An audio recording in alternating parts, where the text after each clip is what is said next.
Welcome back to the Ladakh Literature Festival of 2020. Our session for today is Politics and the Art of Non-Fiction, a conversation between Rinchen Robo and Vinay Sitapati. How do you objectively write about political events and political figures? Speaking to acclaimed writer Vinay Sitapati, author of Half Lion, The Man Who Remade India, and recently Jugalbandi, the BJP before Modi, we seek to understand the process of accurately chronicling key events in modern and contemporary history. Today we have Vinay Sitapati, author and assistant professor of political science and legal studies at Ashoka University. After his stellar debut with Half Lion of P.V. Narasimha transformed India in 2017. Vinay is now out with his much anticipated second book titled Jugalbandi, the BJP Before Modi. Welcome to the Ladakh Literature Festival, Vinay. First of all, many congratulations on your book. Thank you very much, Rinchin. In fact, I think the only sadness that I have is that, we couldn't actually do this in Ladakh. I think it's fast becoming #1 tourist destination in India. I would have loved to be there. So Zoom is good, but it's not as good as actually being in Ladakh. And hopefully as sort of COVID begins to recede, more and more people like me get to go to Ladakh. Absolutely. This would have been ideal if you did this in Leh. I mean, it would have been perfect, actually. But yeah, so before we get into the topic for the day, which is politics and the art of nonfiction, could you sort of very briefly tell our audience what the book is all about? So, Rinchin, the book, it's a big book, but don't get intimidated because it has 100 pages footnotes. So the book itself is 300 pages, and you'll be able to finish it very quickly. And those who have, and and the book is already it's about 8 days, but we've already been in the Amazon top 100 for much of this week. So book is doing well. So just to tell your readers, don't get intimidated by the fact that it has this scholarly tone, and since you've read Halfline, you know that I also put a lot of masala, and masala is very important for me because, like, for me, the reader is king and queen. So the heart of this book, Rinchin, is to answer a very simple question. For a lot of people, this new idea of India, which is typified by Narendra Modi, seems so sudden, right? That for much of us, we are used to either a period of Congress domination or a period of coalition politics. So some of us wonder, where on earth did Narendra Modi come from? And the point of this book is to tell you that actually Narendra Modi is 100 years in the making. And if you have to understand this new idea of India, you have to begin in the 1920s. And it's been a very long journey. It's just that we have not been paying attention. And the book is told, this 80-year prehistory to Narendra Modi is told through the two founders of the BJP, Atal Bihari Vajpayee and Lal Krishna Advani. So even if you're not interested in politics per se, this is a story of a relationship. And it's a story of a relationship about how a relationship navigates ups and downs. So when hierarchy begins to slowly change in a relationship, all of us have gone through this, right? We have a best friend, the friend may be a bit junior. Then, we begin to think differently. We go a little further apart. But nonetheless, it's required to be together to achieve a certain goal. And that's sort of, in some sense, the second narrative of this book. If the first narrative is, you need to read this book to understand today, the second narrative is, how do you make a relationship work and last over a period of 60 years, even when the going gets tough? It works generally for people who are not just interested in politics, but for a general audience as well, because you're also telling a story of a relationship as well. So my first question essentially is, what what inspired you to write this book in the first place? I mean, and when did the idea of writing about this subject first sort of struck you?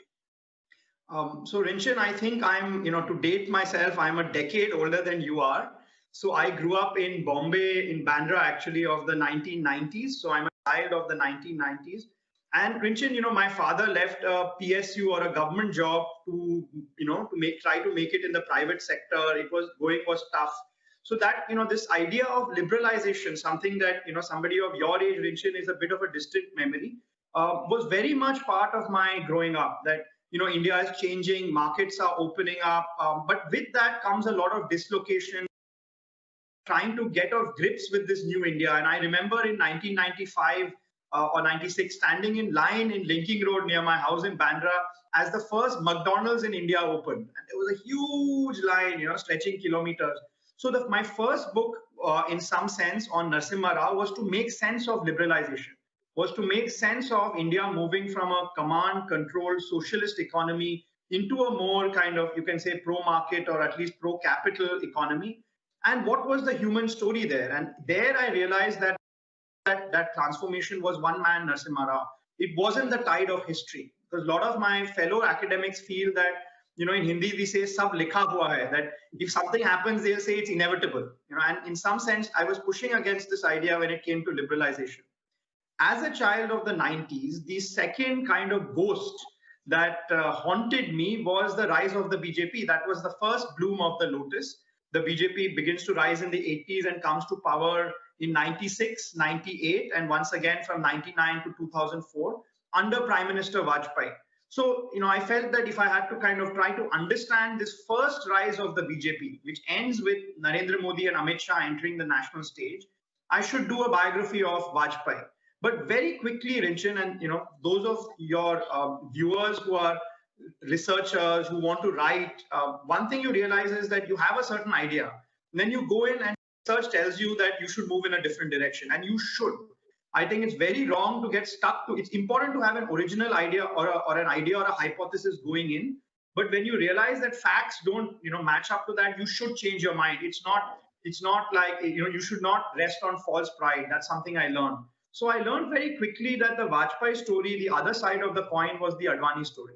That one was a parliamentarian, one was the face, the other was the organizer, the other was a muscle. So in some sense, I realized very quickly that it was a jugalbandi.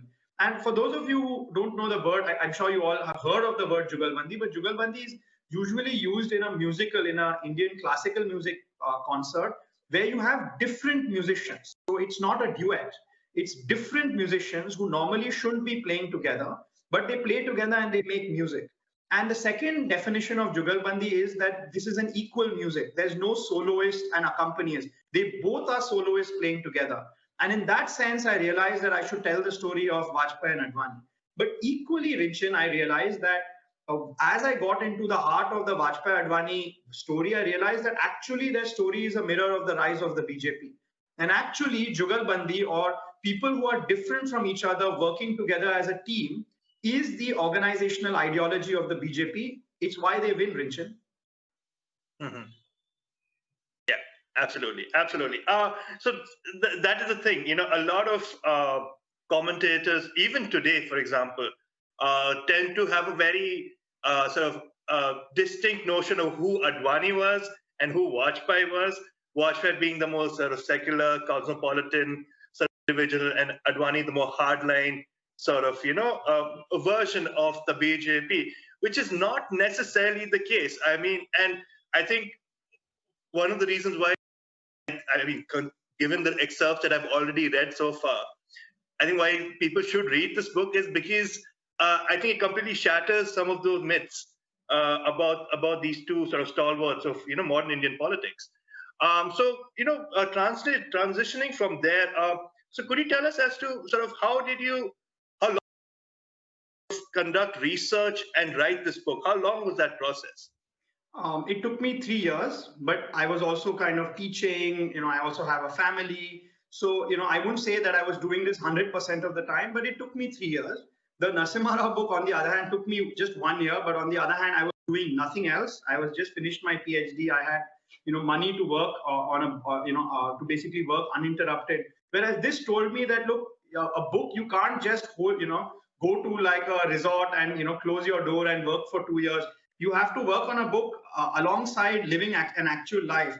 But to come back to the other point that you made just now in the question about Vajpayee and Advani being the moderate and the hardliner, I complicate this in two ways. Firstly, I tell you that their social origins are quite different from this.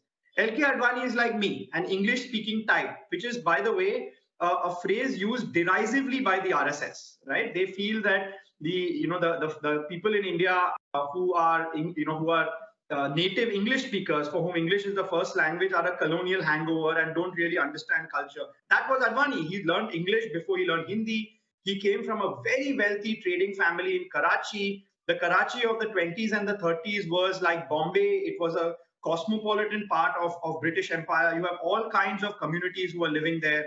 L.K. Advani's family is actually not is a very ecumenical or very syncretic idea of religion. Even though he is a Hindu, in his house they had Sikh rituals being practiced. His own mother used to go to a Muslim Sufi shrine. So that was the syncretic world that he grew up in.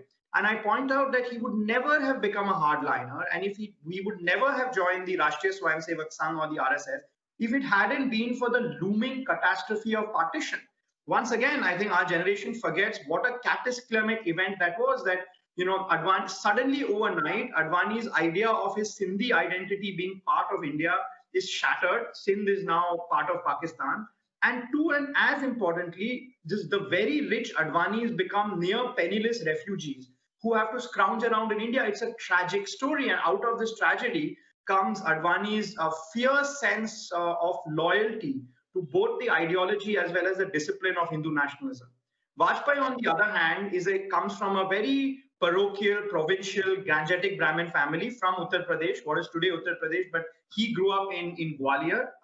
So his own social background, one would argue, should be associated with someone like Yogi Adityanath, right? But as I tell you in this book, they end up reversing roles, and I think that's why it's important to read, just read a book that charts a journey, because it kind of complicates a little bit the pre-existing stereotypes that people have when they think about today's politics. Absolutely. I really couldn't agree more on this point. So could you sort of take us through the process of writing this book? Sort of how did you conduct research for this book? And what kind of sources did you sort of cite? And more importantly, how do you determine their authenticity? So, Rinchan, I'm afraid that this is likely to be a boring answer. But I want to underline this because those of you who will read this book will say, look, this has a lot of masala, it has love affairs, it has tragedy, it had passion, it has all the ingredients of a good Bollywood film, right? But yet it has, I think, about 1,800 footnotes, and that's what I'm very proud about. That there's not a single line or in this book that you could question. You could question my opinions, and I'm okay with that. But in this kind of Trumpian post-fact world, what I wanted to say was that this book had to be bulletproof, right? And in order to, so far, Rinchan, I've got a lot of reviews from the left and from the right. And I haven't, there are people who disagree with some arguments here, there, but nobody's really called into question the book. And the answer to that, I'm afraid, for your readers is a boring answer, which is the process of actually researching.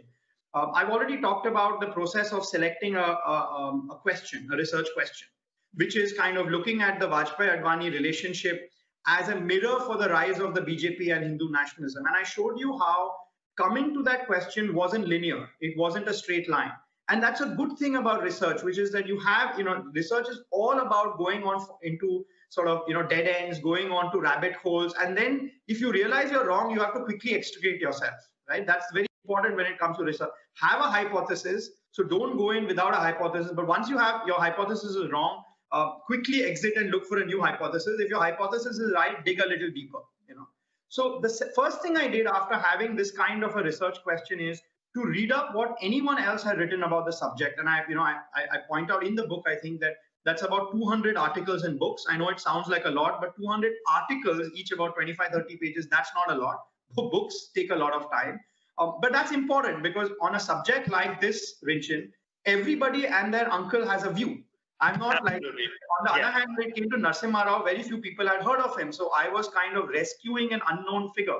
But here, there's no question. This is the central question in India right now. So it was very important for me to pay respect to others who've written about it. The next step was to go into what we call primary material, which is that original material, not what others have written about it. This could be, for example, newspapers written on that day. So from say the 1920s, the 1910s itself, I was looking at local newspapers. Times of India archives are available online from the late 19th century. You have to pay for it on ProQuest, but it's available. For Hindu, for Indian Express, for Jansatta, I had to travel to Delhi. I had to travel to Chennai, to the physical newspaper locations to look for archives.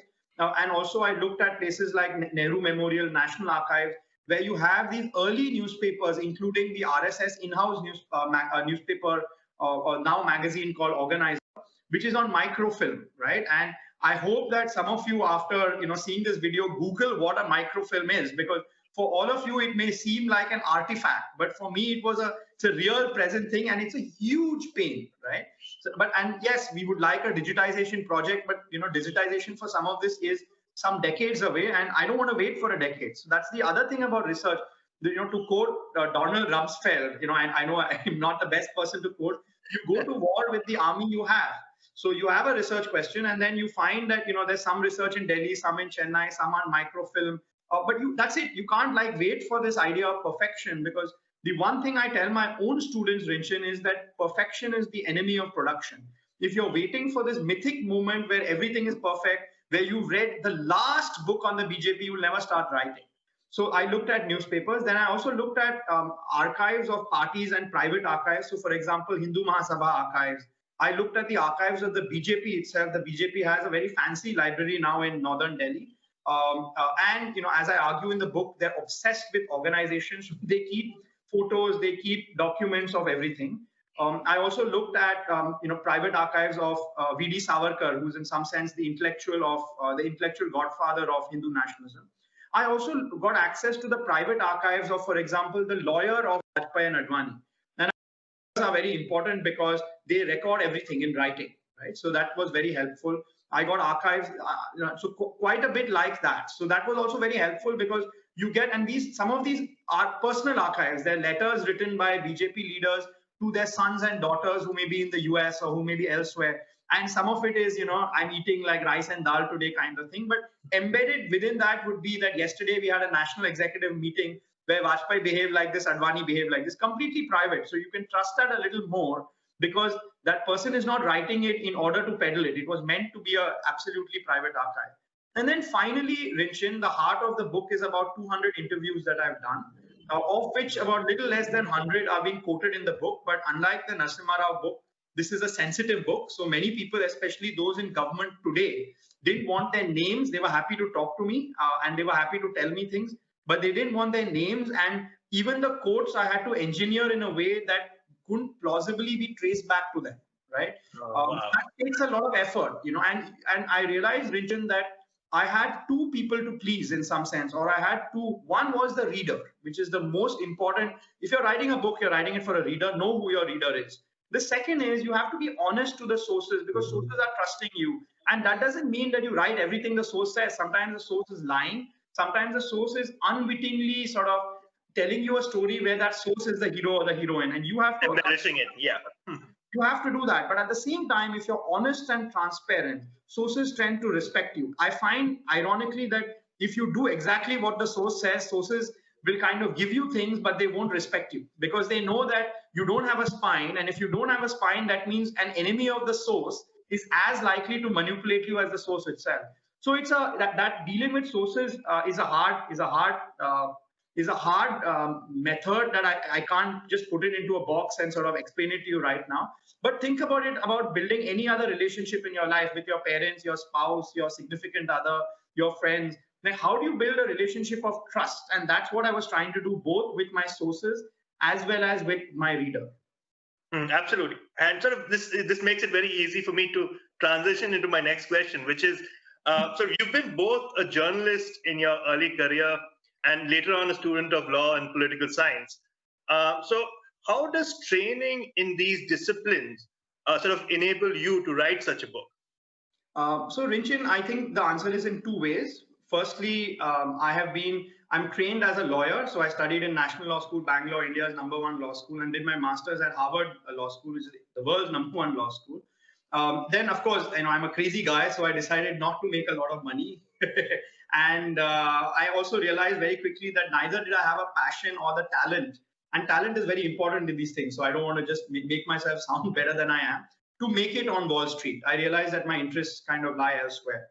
And then I worked for a couple of years as a journalist with Indian Express, a fantastic place with really stalwart journalists like Rajkamal Jha and Shekhar Gupta. Taught me a lot about the worm's eye view of politics, because in academia we learn the bird's eye view, but the worm is able to see something often that the bird is not able to see. And then I spent 6 years doing my PhD at Princeton University in political science. So I learned a lot about rigor, about footnotes, etc., etc. And I think this diverse experience has taught me two things. One is, on a lighter note, it's taught me that there's a lot of fluff and faff associated with these professions and disciplines. And a lot of that is just to make that discipline seem better than it is. And because I have experience of 3 such professions, I can very quickly take what is valuable and remove stuff that is absolutely not. So, Rinchin, as a journalist yourself, I'm sure you agree with me that, there's, let's say, 50 to 60% of journalism is valuable. The other is a certain way of writing, a certain way of commenting that becomes a form of jargon so that it prevents other people from writing, right? So it's actually an artificial entry barrier that distinguishes journalists from other people, because if everybody could write, then why would you have journalists? So as I said, some of it is skill, right? But some of it is also just, the way you write a lead or the way you should write a story. There's no particular formula for that, but that formula, especially on the news desk, I'm sure you'll agree with me, has been set in stone basically to distinguish copy editors and journalists from other people who also write pretty well, right? That's the same logic that I found in law, that, law taught me a lot. It taught me the importance of footnotes. It taught me the importance of that facts are sacred. You don't have a right to your own facts. Lawyers are kind of, this is drilled into lawyers, right? So for example, when I was, I have a very carefully written 2 or 3 pages on Mahatma Gandhi's assassination. And I asked the question, did the RSS do it, right? Very sensitive. And look, if I found evidence that the RSS did it, I would have written it, right? Because I'm an independent scholar. But what I do find, and you can read that in the book, is the institutions of the RSS and Hindu nationalism had no role. In fact, the killing of Mahatma Gandhi hurt them for the next 2-3 decades. On the other hand, the killers of Mahatma Gandhi shared the ideology of the RSS, in that the same criticism that the RSS had of Gandhi was shared by Nathuram Godse. But that doesn't mean they wanted to kill him, right? But in order to answer this question, I have to look at the court judgments. I have to look at the court submissions. I have to weigh and assess evidence. So I think that part about my law training helped me a lot. But once again, as a lawyer and as somebody who's done a lot of law internship, I very quickly realized that 50% of law is simply fact. That it's basically, there's a way in which you're supposed to write a petition. It's not, if you read any Supreme Court judgment, 50% may make value, but 50% is just written in a way that is protecting the judge from being laughed at, right? Or just embellished prose.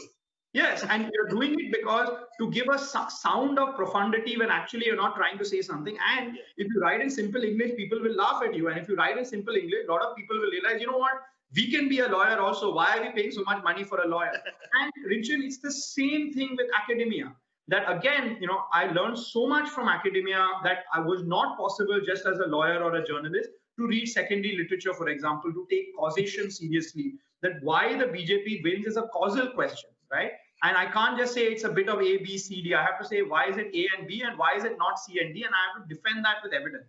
So those are good things that academia teaches you. But anyone who's read an academic article realizes that about 50% of it is just written in a way that is not understandable, because otherwise somebody will say, wait a minute, why did you get a PhD for writing that? Why are you an academic? So it's not that it's some conspiracy that individual academics are doing. Academia as an institution any profession likes to create these entry barriers to basically give them an artificial value boost compared to others. And I'm very grateful to God that because I saw intimately 3 professions, I know what to take, which is good in all of them, which actually makes, there is value to having these 2 law degrees, right? But there's also a lot of faff and BS. And it's to separate the wheat from the chaff. If I was just a lawyer or just an academic or just a journalist, I wouldn't be able to have this detector to take what is good and totally ignore what actually adds no value. And you know what, Rinchin, readers know that. Like, readers respect and appreciate the fact if your book adds value in terms of footnotes or adds value in terms of a watertight argument. But once you begin to use jargon, readers are able to sense very quickly that you're pulling a fast one on that. And you know what? Readers have the ultimate power. They can just shut the book. That's it. So readers will always ultimately win any argument you're having with them. And this I particularly find, in academia. I mean, when I read academic papers, when I'm researching on, for example, on a certain historical event, first of all, they're very long. Second of all, they're very dense. And so once you add a lot of jargon to it, it just completely puts you off. And then I struggle through it and sort of eventually get down to what I'm looking for, but it's a real struggle.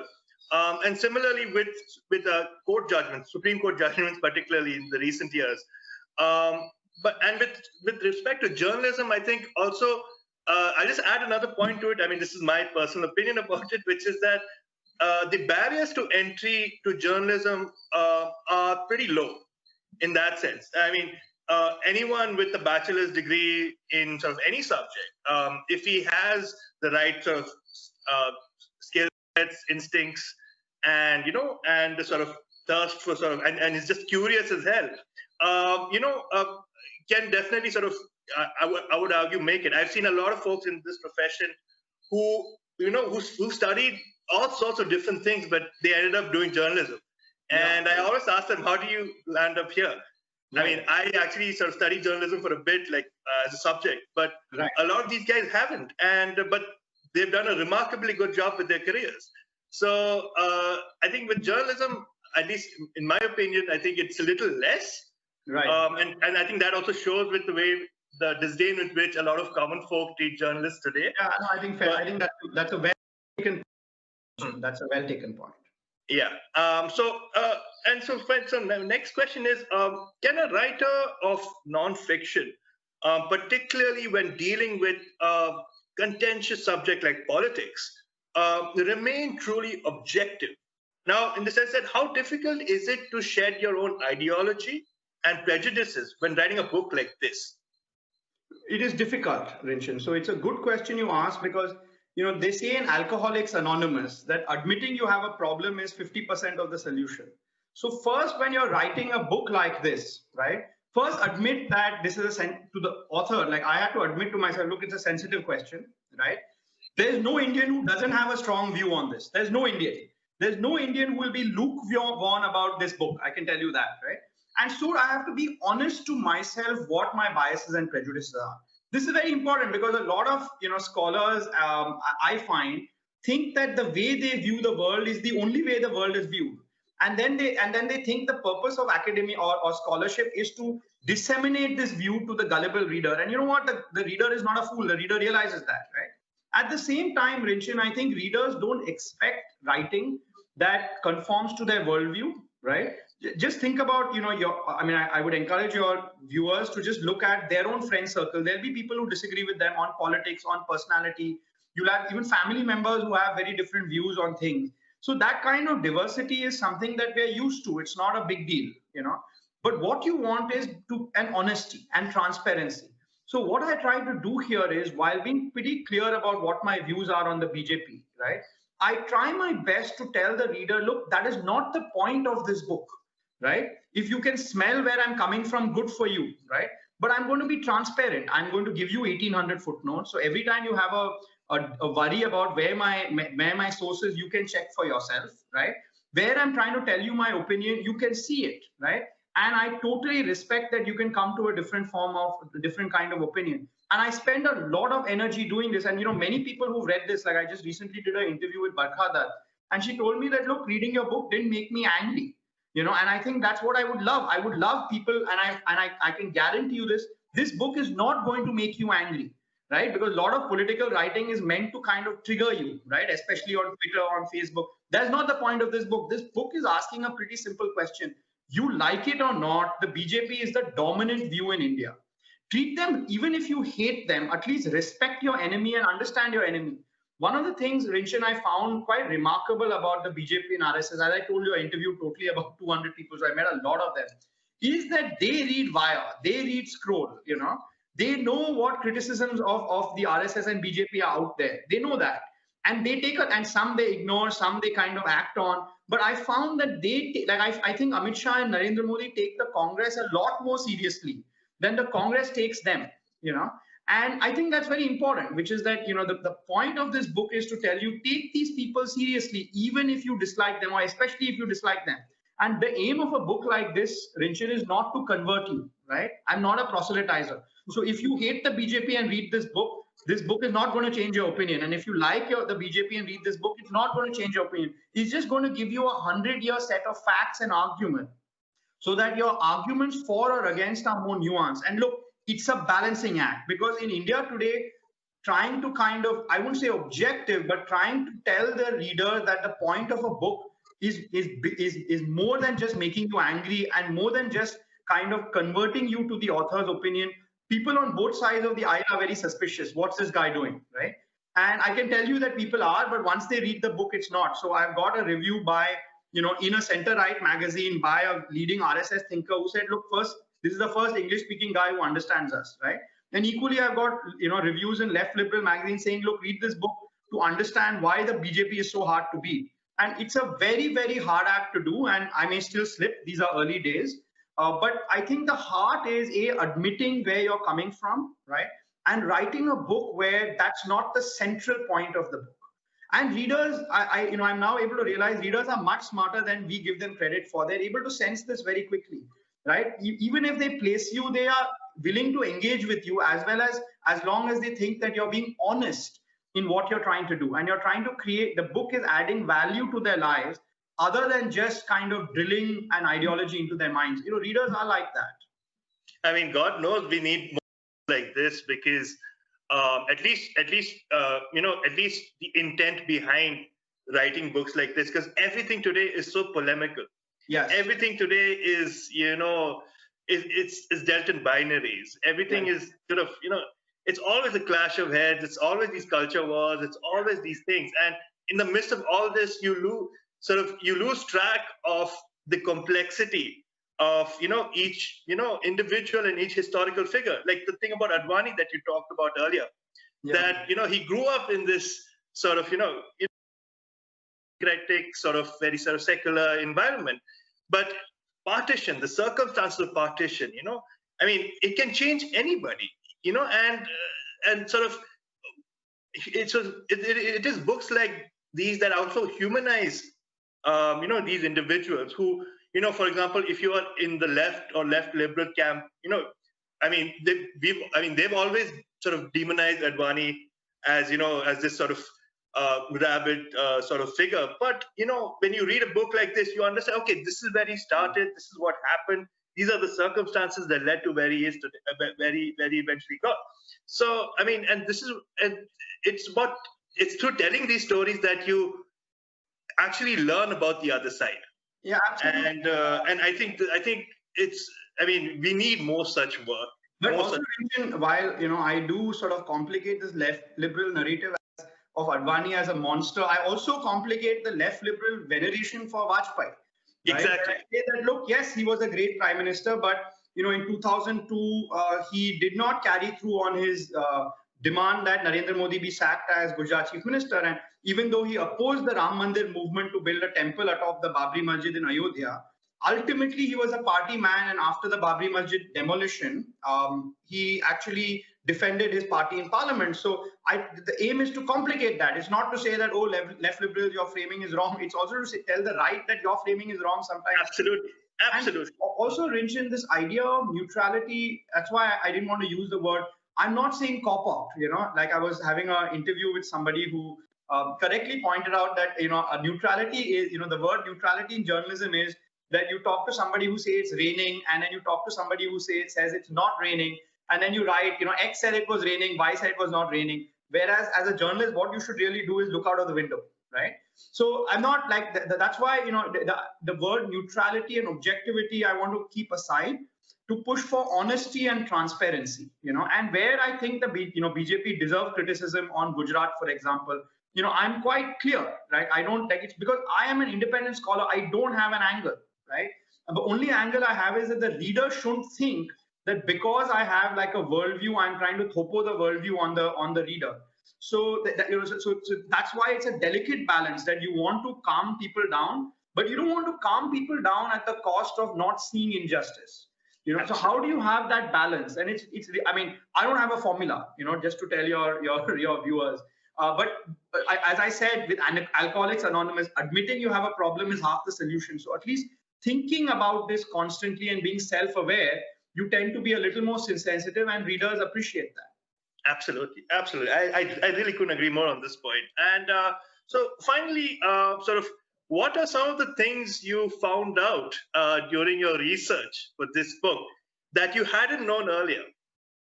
Oh, quite a lot. For example, the heart of the book, Rinchin, is to argue that the BJP wins. I mean, there are many reasons the BJP wins, but the most unstudied one is that they don't split. Think about it. The Congress is splitting every week. Even single caste parties like the Samajwadi Party or the Bahujan Samaj Party splits, right? Because of family tensions, like in the case of Samajwadi Party. The communists are constantly splitting into CPI, CPIM, and the overground and the underground on the basis of ideology. And this has calamitous effects on electoral success.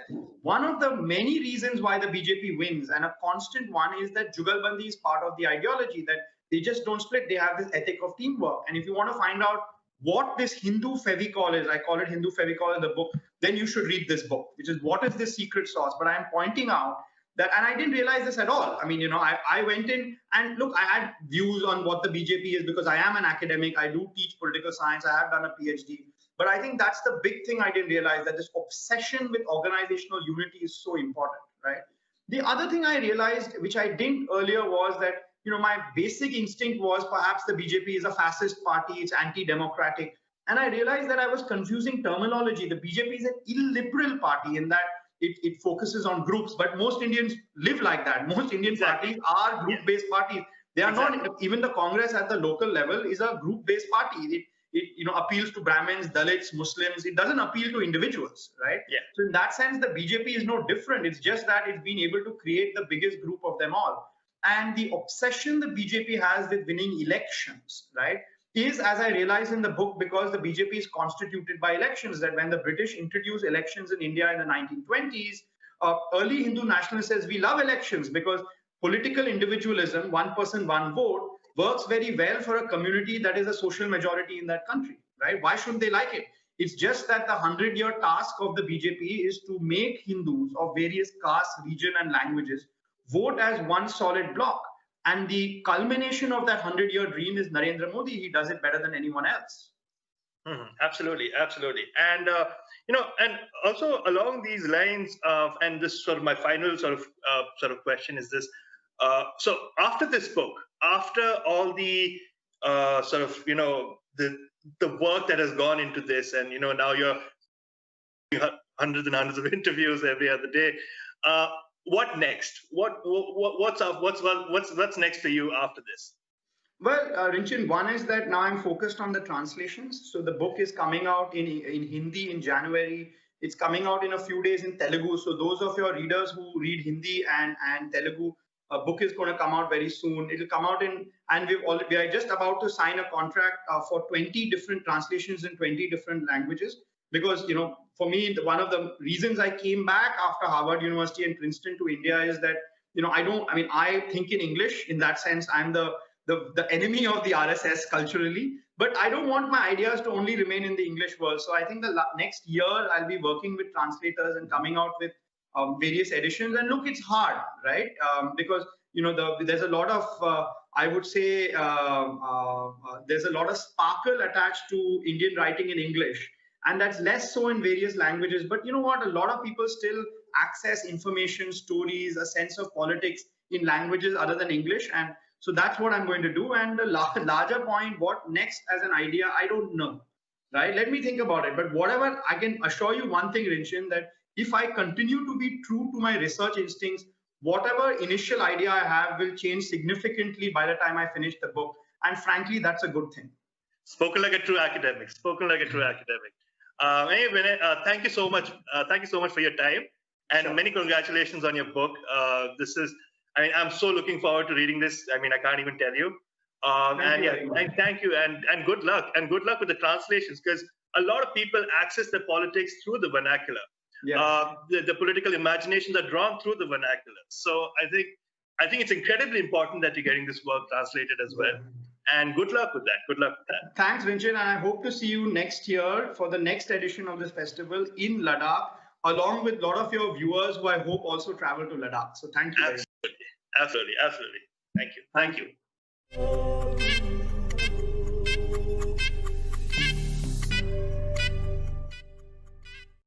July, on the occasion of Ladakh Literature Festival, ladies and gentlemen, we are going to present yet another beautiful song and dance from the region of Jangthang. Jangthang is the highest region in east of Ladakh, and the people here, they rear yak, sheep and goat as their main source of livelihood. And the world-famous Pashmina wool comes from the goats of Jangthang. Jangthang is also famous for its distinct dance form called Jabro. On this beautiful occasion, we are going to present a soulful dance of Jabro for all the viewers out there enjoying the beautiful occasion or the event of Ladakh Literature Festival. Please enjoy.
Welcome back. Our session for today is Astronomy in Ladakh, a lens on both the sky and the ground, a discussion between Raghu Karnad and Mol Tikku, moderated by Padma Rixin. Raghu is a journalist and a writer, and recipient of Yale's 2019 Wyndham Campbell Prize for Non-Fiction. He is the former chief of bureau at TheWire.in and the author of Farthest Field, an Indian story of the Second World War. Anmol is an educator and a filmmaker, most recently at the United World College in Pune, where he also taught philosophy and film courses. He has worked on the cinematography of Hindi, Marathi, and international film projects and helped write and produce a documentary on film cultures of India. Padma Rigzin is presently a PhD scholar at IIT Delhi. His research interests are traditional knowledge, village studies, everydayness of being Ladakhi, and interaction of Ladakh with more extensive social forces like state, nationalism, development, capitalism. Join Raghu and Anmol as they converse on astronomy and Ladakh and the astronomical efforts in context of the current tensions at the border. Jule, salam, and hello everyone from the windy, dry, cold season of my homeland, Ladakh. I'm excited and honored to moderate this session. We'll be in conversation with our extraordinary guests, Donpo as we call in our mother tongue, Raghu Kannad and Anmol Tiku. We'll be discussing an article co-authored by Raghu and Anmol, published by the New Yorker magazine. The article is titled as "The Clear Night Sky Over India and China's Hostile Border." It is a wonderfully written piece. There's an undercurrent of care and hope in this article. But to put it very simply, the article is about the Hanle Telescope Complex and Mera experimental solar telescope located in the Changthang region of Ladakh. But it is much more than that. For one, the article through the telescope shows us the cultural and ecological life of Changthang. The article introduces the notion of right to starlight. And thirdly, we are shown the possibility of a healthy relationship with our neighbor China through astronomy diplomacy. And lastly, and most importantly, as Raghu and Anmol make us ponder over the tension between conventional development and more gentler ways towards the future of Ladakh. And without wasting too much time, let's just dive into our conversation, and let me ask a very direct question.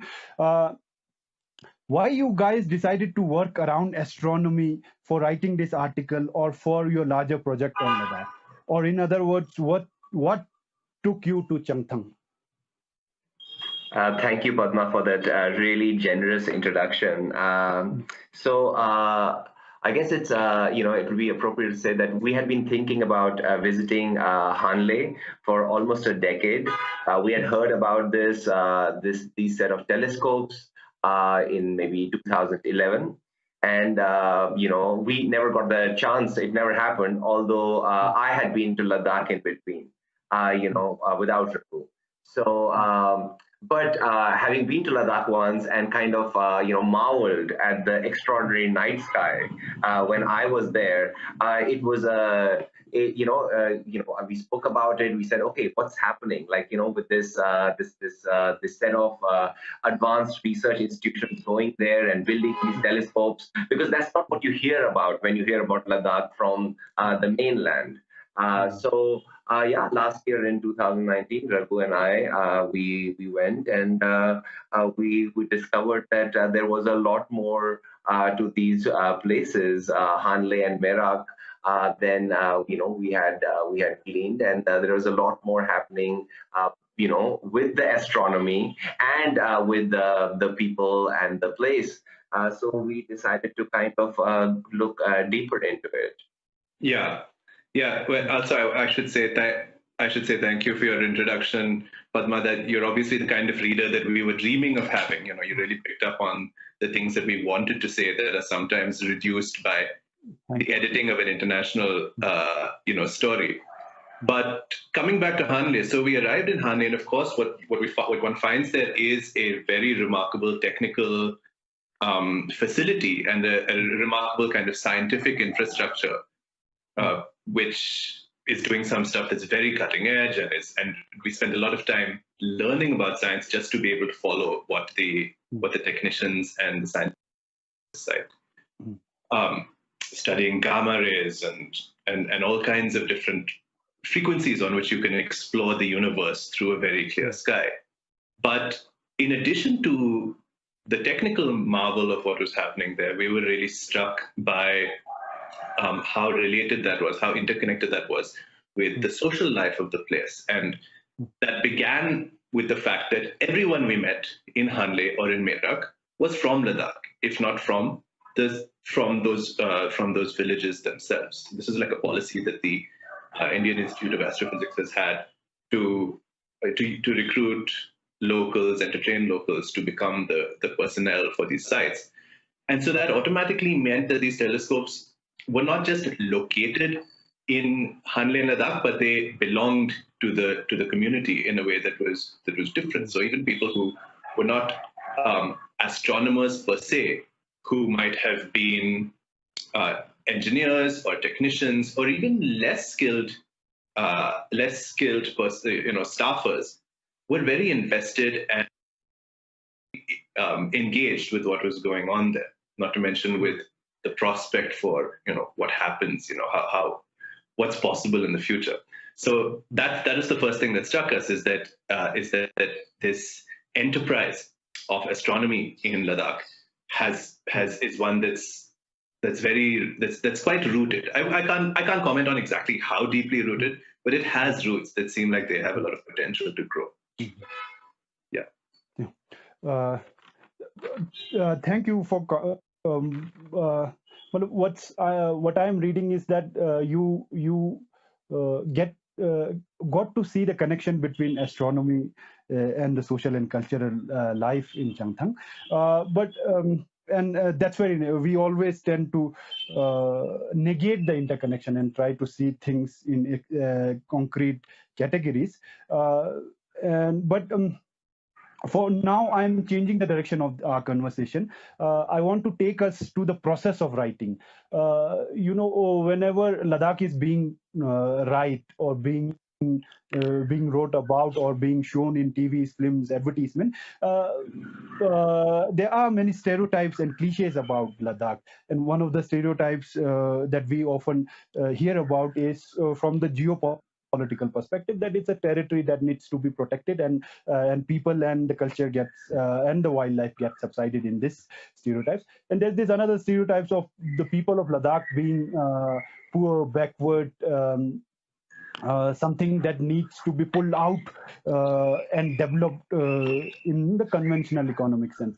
And there's this more recent stereotype of Ladakh, in which we see Ladakh as a mythical, ethical, captivating, exotic place, and this serves our tourism industry. But guide us through the process of writing, how you negotiate it through these cliches. So, Padma, thank you for again pointing this out, because this actually in some ways was the centerpiece of how we were thinking about writing this article. Right at the get-go of the article, we're setting up this kind of two very different images, right? Ladakh being at the crossroads of historical crossroads, and even currently at crossroads of lots of things happening geopolitically, trade, and so on. And at the same time being described or seen, consumed by the world as a buffer, a border, and a battlefield. So this tension between seeing this place as a remote in space and in time, and only as a buffer or a border, and seeing this place as through the lens of relationships between other people, other places. We were really intent on focusing on the relationship. What is our relationship between this place? As travelers to coming there and kind of seeing it, and as how it has been consumed. It became really important for us to kind of, in the writing process, bring attention to the fact that it's not completely barren, right? Hanle, the most obvious thing when you go there is that, yes, maybe there are lots of plains and they don't have, greenery. But as soon as you enter Hanle, the area around the observatory, you see it's a thriving wetland. And so changing that imagination itself was important for us. Or when we are talking about Merak, talking about that this is not some kind of an abandoned, observatory on the lake edge. There's a thriving village nearby where there were, lush fields of barley, and people are actually, cultivating and having their own economy. So in our writing process, we had to keep resisting the urge for that kind of cliched, beautiful, and oftentimes true description of a certain part, but to make sure that that doesn't become the only reality that's communicated, because that obviously has certain kinds of, it propagates certain stereotypes and does not allow us to see the complexity of what is happening in that place, what is being done by people like us or from outside, and what is being done by people within that context. Yeah. So let me jump in there. So exactly. Now, when Anmol and I went, actually, we were traveling there last year in 2019. We were engaged in a longer-term project with the IIA. But earlier this year, when we began writing the article, part of what motivated it was that the Galwan Valley skirmishes had just happened, and also the skirmishes on the northern bank of Pangong Lake. So suddenly, all the national attention was focused on Ladakh, and we were seeing it through a bunch of images. We were seeing it through these phone videos shot by soldiers of the of the melees. We were seeing it through these digital topographies that have been rendered in news studios, and especially in the digital topographies, which were very high tech, you don't get, what you see is essentially a kind of a battlefield. You see something that is that doesn't reflect social life, that doesn't reflect natural life, that doesn't show agriculture, that doesn't show pasture, and essentially somewhat dehumanize. It turns it into what I would call terrain, pure terrain. So we were remarking on that, because on the one hand, you're seeing these images of the northern bank of Pangong, which is pure terrain, whereas we had just been on the southern bank of Pangong, and we were kind of luxuriating in the wonderful ecological and kind of social life there. So it was kind of, it did strike quite hard that for any writing or journalism, one of your aims is to defeat stereotype. And especially when you're writing about an area that is categorized as marginal or remote, then it's more important to defeat stereotype. In this case, it was really apparent that the stereotype serves a certain violent purpose. It basically serves war. And so to if you want, and to sort of like reveal Ladakh as more than just terrain is also to speak against possibilities that are more than just war, and which is something that I think Ladakh deserves to be seen as a place that has a potential for more than just war or standoff. So that again connects back to the astronomy, because the ecosystem that the natural life that we discovered, the natural and the social ecosystem, is something that we saw that we discovered that speaking for myself, I was as surprised by last year. So the writing of this article involved, first of all, challenging the stereotypes that I myself was tempted to write. So it was useful doing this as co-writing this with Anmol, because I wrote the first draft, and his first edit of my draft was largely checking my own tendency to provide these stereotypes of Ladakh to an international audience, to talk about, to focus on certain things and to ignore certain equally true things. And in particular, it's to focus on the image of the mountainous, remote being a key word, isolated, and the mystique of this remote edge of the world, which we might like to conjure up for its imaginative power and excitement. But it's not actually true for anyone who lives. If you live in Ladakh, it's not the edge of the world; it's the center of your world. Hmm. Uh, Thank you. I just want to point out that it's very humbling to and also very nice to hear that you took care uh, to think how to write about Ladakh, and also when we write about other communities, other inverted commas.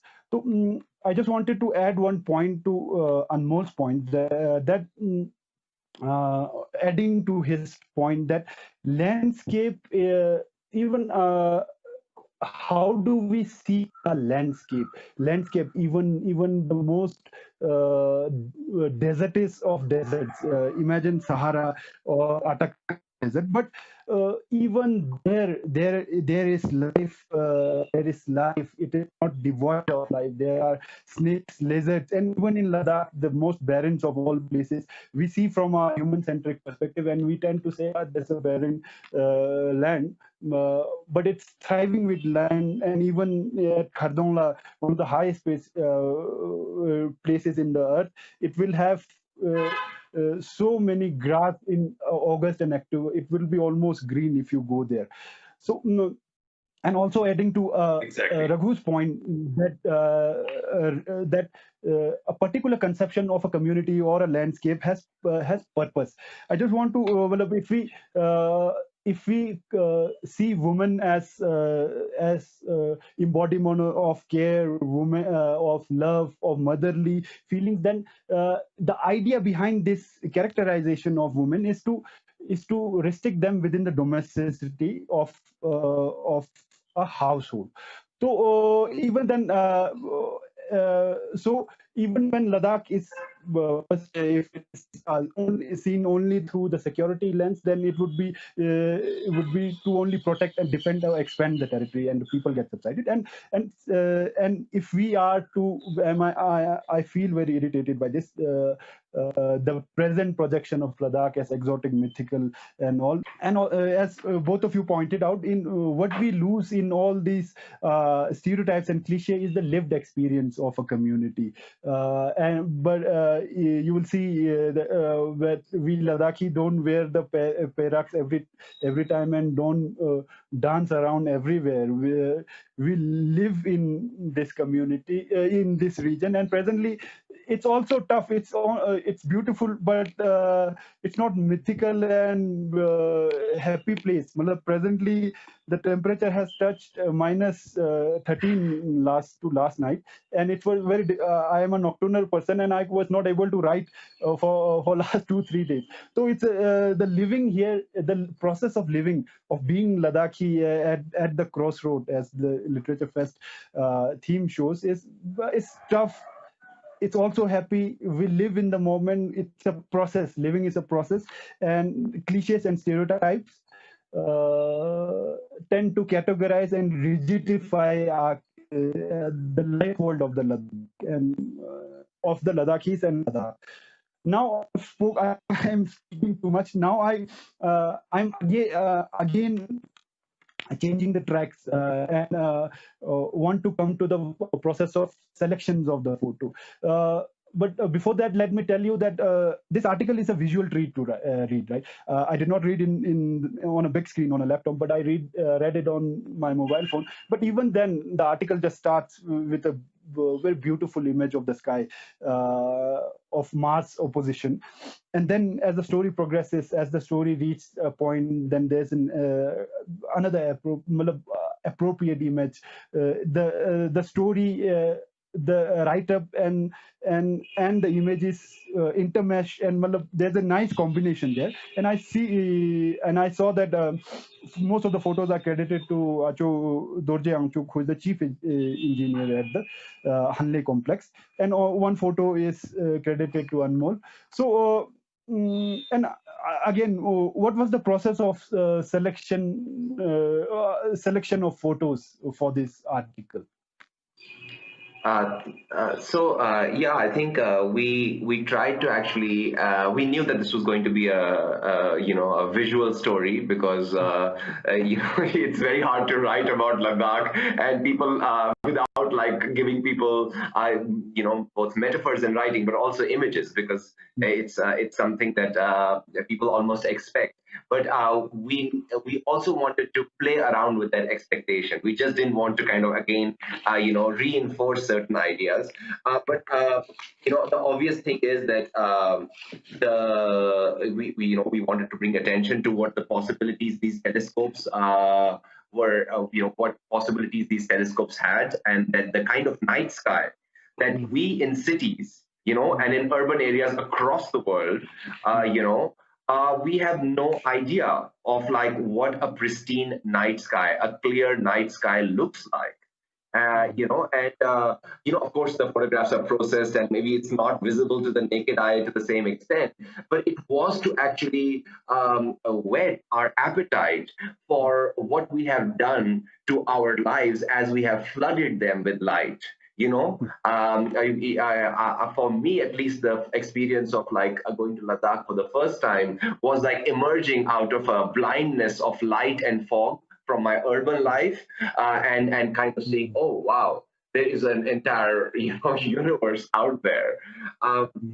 But when it comes to people photographs or like places, it was imperative for us to actually kind of again show that Hanle, it might be at the near the border area, but it was a trading post. It's like the place where Senge Namgyal died. There's an entire history and a flow of people and things that has happened through this place over hundreds of years. And we were really eager to avoid the thrill of Ladakh kind of set of pictures, right? Like it's not about us as tourists coming out there for adventure and seeing these like sharp, jagged mountains, or these ravines, but to show local people, whether it's the monks themselves who had like traveled to Hanle Monastery. They were traveling within Ladakh and they were kind of curious about the monastery, or to show the context in which these observatories were, that there were villages around them, there was a wetland around them. So that again, we are challenging those stereotypes. And for me particularly, while I was working on this photo selection, it was really, really important that we don't only challenge the stereotypes for outsiders, but we also challenge the stereotypes that we have internalized. Like it's not as if there aren't, people in Ladakh don't see that there is greenery around them in the Sham Valley or in like, Pachan or these areas, or that in Leh, it's not always like a pretty sight. There is a landfill right next to it. We are choosing to ignore certain parts of reality because we have actually internalize these stereotypes, and we have basically kind of given strength to the larger forces that sell those stereotypes to us. So, and that the same thing is true for, the idea of Ladakh being little Tibet, which is the exotic kind of thing that you're pointing out. Like there is a lot more happening. You go into markets in Leh and there are different kinds of people who are trading.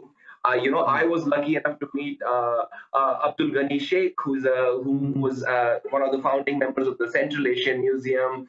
And he himself spoke about his experience as a Ladakhi, which is not as a Buddhist Ladakhi, but as something else.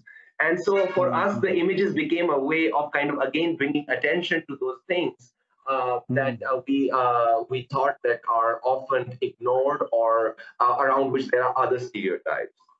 Yes, and it also, and that also sort of brings us to the central drama of our story, and of not just of our story, but that is actually manifest in those observatories, which is that the perfect night sky above Ladakh exists, but it doesn't exist, inviolably forever. That night sky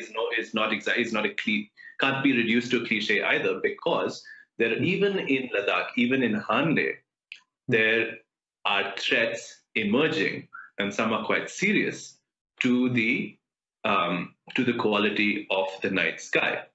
And so the story sort of eventually hinges on a solar power development that the central government has planned for the Hanle Plain, and what a threat that poses to the quality of the night sky there, and therefore to the basic existence of the observatories.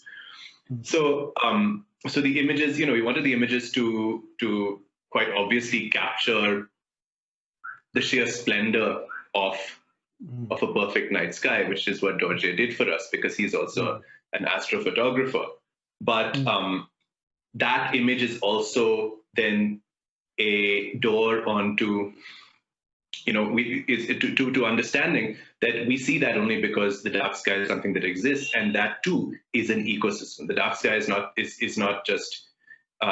to be taken for granted. It's part of an ecosystem, which is the ecosystem of Ladakh's atmosphere, and that is connected to what's happening on the ground. So to put it very pithily, we realize that from those places, you go there and you see that your ability to see stars millions and millions of light years away is connected to the atmosphere, and the atmosphere is connected to the ground. And so the village and the ecosystem and the sky and space are all really linked in very meaningful ways. And that's that's the essence of what we discovered when we went over there, which is that these observatories are not just a lens through which we get to look up at the sky, but they're also a valuable lens through which we get to look at what's happening on the ground. And this powerful idea that Dorje and others are advocating for right now, which is that Hanle be designated and developed as a dark sky sanctuary, which would be the first dark sky sanctuary in India, and one of the largest and most pioneering dark sky sanctuaries in Asia. This is something that's just underway. Was absolutely captivating and exciting for us, but also seemed, so necessary too. So all of these things suddenly concentrate in the possibilities of this sanctuary, the stars, the sky, what that sanctuary would also mean for the amazing wetlands on the ground below that sky, the observatory, the communities who work in that observatory and how the observatory works for them, and how all these things are interrelated, and how the dark sky sanctuary is essentially one powerful proposal for keeping them all growing together. Padma, if I may, I wanted to add that actually part of this dark sky initiative, as Raghu pointed out, and also our writing process was a lot about actually listening to people on the ground who already have lots of different ideas. And and that's why, as you pointed out, that Dorje's photographs, of course, he's a good astrophotographer, but it's also important for us to see that these things are already happening. Locals are doing and thinking about their place because this is a home for them, right? Rather than as some kind of exotic remote location. So it's really imperative that when we go beyond these stereotypes, when we actually start listening, there are already things happening on the ground that can give us lots of different possibilities as against the more kind of cliched images. And if we can actually encourage those voices or support them in any sort of way, we were only all too eager to. And that's where our article ends, with the voice of Dorje telling us, look, even with the India-China question, look, they are doing something across the border, we can do it, and there is something for us to be gained from it, rather than just get frozen in this. And thank you. And this was the reason why I said that this article has an undercurrent of hope and care. That the possibility of advocacy for dark night sanctuary paves at least the hope that the reckless development that is being touted out throughout India and by the administration, we are being cautioned here.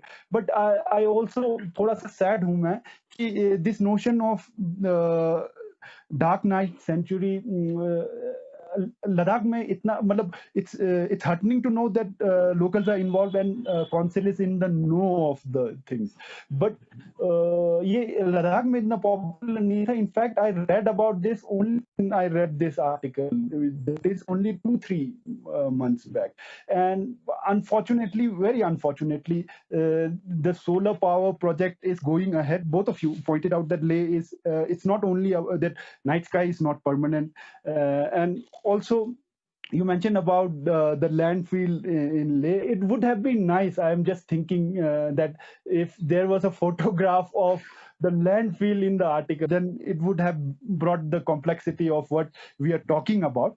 And also a bit about internalization that from so many years, I think it began in the academic world in Tibet studies, because Tibet was not available for the researchers, and so they studied Ladakh as Little Tibet, and they exoticized Tibet, and it also played into the hands of projecting Ladakh as a Buddhist region. And Anmol just pointed out that Ladakh is a multi-religious community, multi-sect community, multilingual community. There's lots of complexity in it. But however, this exoticization of Ladakh has been internalized, and matlab, although there are different political difference between Kargil and Leh, but they are in मतलब एक साथ आ जाते हैं platform में कि the idea from the Kargil is that we are lagging behind in exoticized Kargil. No, we have to matlab, this is how I am reading the thing.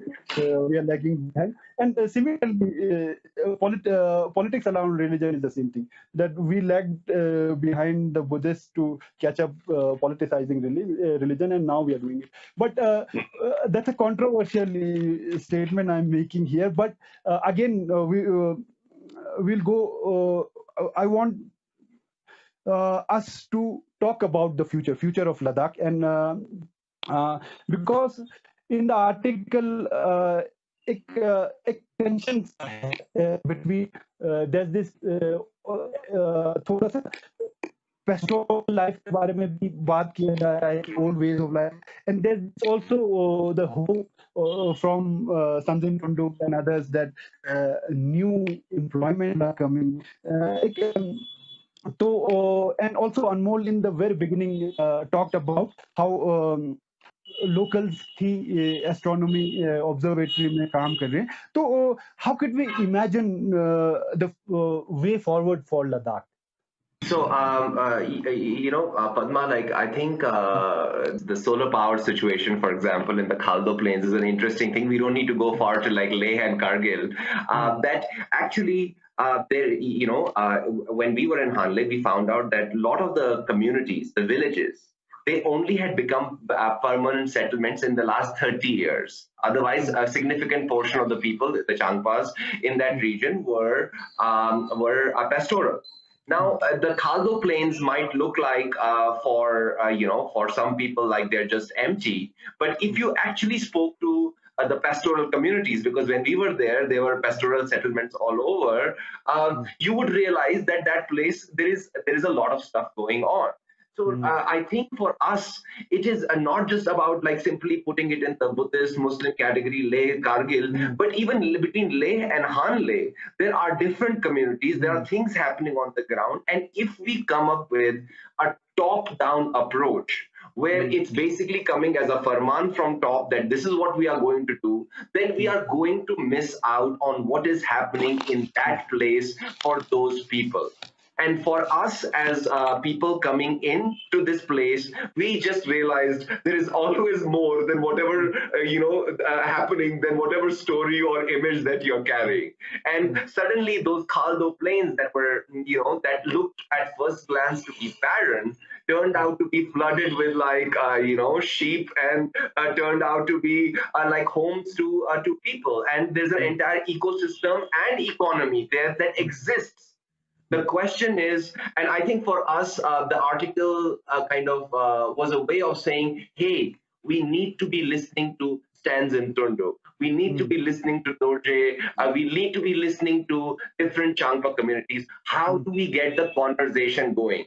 It's not about saying this is the answer, but we are missing some serious dialogue with people who are occupying that place, who are living in it, who have been doing it for a while, and as to what are the ways in which they can change, they want to change, and what are the things that they want to maintain, right? And I think that is really, really important to foreground. Yes, exactly. And in addition, those voices are also providing us with creative answers, which the Dark Sky Sanctuary is one example of. Which I really doubt that anyone in a ministry in New Delhi was likely to come up with, and that was what was amazing for us, which is that there's an answer that really feels holistic, that feels sustainable, and that that really I would say it dignifies the place that it addresses in many ways, including by treating this part of India as a place where advanced scientific research and investigation can happen.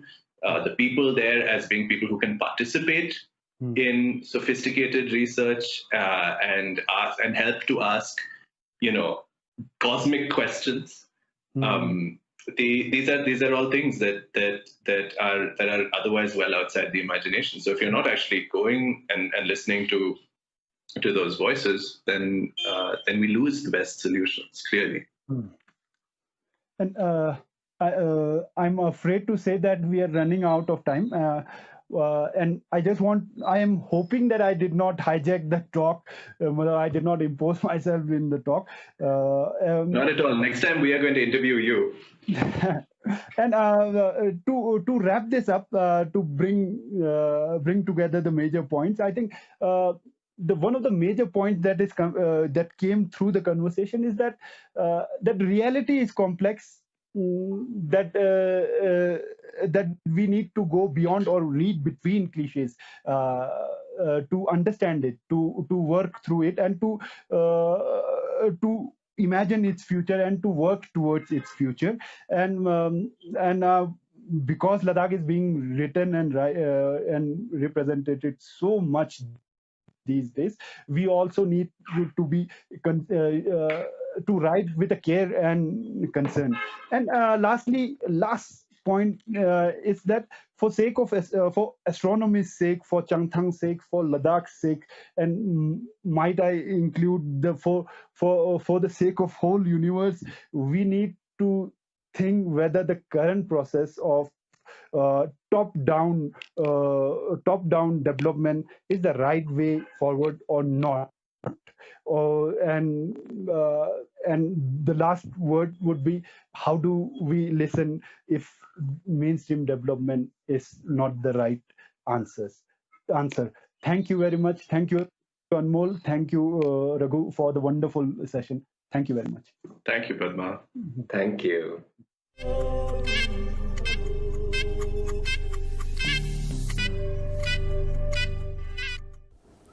July. Ladies and gentlemen, in this musical break, we are presenting a beautiful patriotic song. An eminent historian, a Buddhist scholar, lyricist of hundreds of songs in Ladakhi, an avid reader, and a man with a versatile mind and heart, Shri Tashi Rabkyas. One of his inspirational songs, praising the land of Ladakh and requesting to maintain communal harmony, has etched into the minds and hearts of every Ladakhi. And today, this song is dedicated in the fond memory of Shri Tashi Rabkyas.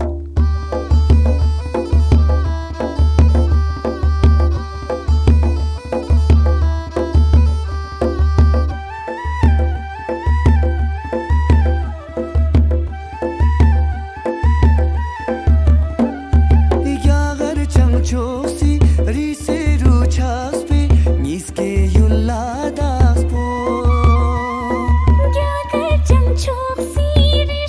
ro chaps pe nis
khorlo yod pe tar chen bo thon porang lu shig mo gel gyur shig mo lang tar gyur shig mo lang ni gel gar hindustan gel gyur shig mo lang tar gyur shig mo lang ni gel gar hindustan skyochi gang lengi ches pe yul mi kun skyochi gang lengi ches pe yul mi kun skiyul ladasi gyur ja somala zik sang le yul mi kun skiyul ladasi gyur ja somala zik sang le yul mi kun zik sang le zik sang le zik sang le zik sang le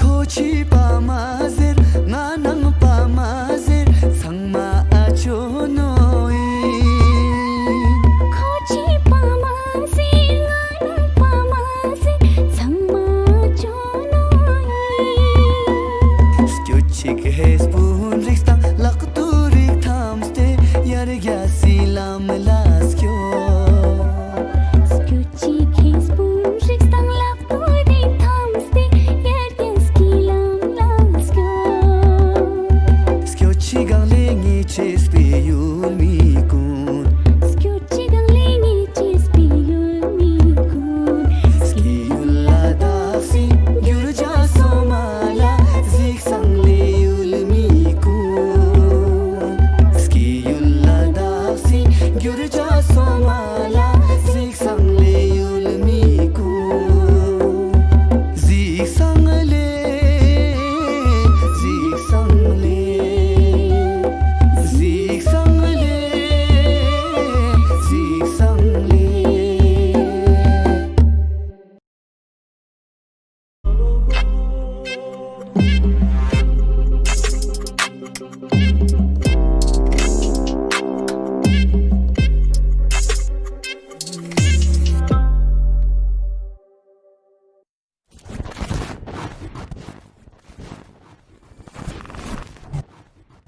Welcome back to the Ladakh Literature Festival 2020. Our session for today is The Ideal of Lightness, a conversation between Rehana Munir, Jane Borges, Amrita Mahale, and Anukriti Upadhyay, which is going to be chaired by Supriya Nair. Supriya Nair is editor, 52, and co-founder of the media company All Things Small. She writes a books column for Mumbai Mirror and lives in Mumbai. Rehana is an independent writer. She has a weekly humor column in HT Brunch and a cinema column in Arts Illustrated magazines. Her debut novel, Paper Moon, was published by HarperCollins India in November 2019. She is currently at work on her second novel. Jane Borges is a Mumbai-based journalist. She writes on books, heritage and urban planning for Sunday Midday, the weekend edition of Midday newspaper. Her debut novel, Bombay Balshao, was published in November 2018 by Westland Books. Amrita Mahale is the author of the novel Milk Teeth, which was shortlisted for the Crossword Book Award and longlisted for the JCB Prize for Literature and the Tata Lit Live First Book Award in 2019. Her writing has appeared in Hindustan Times, Indian Express, Scroll and Himal South Asian. Anukriti Upadhyay writes fiction and poetry in both English and Hindi, which have been printed by Rajpal and Sons and HarperCollins. A third novel in English, Kintsugi, is out from HarperCollins in July 2020. Currently, she is working with Wildlife Conservation Trust, a conservation think tank. Join our four women writers in conversation about literature's powers of reflection, memory, hurt, and healing. First of all, everyone, how are you, and how has this pandemic year affected you as a writer? Let's go alphabetically. So, Amrita, if you can kick us off, please. It's been a very interesting year. When the pandemic hit India, I was 4 to 5 months pregnant. I was working full time and I was trying to write my second novel. And now I have a 4-month-old baby. I am on maternity leave, and the second novel is happening very, very slowly. So that's how life has changed from the beginning of the lockdown to now. And it actually just turned 2 years old in November, and I'm still talking about it. So that's something. That is a year of excitement. Anukriti, you have a new novel out this year. What's it been like writing or working on it through 2020?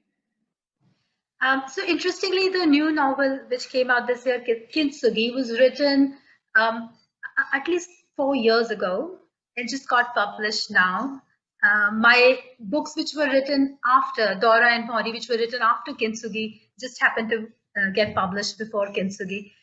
So the only work I actually did on Kintsugi this year was the editing work, and editing is the most painful and most draining task, because you've moved out of the story, especially if a book that you've written so many years ago, you completely disconnected with it, and to go back and to edit and to see all the flaws, it takes a toll, especially during the pandemic, where everything else is also quite stressful. So I learned a lesson. I learned that in order to edit, I really should detach myself completely, not try to re-immerse myself in the book, just be distant.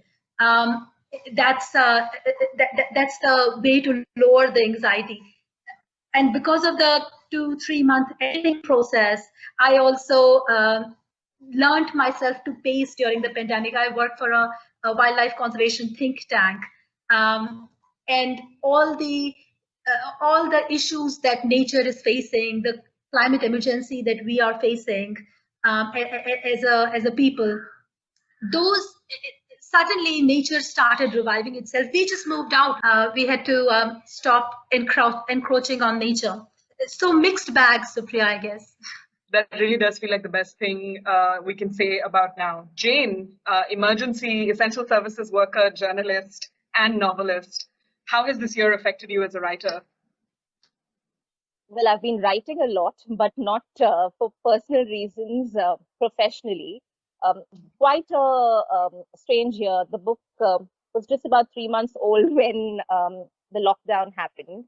And for us as journalists, we had to completely redefine how we did our stories, the kind of stories we did, the issues and topics that we were focusing on. So a lot of things happened in the beginning of the first few months of the lockdown. Very unsettling, unnerving. We were not really used to working from home remotely and not having to step out and yet churn out stories day after day. But now I think I'm settling in. I'm still not thinking too much about the book. But just 2 days ago, my book turned 1. And one thing that I realized is that Bombay Balcha was kind of an anchor through this all. The feedback and the positivity I received from readers, say on social media and even outside, it helped things feel a little more better than usual. So I think having a book release somewhere around this time did in a way help me mentally and emotionally as well.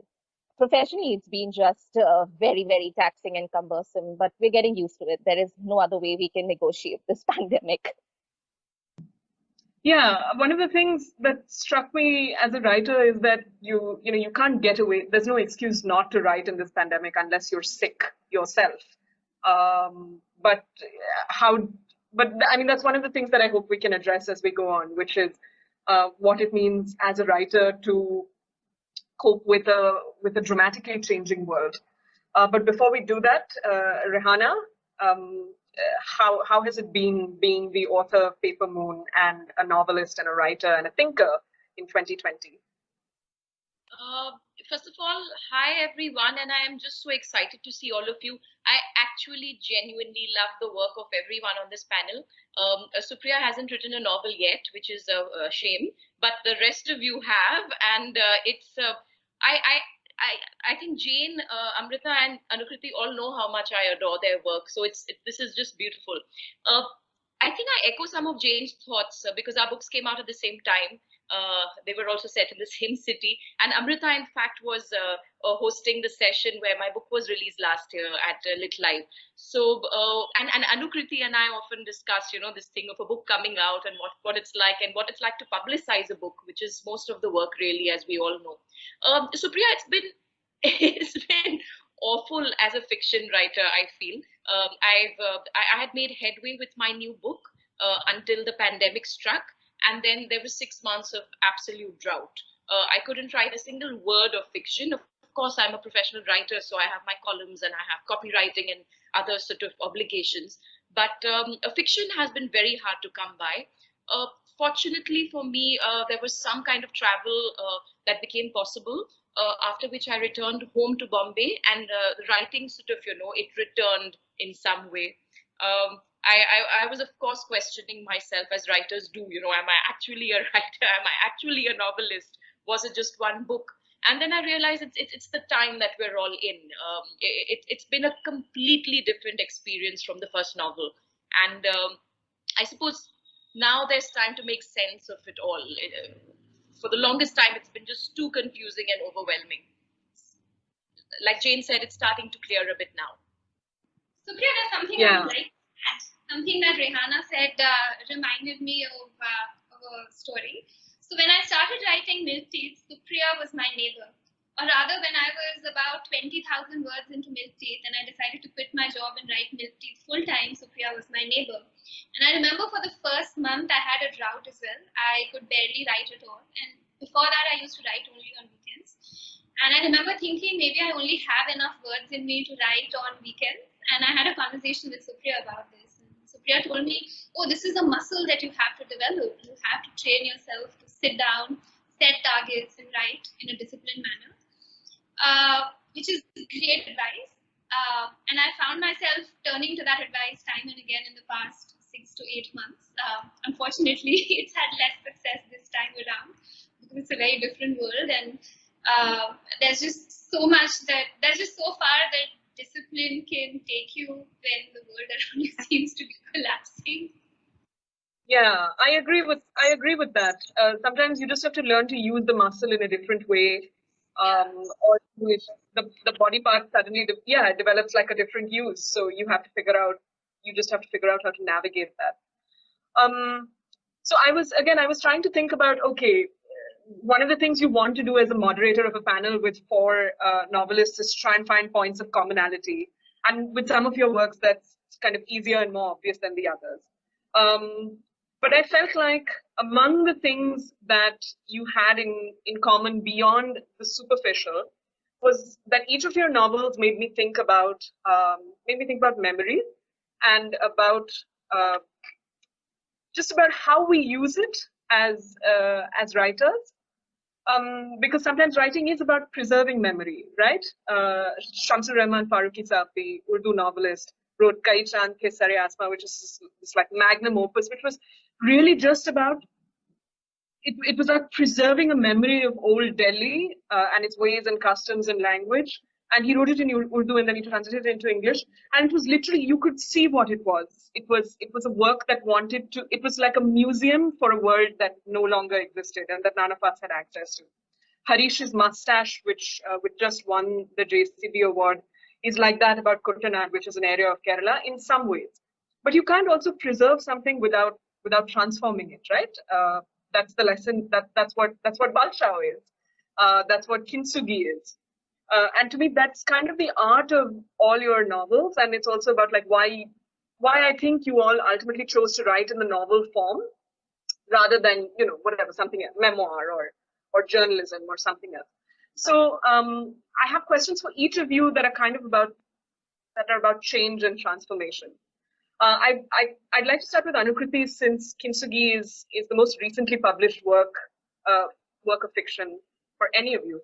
And so much of your work, Anukriti, is about crossing over. It's it's about kind of switching or the confluence of cultures, languages, states of being. First, could you introduce Kintsugi to readers who may not have had a chance to read it yet? Sure. Kintsugi is about 6 characters and how the lives of each of them is impacted by the action of every other character. Even though the characters may not meet in the course of the story, yet their actions impact the other's life and face love, loss, healing, self-discovery, emancipation, empowerment as a woman, breaking traditions, sexual mores during the course of their lives.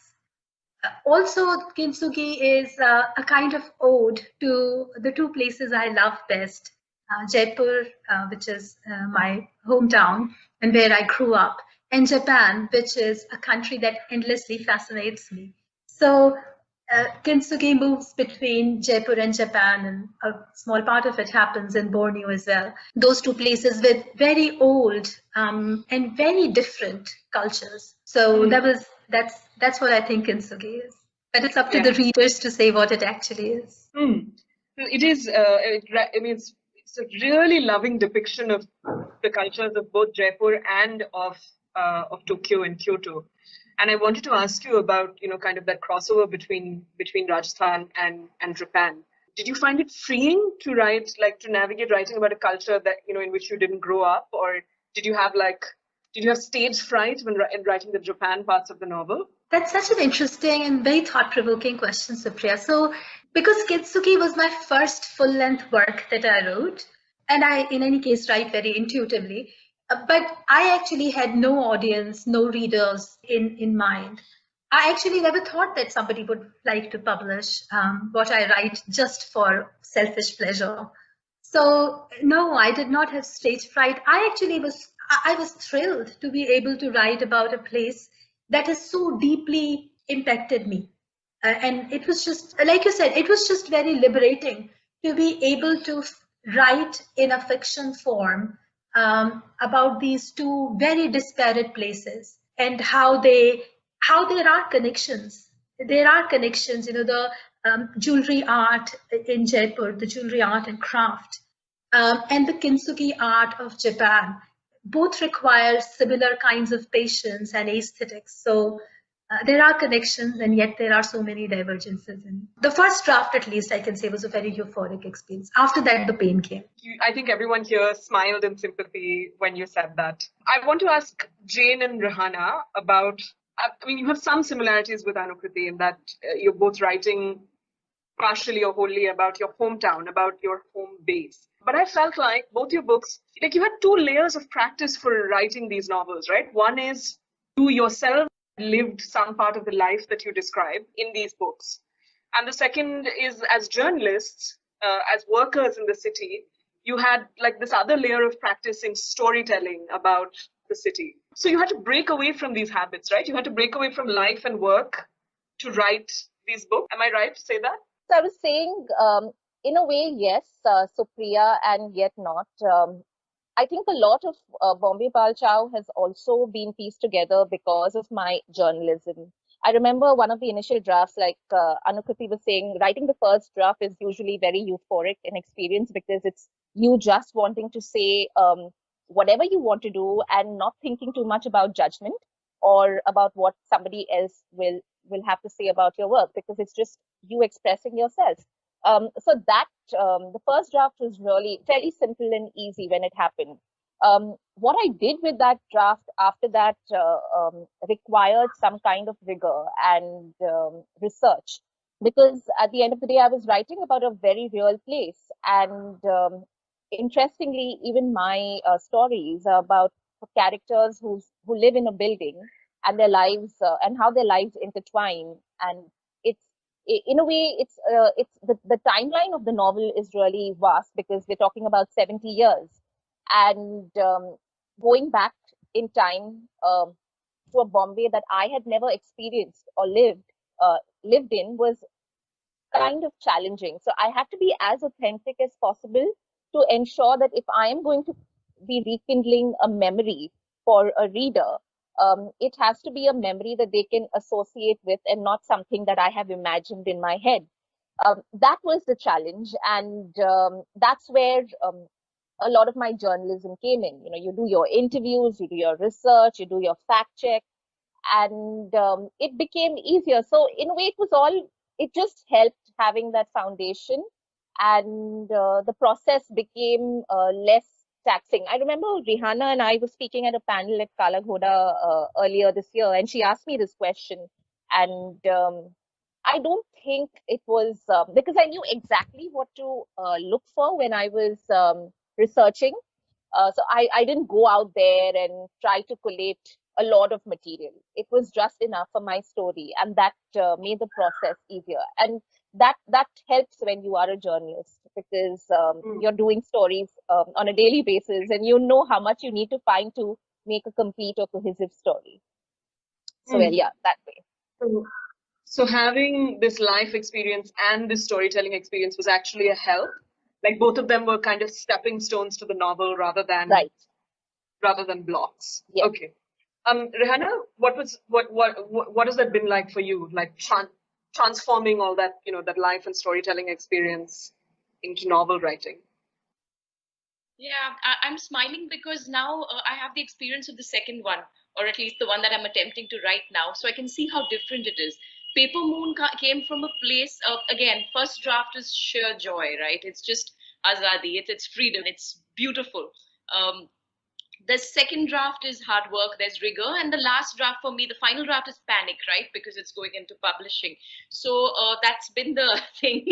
It's I wish I could just write first drafts and be done with it all. No, it was the book, and I'm glad to know you've read it, Supriya, was, of course, it borrows so much from my life, from the lead character, Fiza, shares so much.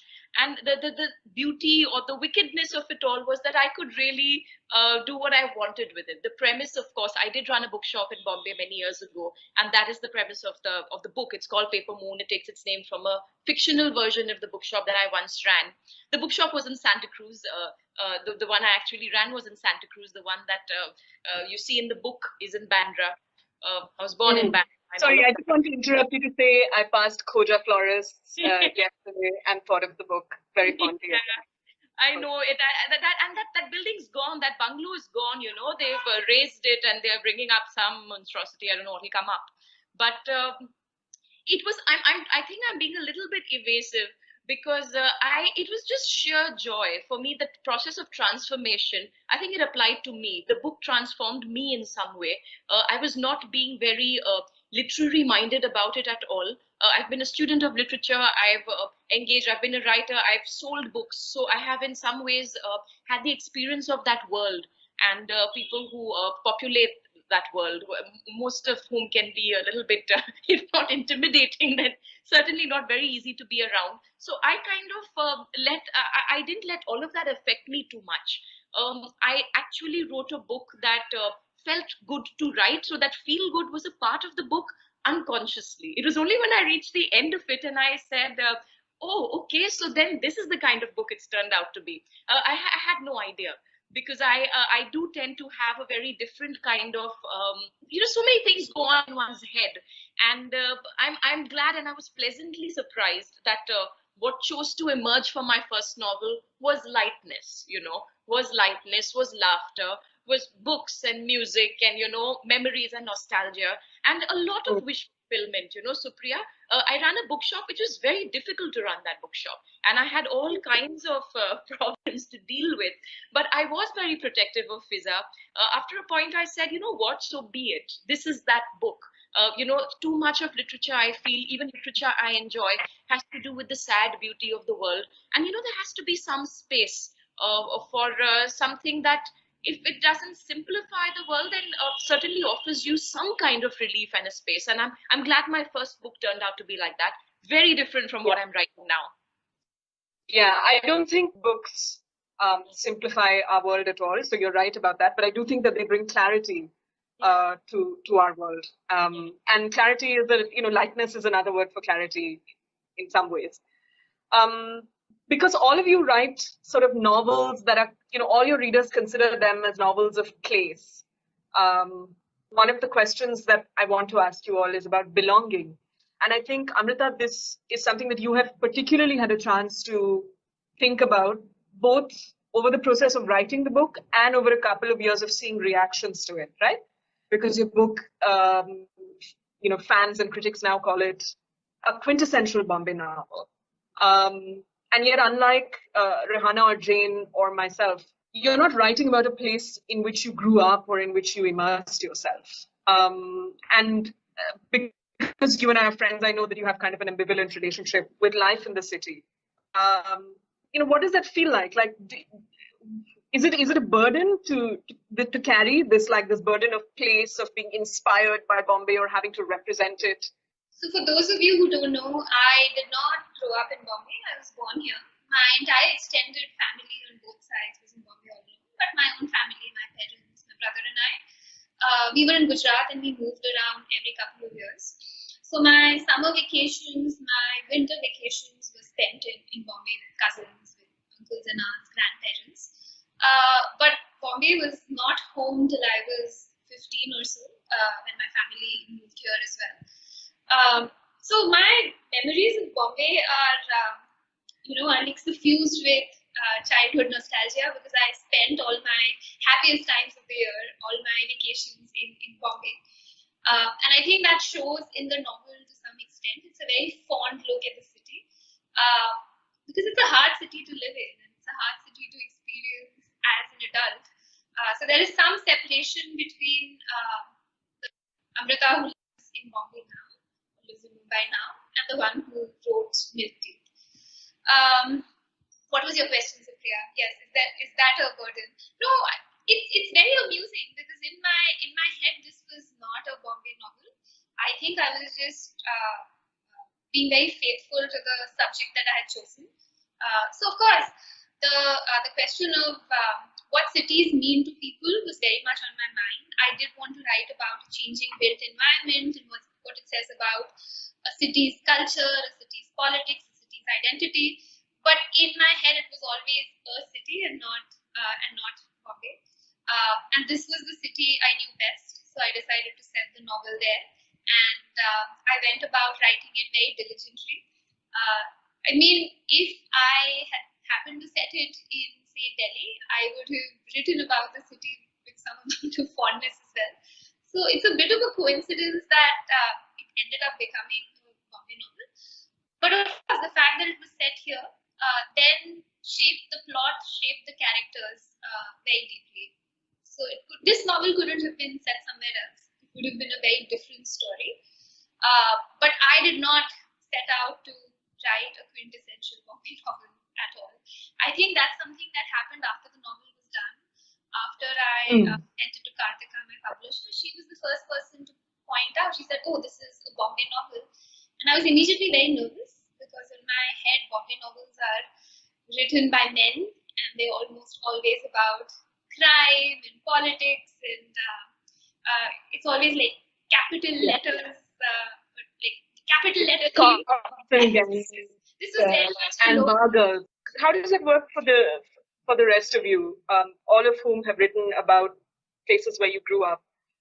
Do you feel like, Anukriti, do you feel like the Jaipur parts of Kintsugi are a tribute to where you grew up, or is it like about making peace with where you grew up? What was the alchemy at work there?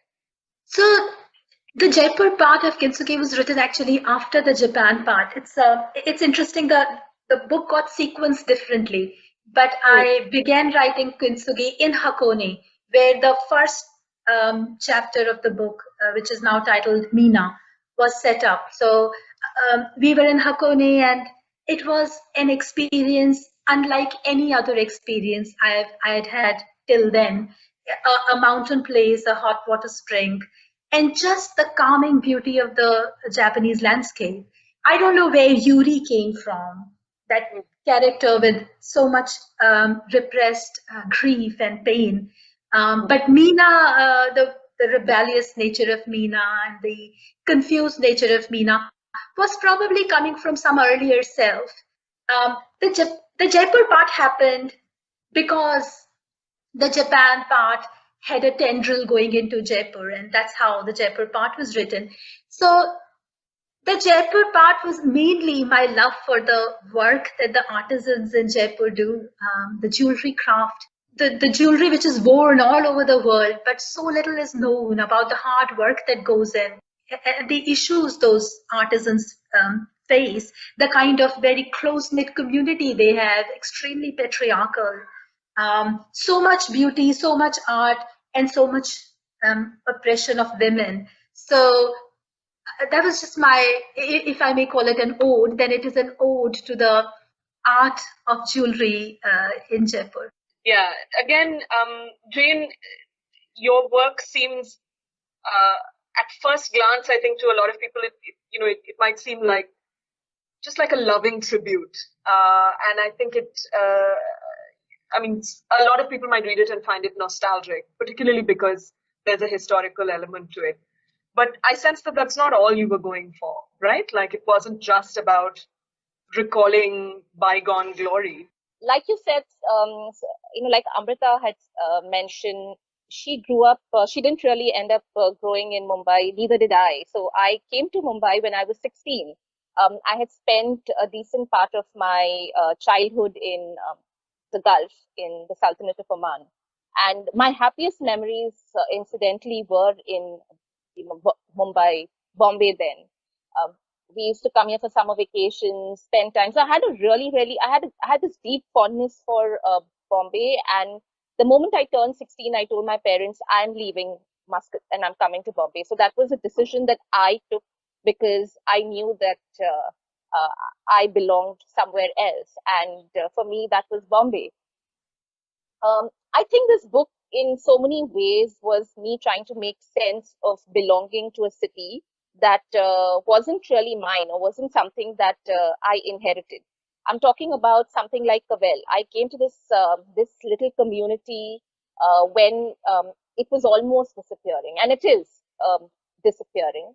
We've had residents here whose families go back generations, and my family was an outsider of sorts when we bought this flat, we bought this home from a relative, but we were newcomers. So we were the ones who took some time to kind of get accepted. And it was difficult. If you've lived in a community where people have been here for an eternity and who think they know the place at the back of their hand, and then you come here and you claim your right over a certain place, it becomes very difficult. And for me, it was, when I started writing this book, it was trying to make sense of this place, and obviously the city as an extension. And I wasn't seeing it through a sense of nostalgia. I just wanted to learn to appreciate what I was part of and what was happening to it. So I think appreciation would be a better word. I wanted to learn to appreciate the place I had come to call home. Bombay is a difficult city to live in, and I came from a very comfortable, sheltered life, and having to live in a city that makes you independent, at the same time inconveniences you in many ways. There's some kind of joy in that, and this is a joy that I keep trying to recollect in my story. Something like a water pipe, the water connection story in my book. And it's a real story because when we moved into this building, we did not have a pipeline. So we did not have water for a good few months. And I remember us getting up in the morning, me, my brothers taking buckets and going to our neighbor and bringing the buckets up. So you can imagine firstly having to move into an old building and having come from a city where the showers were, you could use a shower as and when you liked, and now everything was rationed. It was strange, and I think I wanted to see the value in what I had come to acquire and make my own. So that was one of the reasons. I live in an old building. I had to go up to my neighbors with a bucket just last month when the supply ran out. As you were speaking, I realized that of course you're right. Bombay Balchao is about making sense of a place to which you don't originally belong. It is an immigrant novel, right? Because the community is an immigrant community. It's a diaspora community. It's a Goan diaspora, and the move, so it's not exactly thousands of miles apart. Rehana, I have a question that may be about technique. You talked about kind of the joy, and then the discipline and then the despair of working through your drafts. And in keeping with the ideal of lightness, I want you to tell us how you deal with self-doubt as a writer. Did I put you on the spot? No, I'm thinking about it. Again, like somebody here said, was it Anukriti? That she's a very intuitive writer. I am too, not just writer. I am not, I have friends who suffer from being too meticulous. I'm not that person actually. And that somehow translates to my writing too. I'm sorry, I'm making a very bad case for myself as a writer. What I mean to say is I tend to go with what I feel works or not. There is not too much scrutiny, at least at that first draft stage. I have learned now to share my work at an early stage with people. So self-doubt is, I was doing another session the other day, and I feel what I suffer from is that anxiety of influence. That is a problem for me. And that's where I find myself coming short very often, because I'm comparing myself. It's a problem. And especially if you've studied English and you went to college and you study, I have T.S. Eliot still lodged somewhere in my head, and that is difficult to, I'm almost 40 now, and I'm still thinking about his impersonality theory, and I'm thinking about, literature is not a delving into a personality, it's an escape from personality, and I feel that's not how I feel, that's not how I am, that's not how I write. So the doubt largely comes from very early training, education perhaps, and some kinds of, canonical works and figures who kind of colonize your brain for a very long time. And it's only with your own life experience where you learn to become more confident and front-footed in other areas. And that seems to have helped me with my writing now. I am more self-assured because I am writing something to first and foremost to please myself, really. And I use the word please because that's what I have done so far with the first novel and even the second one. For which I take inspiration from my grandmother's life. This, again, the self-doubt comes from the inspiration part. Everybody, I'm so happy no one on this panel has done it so far. But the only questions I get are about, did this happen? Were you in love with this boy? Did he propose to you there? And it's fine. And I've called for it. I mean, I've put myself out there very clearly. It's not like I've concealed identities very well. Having said that, there is a lot of draft. And I keep joking with the people, the real life sort of figures who the book might be or might not be about. And I joke with them all the time saying, I made you look so good, It was not like this at all. You take some kind of inspiration, there's some memory, and then it's your own growing up that kind of, everything goes into this writing process. So self-doubt, largely, it's an ongoing process, and it's about kind of being in conversation with the voices in your head, which perhaps come back from very generations away. Yeah. And all of you so clearly are readers as well as writers, which I know seems like a very basic thing to say. But I have read a lot, I write a weekly books column, so I do read a lot of books, or at least glance through a lot of books that are written by people who are not readers. So I feel this is worth mentioning. This actually leads me in nicely to a question that I have for all four of you, after which perhaps we can sort of cool off and prepare for audience questions later. You're all young women writers. 3 of you are debutantes, or at least 3 of you have one published novel so far. Do you think critical reaction, just tell me honestly, like, do you think you've been taken lightly or too lightly? Do you think criticism of your work has kind of been hooked to the fact that you're a young woman? I'll go alphabetically again. So Amrita, I'm putting you back on the spot. No, it's really interesting. The name of the panel, the lightness, the ideal of lightness. So when I think of light in the context of my novel, it's the fact that a lot of serious readers and some critics have called it a light novel, and a little bit condescendingly, of course. And I mean, I'm very lucky. Yeah, that is a very condescending thing to say about your novel in particular, I think. Anyway, go on. Yeah, and there are like 2 lines of like engagement with the novel. Like one of them is that it's a love story, and the second one is that it's a nostalgic look at the Bombay of the 90s. Both of which are true, but also very reductive. So yeah, I mean, I was smiling as you were asking the question as well. But I'm lucky that my book has received a lot of love from readers and a lot of serious readers and quite a few critics as well. But a lot of the coverage of the novel, at least initially, was centered on me. And I mean, I've been in a lot of articles talking about the rise of young women writers and debut women writers. So yeah, I mean, I'll take what I get. I'm glad that has got the book a wider audience. But I hope it doesn't turn away readers who are looking for deeper works. And I agree with Rihanna, right? Like there is a space for lightness in literature. And I wrote the novel I wanted to write. I agree that, I mean, I did want to bring joy to readers. And I've always wondered, like, would I, and in the course of writing meditate as well as afterwards, what is more important to me as a writer, to write something that is admired or to write something that's loved?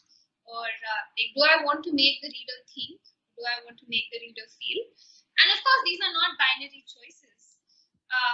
But I would be very disappointed if I wrote something that wasn't loved or that didn't make people feel. So that aspect of how my work is received is very important to me.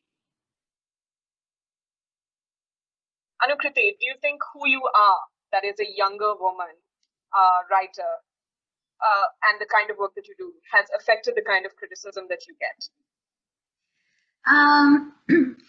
So the first, the 2 short novels which came out, Bhauri and Dora, they were very Rajasthan centric. And when they came out, I realized that there is no original English writing on rural Rajasthan or on Rajasthan at all. So I think that just took away focus from who I am, and people focused on the short novels. And everybody who, and I got very, very kind reviews. Everybody who wrote about them wrote about how they were rustic and how I used a lot of Rajasthani words and how they have a fable-like feel.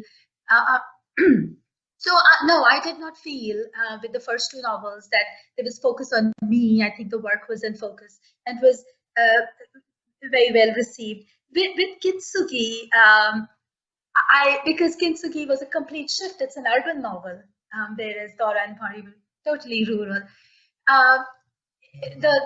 Again, I mean, it's probably not politically correct to say, but I feel that my work appeals to women reviewers far more than it does to the people of the other party.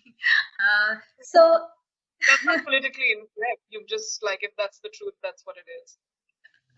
Yeah, oftentimes we have to weigh the truth in the balance of political correctness and incorrectness. But I'm so happy that we can say here it's a safe place to say these things. So I think the novel has received really nice reviews, focusing on the work, not on who I am.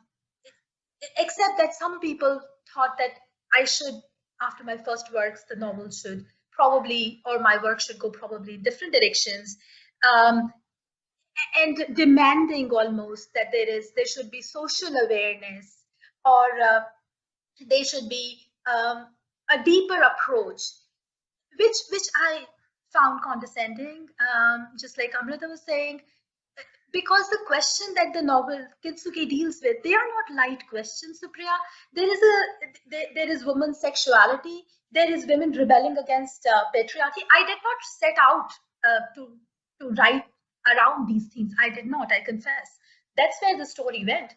But to say that the novel just because people have read it quickly because maybe the story appealed to them or the story carried them through quickly, to say that the novel does not touch deep issues, um, that sort of that sort of hurt me, because not that I set out to write a deep novel or a path-breaking novel, just like Rehanna was saying. And Rehanna is absolutely wrong. She's such a fine poet. I've read some of her poetry. For her to say that she can't get out the English canonical learning that she did out of her head, that's not true. She writes beautiful poetry. But yeah, to be bracketed as a woman writer is something that I don't want. As you know, I'm a bilingual writer. I write in Hindi as well, and it's the same case on that side of the language too. A woman writer writing on women's issues. No, I'm a writer writing on human issues, and that's how I want to be viewed. Yeah, I don't think a lot of male critics or male readers realize how much they're missing out on, because women, of course, read across the aisle, but men, and I think there are studies that that prove this, but that men are far more reluctant to do that, to cross gender lines. Jane, how has who you are affected how your work has been received, according to you, if at all? So strangely, Supriya, this is my debut. My first book was the one I co-authored with Hussain Zaidi, which was Mafia Queens of Mumbai, and it was non-fiction. Sorry, yes, that's right. It was my mistake to forget that. No. So what happened when I wrote the novel is one of the questions that I kept getting in interviews is, after writing crime, why did you choose to write fiction? And at the back of my head, the only question that kept playing is the one that I wanted to say is, why can't I? And why does one have to get stereotyped as a writer of kind? But I did go about explaining it, though it was never, though I really set out to be a writer I would have loved to be a novelist. Another kind of book came my way, and that's why I decided to work on Mafia Queens of Mumbai. But I think there is this tendency to look at writers as, people who can only work on a certain kind of book and not the other. I remember when I even tried to get Bombay Balchao, when we were approaching publishers, this was a question that kept popping up, why can't you just write crime? It will sell more. And what would a book like, a book about a niche community in Bombay, would it really do well? I don't think it's great for her career as such, her writing career.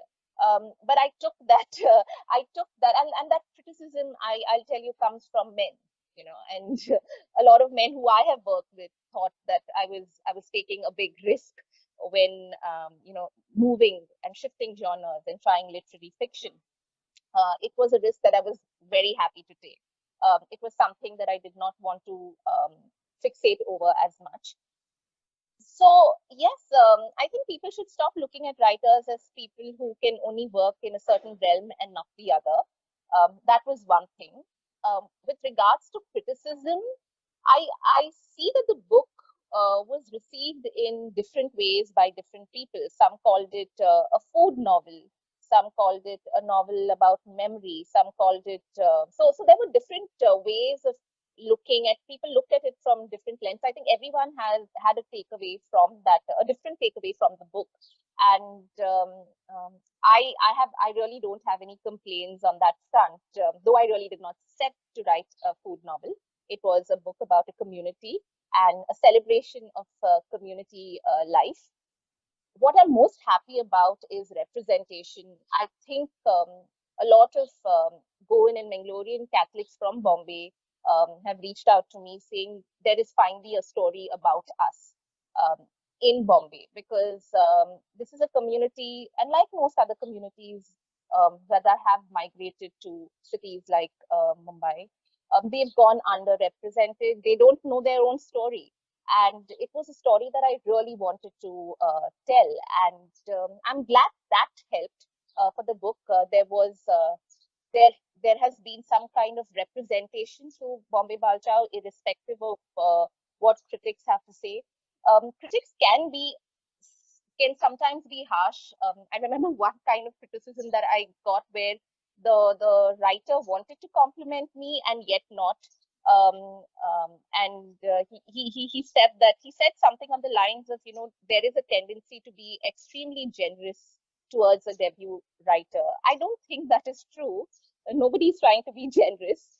And so he actually looked for ways to bring the book down. And I found that very amusing. And Kartika and I were actually breaking down every sentence that he said. It began with something nice and then ended up with some kind of criticism.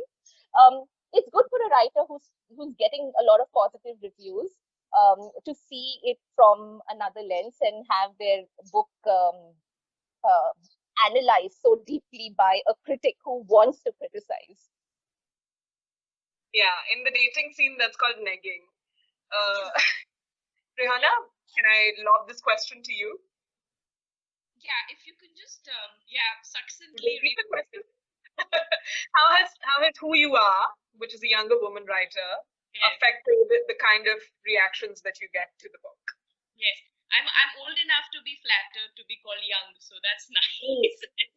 And also, Anukriti, thank you. I will have it. Anukriti, thank you for those very kind words about my poetry. You really are very appreciative. That's really sweet. Absolutely. I agree with everything everyone has just said. Again, with me, I really put myself out there in ways that perhaps some of you haven't. It was the premise and a lot of the plot points and etc. was so echoed so much of my own life that a lot of the criticism, some of the condescension or some of the dismissive attitude that I received was, oh, so there's this girl who's sitting down, at an Irani cafe and writing in her journal. That's the sense I got, that someone's thinking that you're writing a little memo, you're writing a little diary. Dear diary, this happened today. And it's really funny because I'm, again, each to their own opinion. But if the opinion comes from a very preconceived notion of what a debut novel should be, or what a Bombay book should be, or what a coming of age novel should be, perhaps someone close to me or once close to me said, oh, why did you write a young adult novel? So I laughed at that. I said, you mean because the protagonist was a young adult? I mean, are you talking about the reader or are you talking about the central character? But really, the book gave me so much pleasure that really took precedence over everything else. I think. I don't know if that's the right way. I don't know if that's the literary way. But it was something that really made me feel, it empowered me in some ways. And I think I'm taking that experience onto the work that I'm doing now, which is a completely different kind of zone. I think many of your readers will agree about the pleasure principle. And that goes for your work, Rihanna, as well as for all of your wonderful books.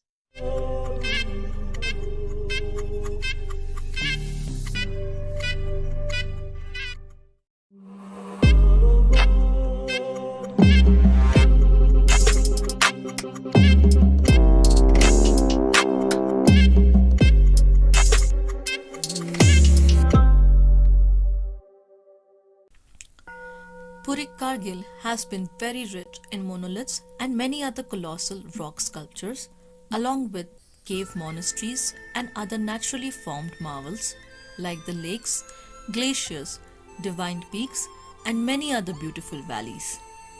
The history and cultural heritage of Buddhist rock artwork dates back to the Gandhara art of the 5th to 6th century AD. The Maitreya or the future Buddha statues are situated in all 4 directions at locations including Karchikhar, Vakhamulbek, Apati and Dras.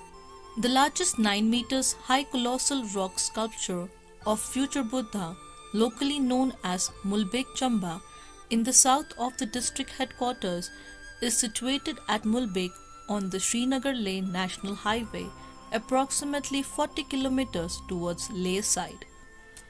Mulbek derives its name from Murn and Brak, which means silver and rock, on account of the silver-colored rock where the various gompas exist. In the ancient times, the silver fort existed on top of the village and it was hence named as Muldokhar of Mulbek. The four-armed Buddha sculpture at Mulbek carries leaves of sacred plants in one hand and the treasure vase in another, a mala in the third one, and the fourth one pointed towards the earth as boon-granting gesture. This mudra is very common amongst peaceful deities. The 11-faced Avalokiteshvara holds the third of his four hands in a boon-granting gesture towards the right side. ये चंबा मैत्री देव का एक statue है जो आज से लगभग से पहले कुषाण वंश के वक़्त महाराजा कनिष्क के दौर में बनाया गया था। चंबा मैत्री देव का मूर्ति चंबा देव बुद्धिस्ट बिलीफ के हिसाब से ये आने वाले भविष्य में लॉर्ड चौथी श्रेणी के बुद्धा हैं। ये जिनको हम अपने ज़बान में हमदिन जीपा कहते हैं। ये हमारे बुद्धिस्ट बिलीफ के हिसाब से यहाँ के लोग आने वाले भविष्य बुद्धा मानते हैं, जिनके दर्शन के लिए मुख्तलिफ़ जगहों से लोग यहाँ पर दर्शन के लिए आते हैं। सिर्फ बुद्धिस्ट फॉरेन बुद्धिस्ट कंट्रीज से ही नहीं बल्कि लोकल हिंदुस्तानी टूरिस्ट भी यहाँ आते हैं। इस गुम्फे में लगभग कई हज़ारों में लोग आते हैं जो श्रीनगर से ले जाते हुए टूरिस्ट होते हैं, वो भी यहाँ पर दर्शन के लिए आते हैं और यहाँ से दर्शन करके लोग आगे लद्दाख की तरफ जाते हैं और जो लेस मुनारी रोड से आने वाले हैं वो श्रीनगर की तरफ यहाँ से चले जाते हैं। तो मैं यहाँ की जो लोगों की आस्था के मुताबिक हर पूर्णमासी को, हर अमावस को, हर अष्टमी को लोग यहाँ इस चंबे के दर्शन के लिए आते हैं और यहाँ से सवाब दराएं हासिल करके फिर अपने अपने इलाके में चले जाते हैं। One more interesting thing to note is that there is a small crowning stupa on the head of the statue, which is a characteristic mark of the Maitreya Buddha. There are also a number of other important tourist sites in Mulbek area, which includes the cave monasteries of Shargol, Wakhargyal, and the isolated amazing hidden valley of Hokhar Organ Zong.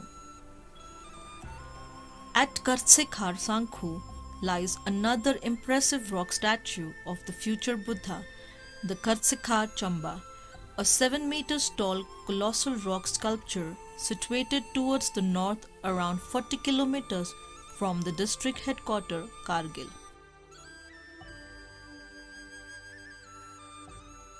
This statue is famous, very famous statue in our Ladakh, and it was carved probably in 7th century during the time of Kanishk king, and the builders, the people came from Afghanistan, Kandahar. They came and they carved this statue. So many people all over the world visits this site. This statue of the Maitreya Buddha, sculpted on a greyish-yellow rock, is a neat and clear masterpiece. With the treasure vase in his left hand and the right hand raised to the level of heart, making the gesture of protection or fearlessness, it represents sovereignty and protective blessings, with the mala tied around the wrist and the arm symbolizing the purity of speech. According to Buddhist belief, 1,000 Buddhas who are to come in this world visit. Among that, it is at fifth serial. Suppose first Kakusanda, second Kunagamana, third Kasapa, fourth Gotama, and this is the time of Gotama, and future will be the Maitreya Buddha.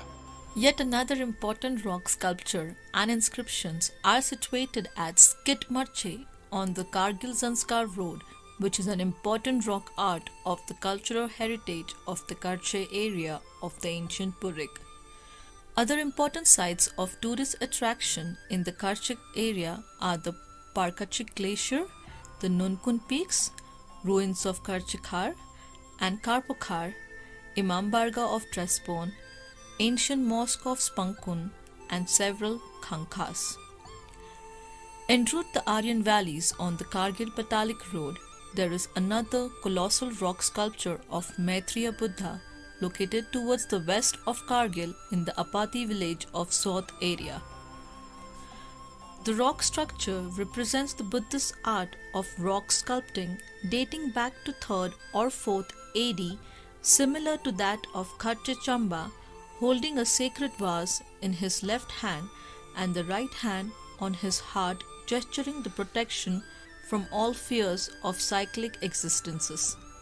There are approximately 6 different sizes of rock monoliths of ancient Buddhist scriptures along the Kargil-Srinagar National Highway at Stagpo village of Dras, which includes a 7 feet 4-armed Avalokiteshvara, a 4 feet statue, and other statues including the rock inscription of Dharma Chakra. Dras is the gateway of Ladakh and is the second coldest inhabited place in the world after Siberia, situated about 3,230 meters above the sea level and approximately 60 kilometers from Kargil towards Srinagar side, where the temperature sometimes plummets to minus 40 degrees. The Draupadi Kund, Bhimbhat, Kargil War Memorial, Tiger Hill, Tololing, and Mushku Valley are some other tourist attraction sites in Dras.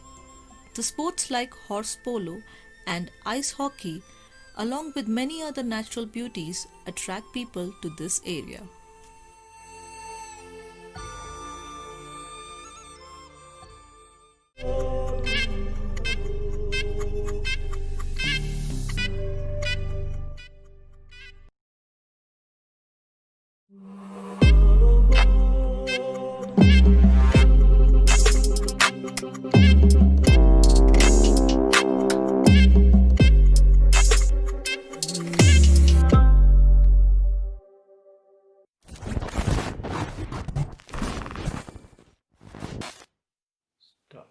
Welcome back to the Ladakh Literature Festival 2020. Our session for today is Writing on Partition, Memory and Longing, a discussion between Karuna Ezra and Anchal Malhotra, chaired by Resh Susan. Resh Susan is a freelance writer who writes primarily on books and culture. She runs the Book Satchel, an assorted cultural blog featuring books, films, art, creativity and mindful living. Karuna is a poet and a writer, former television anchor and model known widely for her activism. Her writing has featured in Vogue, Wire, Outlook, Tehelka, First Post, Open and Lonely Planet. The Heart Asks Pleasure First is her first novel. Anchal Malhotra is an oral historian and author of Remnants of a Separation, A History of the Partition Through Material Memory, shortlisted for the British Academy's 2019 Naif Al-Rodan Prize for Global Cultural Understanding, the Hindu Lit for Life Non-Fiction Prize, Kamla Devi Chattopadhyay NIF Book Prize, and the Shakti Bhatt First Book Prize. She is the co-founder of the Museum of Material Memory and she currently lives in Delhi. In this panel, writers Anchal Malhotra and Karuna Ezra Parekh talk about the partition, memories that linger, and the people who live in the aftermath of the largest mass migration in the history of human existence. Similarities that make us human and man-made divisions that induce longing, friendship, love, and also about memories passed on by people and material objects that survive to tell this tale. Welcome to this panel, Writing on Partition, Memory and Longing. Both Karuna and Anchal, they are friends and their work is informed by a common theme, which is partition and the consequences of partition. So to begin with, I'd like to start with a portion in Karuna's book, which is just released this year. So here's the book. So this is the story of an Indian Hindu girl meeting and falling in love with a Pakistani Muslim boy. And the irony being that they are meeting in the colonizer's land, which is UK. So there was this one portion in the book that, really stood out to me. It is when Daya has fallen sick and she's really tired and she's sleeping. And when she wakes up, there's a platter of food in front of her. And she's really happy to see the Indian food. And later, Aftab corrects her by saying it's not Indian food, it's Pakistani food. So can we start with that? What are the similarities, that bind us, even though we are two different countries? Yeah, that's such an interesting thing that you noticed, Rish, because that actually did happen to me with Pakistani friends. And so that's an incident taken straight from my life. And I remember I said, "Oh my God, I really miss Indian food." And their response was a little tongue in cheek, and they just said, "Pakistani food, you mean?" And we debated after that with my friends, my Pakistani friends, and we said, "So what's the difference?" And I think this one incident is so symbolic of the entire melding of these cultures and the division of these cultures, because what is the difference really, and when it comes down to it, why are those differences focused on much more than the similarities, which are so many that I could call that food Indian food, and it's technically the same thing. And I do talk about this in the rest of the book, where I don't know if you remember, there's this part where I said, how did a religion become so much more and hold so much more weight than a shared history, a shared language, a shared clothing, a shared culture of every kind, and music, and more than that, memories. We have shared memories. And so I think my work, and Anchal's as well, is so much an exploration of those memories and how you can't divide those memories, and that's what hurts, I think, about partition. And I think if any of us, most of us, go back a few generations, we tend to find these stories in our families, in our friends' families, and it's so recent, and it's still so relevant. And I think it is even more relevant looking at what our country is going through right now, perhaps, with so much divisive energy around at this time. So yeah, I think my work, as well as Anchal's, tries to focus on the similarities rather than the differences. And yeah, I'll say that much for now. And tell me, what else are you thinking about this? Anchal, so even your work and your research was very personal, like Karuna talked about families and stuff. Yes, absolutely. I mean, the thing is that there's a couple of levels that you find yourself reacting to the similarities, because on one hand, you're listening to people who live through partition, and they're telling you the similarities. They're telling you that we were together, and for the most part, there was harmony, and there is a shared language, there is a shared culture. But then on the other hand, you physically are able to cross the border. Like when I was doing research for my work, I went to Pakistan several times, and then to be confronted with that similarity in such a stark way, and to be sometimes, some people would think that you're from there. Like I think for most North Indians at least, even the physical similarity is very, very less. So there would often be times when someone would ask me if I'm from Karachi or if I'm from Lahore itself, when I was there in the city. And I felt such happiness and such joy, because how can you tell the difference? You can't, right? It didn't feel like another country. It just felt like an extension, right? Yes, but I feel like that's partly because of the mindset that I carried with me. So say I was influenced by the media. I was influenced by the image I read in the newspaper. If I was scared, then perhaps I wouldn't have had the experiences and the chances to speak to the people that I did. But I mean, I'm telling you, Resh, like I was 23, and the first time I went to Pakistan was by myself, and there was not a single bone of fear in my body, because I was so excited. All four of my grandparents from there. They told me stories, and I heard of hundreds of other stories from people, and you want to see where you are from. And the fact that you're there and someone can mistake you for a person who's actually from there, from that soil, I felt like that added another layer of intimacy. yeah, you sow yourself into the land in some way, right? So I, like Karuna asked some very pertinent questions in her book, like how can you tell the difference? And the food incident you brought up is just one of them, because I know that like her having friends who are Pakistani, there is this tongue in cheek always, you know, like with little things, with your clothes, with your food, with even your words. Right. So I think immediately when you are confronted with a person who is either Pakistani or Indian or from the other side of the border, it becomes personal very fast. And it's very difficult to keep it that political image that is shown to you through the media. It's very difficult to retain that then. Yeah, so can we talk a little more about borders? Like Anshul, in your book, you have very intimate real life stories of people who were affected by partition, and same with Karuna. Karuna's is basically an India-Pakistan love story. So what is your perception of borders, like not just the geographical ones, but the cultural ones and the cultural exchange that happens between two countries? Anshul, you can start. Okay, okay. So I always look at it like this, like the border between India and Pakistan, and we must take this as a preface for all conversations about India and Pakistan. The border between our countries is a man-made border, which means that it is a non-natural border.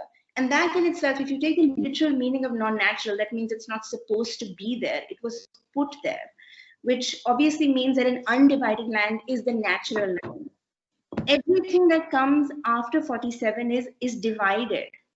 And how, I mean, I always think of it like this. Every time I'm standing at Wagah or any other border that divides India and Pakistan, there is only 6 inches that divide us, you know, 6 inches of white painted line. That's it. There's nothing else. And it takes barely a second to cross that line.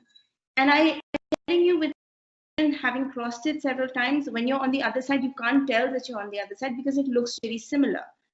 And what I always think about is, and I know Karuna may agree with me because she is a soul of nature, the trees that grow from one side to the other, or the birds that fly from one side to the other, or how the sun shines in the same way on India and Pakistan, at least in the borderlands. How is it possible to divide all that? It's not. And so I find that the construct of the border is actually incredibly man-made, because when I'm talking to someone from there, or even when I'm talking to like Karuna and I have these conversations all the time, even when we are talking about our friends and our relations and our feelings about the other side, it just feels like we're talking about one land. That being said, you can't disregard the fact that at 1947, so many things were ruptured and divided, including the things you mentioned: culture, land, population, homes. But the thing is, how do you carry that memory of that division? Do you carry it with hatred and bitterness, or do you carry it with the hope of that one day maybe this border will not seem so concrete anymore because of the conversation and the empathy that has gone into, you know, rekindling ties? Oh, that's a very beautiful way of putting it. Karuna, do you want to add something? Yeah, I had so many thoughts while listening to you, Anshul, and it's true, we discuss this all the time, and yet there's always new ideas around it. So, of course, my book and my story had to be set in a space where the border didn't matter, right? Because it's really interesting that we are countries that share a border, and yet we never actually encounter each other in our daily life. And I've said this repeatedly while talking about the book, that I was more likely to actually meet a French person or a Polish person, or any other ethnicity, rather than a Pakistani person in India. So I grew up not having met anyone from Pakistan, despite our physical proximity to this country. And so I needed to set my story in a land away from these borders. So I needed to kind of banish the border in order to make them encounter each other, my two protagonists. And I find that heartbreaking because, despite this 6 inches, as you put it, that's crazy when you think about that. Despite this, this very tiny sort of space between the two lands, I do feel that it is so vast. And I think that's where, you spoke about memory. And, for me, that's also where the longing comes in, right? Because anyone who I speak to in India who has an open mind to these things is dying to know what Pakistan is like. And anyone I speak to from Pakistan is fascinated to hear more about India. And it's this denial, this years and years of denial now of the other that has, of course, created this idea of longing. And, I've never had the pleasure of visiting Pakistan, despite having so many close Pakistani friends. But I totally believe you, Angela, because your story is not isolated. Anyone I speak to from India who's been to Pakistan feels such kinship there and feels a sense of home there. And that is really beautiful because, what is the border but a line, as you said, and what is this line but completely man-made and therefore in the structure of the universe quite imaginary, actually. It's something that we have imagined up, and it's not the best of our imagination, let's say. So I find that concept of longing so beautiful. Daya and Aftab have just made love, and Daya is kind of heartbroken, and she says to Aftab, every time we make love, we're crossing borders. And he says, no, Daya, every time we make love, we are rejoining lands. And that's how I feel about it. This concept of borders that actually should be banished, So, yeah. Do you find that the public memory is different from the recorded history? Like, for example, for me, the history that we learn in textbooks felt quite reductive because it just felt like, this year something happened, this year something happened, and that's all. Like, we don't think so much about it. It's just a date and some event happening. But when I read Anchal's book about, real people telling their stories, being separated from their families, having to leave homes and make new homes, there's a portion where somebody is thinking whether spending 2 rupees on ice cream is an extravagant expense. And and then there's another portion where, somebody is earning 600 rupees, and that's a very big amount in those times. Or people are smuggling, it might seem inconsequential to us, but for them, it holds a lot of value, like something like a necklace or, a vessel or something across the border. All those stories makes this partition and the way we look at it so much more human and so much more bigger than what we learn in our history textbooks, which is just maybe one line, one paragraph about this happened, and that's it. We move on to the next. So Anchal, when you were working on your book, did you find that the public memory is different from what is recorded? Like, is there a deviation? I feel like you answered that question. But I think what struck me was when I learned it in school, and I would say I went to a pretty good school in Delhi, and I studied the NCERT curriculum, and I know Karna did as well. I was pretty surprised that when we studied partition, it didn't feel like it belonged to me. And independence didn't feel like it belonged to me. It felt like words on a page. So it's a two-part problem. It's not just the fact that it was being reducted into numbers and statistics. It was also the fact that the way we were being taught it didn't make it feel like our history. So as a result, when I started actually speaking to people who had lived through partition, the enormity of humanity dawns on you, right? And Resh, you said it very rightly, like you read the things in remnants and you feel like partition was a human event. But partition has always been a human event because humans were affected by it. By saying 15 million people displaced, you are reducing each one of those people to a number. But I think what we need to remember is behind each number, there is a story. And the interesting thing about partition is that for these stories, you may hear one kind of story, and I know that the media and a lot of books have vocalized the violence of that time and made it into the dominant narrative. But you will always find other kinds of stories as well. Stories about love, stories about friendship, stories about sacrifice, stories about extreme pain. I think that what really bothers me is how the media and Bollywood in particular has painted partition as a photograph of trains and train stations and people sitting on trains and people killing one another. And I feel like this has really dominated our imaginations when it comes to partition, and that perception needs to change. So whether it is Aftab and Daya's story, which in itself is so intimate and unique, and I can tell you firsthand that such stories existed even then, or it is a story of someone, as you said, getting 600 rupees, or someone not being able to make ends meet when they crossed over. I feel like all of these stories are important to hear because it does many things. It returns partition to storytelling. It returns partition to us. We feel like we own it. We feel like we can hold it. We feel like it's our history. And this needs to change in the way we teach it in school as well. And the second thing that happens is a semantic shift. People who live through partition always call themselves partition victims because they feel like they lost something. They lost land or home or family or stature.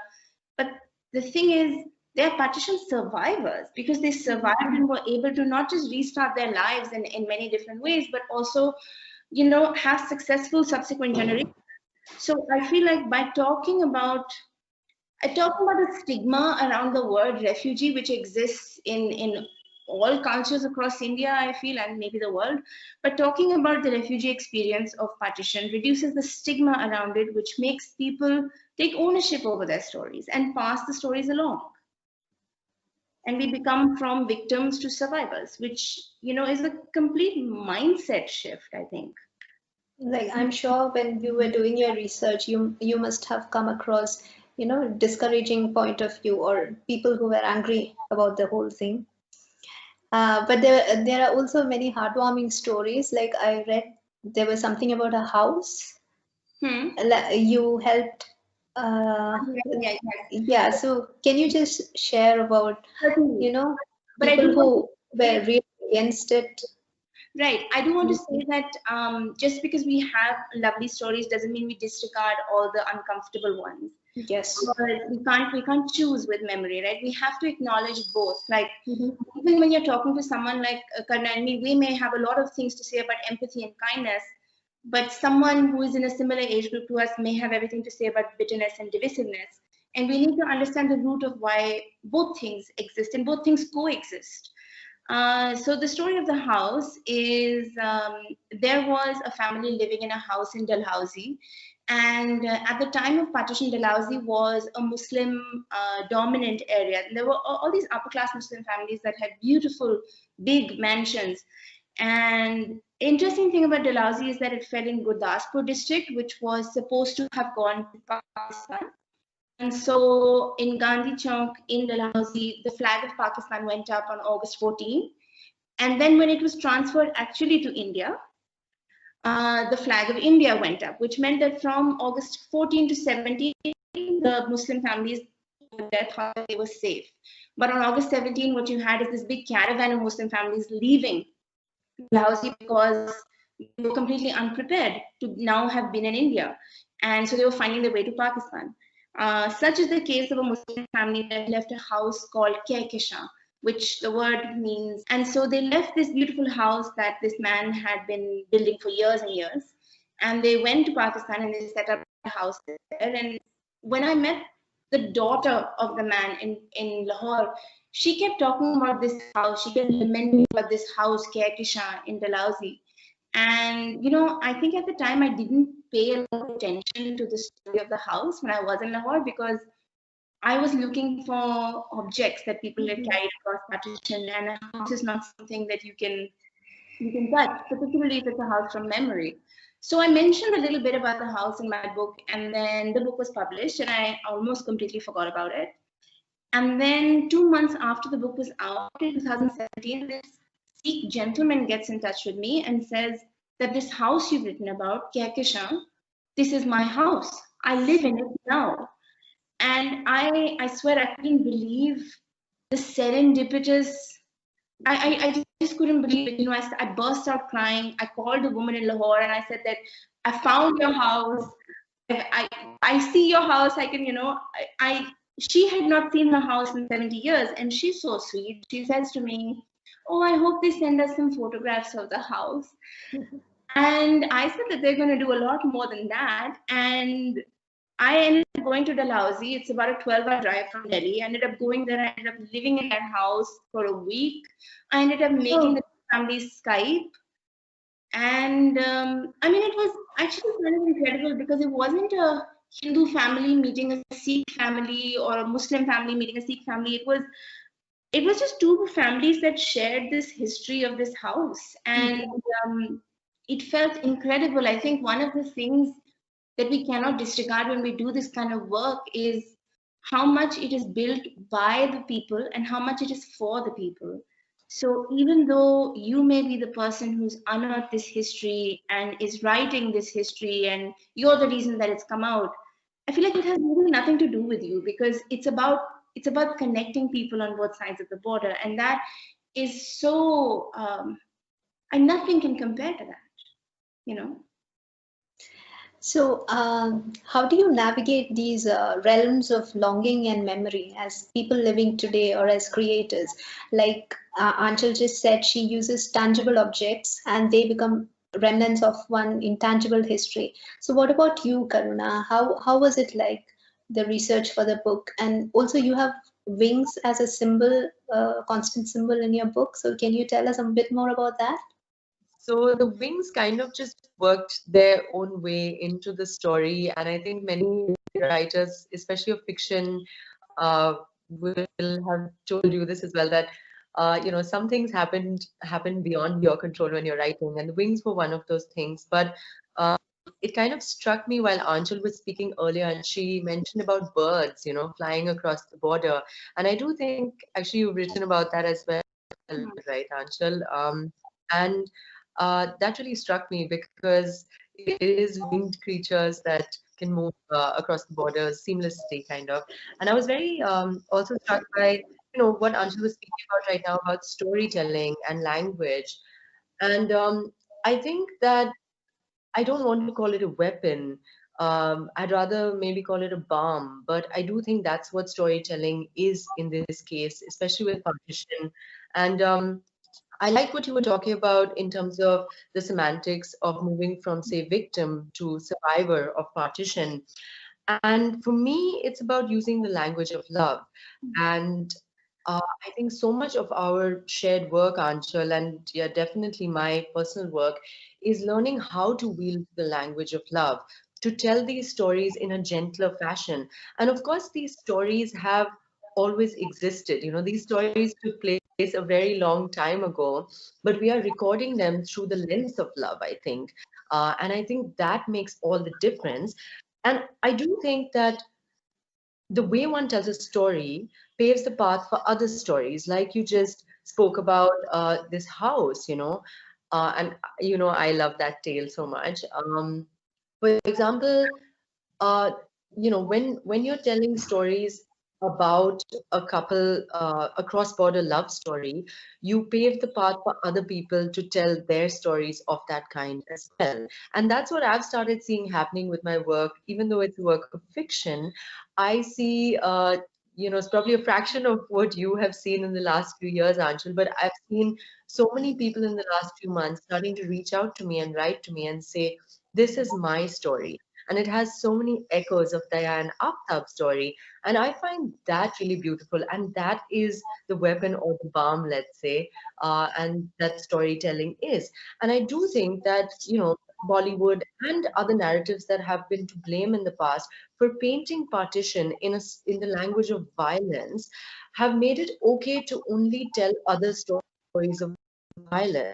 So, for example, if someone had a story of love or kindness from partition that kind of brought two religions together, or didn't speak in that language of hatred and violence, I don't think they would have felt confident to tell that story in the past, because they might have been thought of as a traitor to the country, or they might have been called names for it, or they might have been an aura of shame around not having that hatred as well. And I love that we are telling stories in the language of love now, so that we open the door to more stories being heard of that kind. And I think you do think the energy around the past like that, even though the stories have taken place ages ago. It's how you record them now. And one of the interesting things that I've seen recently, which is really coincidental but kind of serendipitous as well, is I'm sure you guys have seen it, the India Love Project that has just come up on Instagram, documenting stories of different religions, couples of different religions coming together across India. And I just feel like, you kind of raise the vibration like this, and it not to say that my work caused that, but I do think that there are so many of us working towards that kind of narrative now, and you see like a sort of national change place. Believe in telling stories differently, finding each other, and in its own way, it becomes a movement of gentleness and love and storytelling in the language of love. So yeah. Yeah, and I think such projects are really important because there's so much of disharmony between religions and so much on your face hatred. Two fictional characters kissing is a big problem because they both are from different religions, but there was no outrage over, many other things that actually deserve our outrage. Right. Yeah, exactly. Yeah. And it can be quite disturbing actually to see, and it's heartwarming actually to find people like yourselves and the people doing the India Love Project and who stand up against it. And like I said, I think that I think our work, especially for me as a fiction writer, Anchal's work of course is research, and it's very work. Most people don't think of fiction as important in that way, but to tell this story became so urgent for me in these last few years. It started out as a love story, and it kind of gained more and more urgency as I wrote it in these last few very important years, politically speaking. So yeah. Yeah, so we are in this age of social media, and both of you are active in different platforms. So do you think like social media or Instagram, they can be something more like a repository of history and culture as well? Yeah, I mean, I think Anchal's the best person to answer this because of the way she has used her social media so beautifully with it. I, of course, try to balance it out and put out these ideas. But I love what she's doing, not just with her own page, but also with the Museum of Material Memory. Anchal, I honestly think you should answer this one. Like yeah. Anchal, please. Yes, I would love to. But before that, Karna, what you were speaking about fiction versus non-fiction, I'm actually, I have to say that I'm very envious of novelists because sometimes I think when you're writing, when you're writing history, when you're writing politics, when you're writing non-fiction, I mean, you're putting forth real life stories, but I feel somehow the impact in fiction is way more and it's longer lasting. And fiction is able to cut into skin, go to bone, and kind of stay there, because like I may forget lots of things I have read in non-fiction text, but the story of Aftab and Daya is with me, and it's with me quite strongly. Like even the things that they say or what they feel, because I think that fiction allows us for that space. It allows us to make the personal political, and vice versa, of course, the political personal. In terms of social media, and I think I'll just interrupt you here. I think you were talking about seeing the partition with different perspectives, and I think Karuna's book is a very good example of that because partition, it's something very violent, it's very sad, but Karuna's book is all about beauty, love, and it also addresses these difficult questions. Well, I was now kind of we're just going to be speaking about you as if you're not here. But I was sent the manuscript to blurb it, and I think that what I took away from that was that Karuna's novel speaks to, it's a testament to a possible world. It shows us that certain things are possible, and I wrote this in my blurb also. It sews up a subcontinent divided, and it does it with tenderness, and it does it with affection. And it's not that it's not uncomfortable, because there are several things in it that make you very uncomfortable, particularly when you're confronted with with religion being the primary mode of identification for many people, and suddenly you don't know what to say, and somebody is always the other in this circumstance.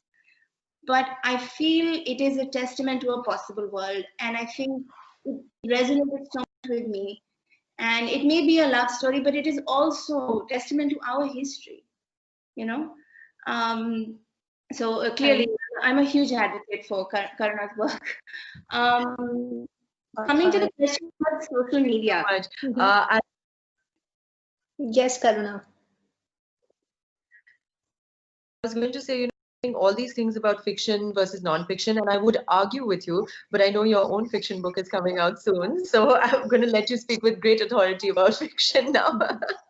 I mean, this is how, I noticed it in my own work also, and so I feel like, on one hand, to be envious is something that you yourself are doing, But to speak of social media and borders, actually, this is very important, and I think that for the larger part of the conversation about digital media, social media gets a really bad rep because it is like the breeding ground for trolls and robots and all that stuff. But on the other hand, it is, when we speak about it in the case of partition, it is one of the only ways in which so many people can go back or see where families are from, visibly see it, If you can't touch it, if you can't walk on the soil, then you can actually see where someone is from and you can hear stories from that land. And I feel in that sense, social media is a huge resource for us. There have been innumerable stories that I have posted online on Instagram and Twitter where I have said, oh, this story is from, say, Multan. And then someone from Multan will write and say, I'm from Multan. Where is the story from? I can help the person find their house. And this happened just recently, so it's very vivid in my mind. But I feel like social media has, it can be a tool to use to our advantage in this way. And it's also developing a kind of harmony and community, right? Right. Because all of a sudden people can speak to an Indian or a Pakistani, and it's not a mythical, fictional, imaginary character anymore. It's like a real person. Yeah, actually dissolving borders, what we started with in the beginning. Yeah, I was just going to say, who would have thought that social media is the borderless world that we all dream of? Yes, so I think we are nearing our ending time. So would you like to give us a few recommendations, anything related to partition or just anything you've been enjoying recently? Karuna? Gosh, I've spent a lot of the last year reading a bunch of classics and rereading classics, and yeah, me too. They're such a comfort in this lockdown and stuff. Yeah, the only thing is that for a writer of fiction, it sometimes makes me feel like all the best writing has already been done. So yeah, but some of my old favorites, Anna Karenina. I read Kim for the first time, which I actually thought was a glorious look at India at the time.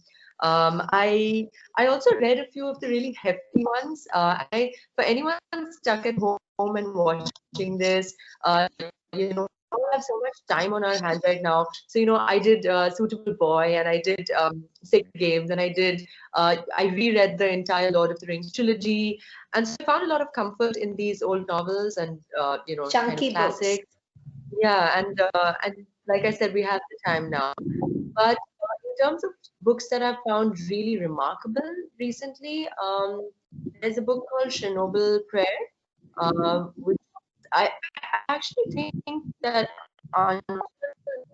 you read it recently, right? I think I saw that you were recommending it somewhere as well, and it has been beautiful reads that I've had recently, and surprisingly, the one that I'm definitely going to recommend, especially for this winter, is Wind in the Willows, because it's my go-to comfort book, and so I'm going to recommend that. So yeah. Perfect, wonderful. What about you, Angela? Well, I would piggyback a little on Karna and say Svetlana Alexievich is my go-to like almost any day, any time of the year, and it's a bit depressing to say that because all of her books are so heavy, but I feel like she is the best entry into oral history. Really? She's fantastic. Yeah, I mean, Chernobyl Prayer is great. Unwomanly Face of War is incredible. So I recommend her all the time. And she really set up she really set up the field of oral history in some way and what a woman could do in that field. Of course, in India, we have our own incredible equivalents of Urvashi Bhutalia, Ritu Menon, Kamla Bhasin. So those are other recommendations. But for the past couple of months, I have been reading things I've already read before and new things. So Resh, I know that you may agree with me when I say IQ 84 is amazing, and I read it again this year, also a tome of a book. But I also read Memory Police and This Is How We Disappeared. It's a very bleak read. Which one? The Memory Police. You know, it's funny you say that because I found it incredibly vibrant. Oh. Because I think it's so much about forgetting and also like kind of forced forgetting. Mm-hmm. And it really informed the way I thought about a lot of the objects that I wrote about in Remnants. Mm-hmm. Especially the objects that people wish they had carried but never could. Mm-hmm. Because it's all about things that disappear. And then other books I would recommend are William Dalrymple's City of Jinns. I think is like a classic for everyone to read. Yeah. And All the Light We Cannot See. Oh, I love that. And I know you love that too. I really want to read it again. It's so beautiful, that book. Karuna, have you read it, Karuna? No, it's on. Definitely should. You definitely should, because both of us are recommending it now. Yeah, I want to go back into a time when I hadn't read it, so I can read it for the first time. Exactly. So the title actually reminds me of another fantastic book that I read called In the Light of What We Know. And I actually would recommend that in terms of partition, but a different partition, which is the Bangladesh side of the story.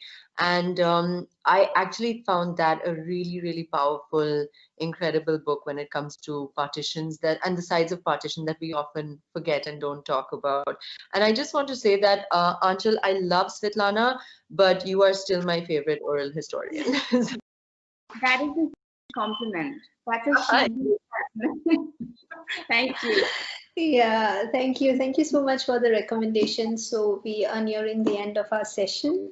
And if you'd like to explore books on how religion and geographical borders separated people of a common heritage, I would recommend Anchal Malhotra's Remnants of a Separation, non-fiction, real-life stories, tearjerker. I cried so many times reading this. And Karuna's The Heart Asks Pleasure First, which is all sorts of beautiful, very lyrical, very poetic, and it's a love story. So thank you so much, Anchal and Karuna, for this session.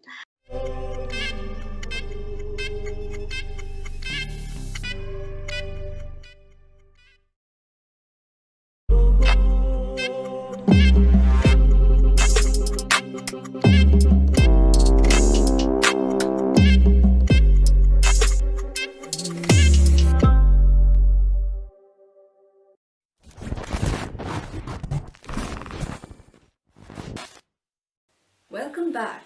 Our upcoming session for today is Unfamiliar Trails, Women Writers on Travel Writing, a conversation between Tarun Khan, Alice Albania, Shubhangi Swaroop, and moderated by Rehana Munir. Rehana is the author of Paper Moon and is an independent writer with a weekly humor column in HT Brunch and a cinema column in Arts Illustrated magazine. Tarun N. Khan is a journalist and a writer based in Mumbai. She has published widely in India and internationally, including in Guinerca, Al Jazeera, The Caravan, and Himmel South Asian, and has received fellowships from MacDowell, Jan Mikulski Foundation, and Swiss Arts Council Pro Helvetia. From 2006 to 2013, Khan spent long periods living and working in Kabul. Shadow City is her first book.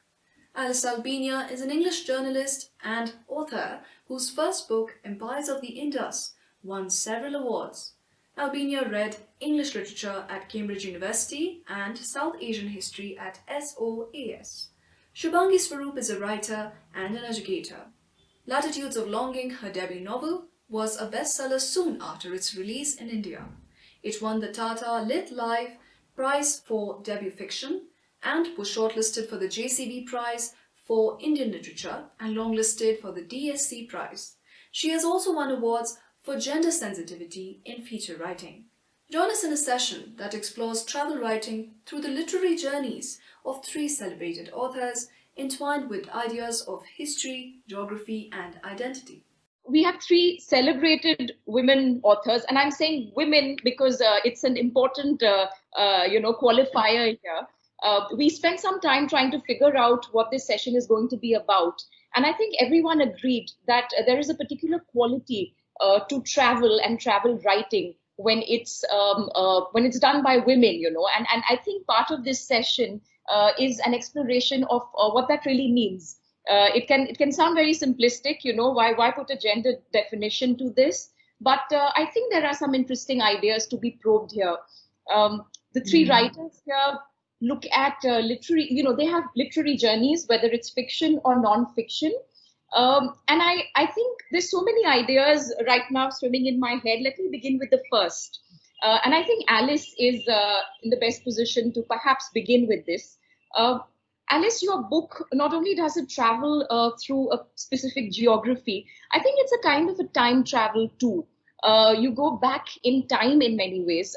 I think that can be said of Taran and Shubhangi too. But I'd like your thoughts on that. One, why the Indus? And why, you're going back to the beginnings of civilization in many ways. Can you talk us through that? Well, why did you pick that particular river and that particular civilization?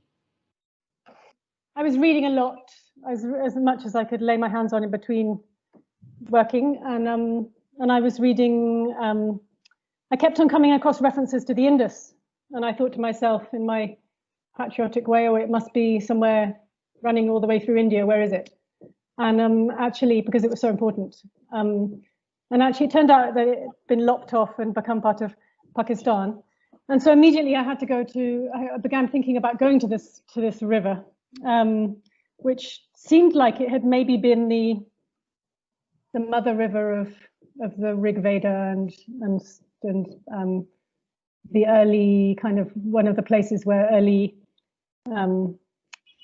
thought of the people who migrated. Some people said they migrated into India.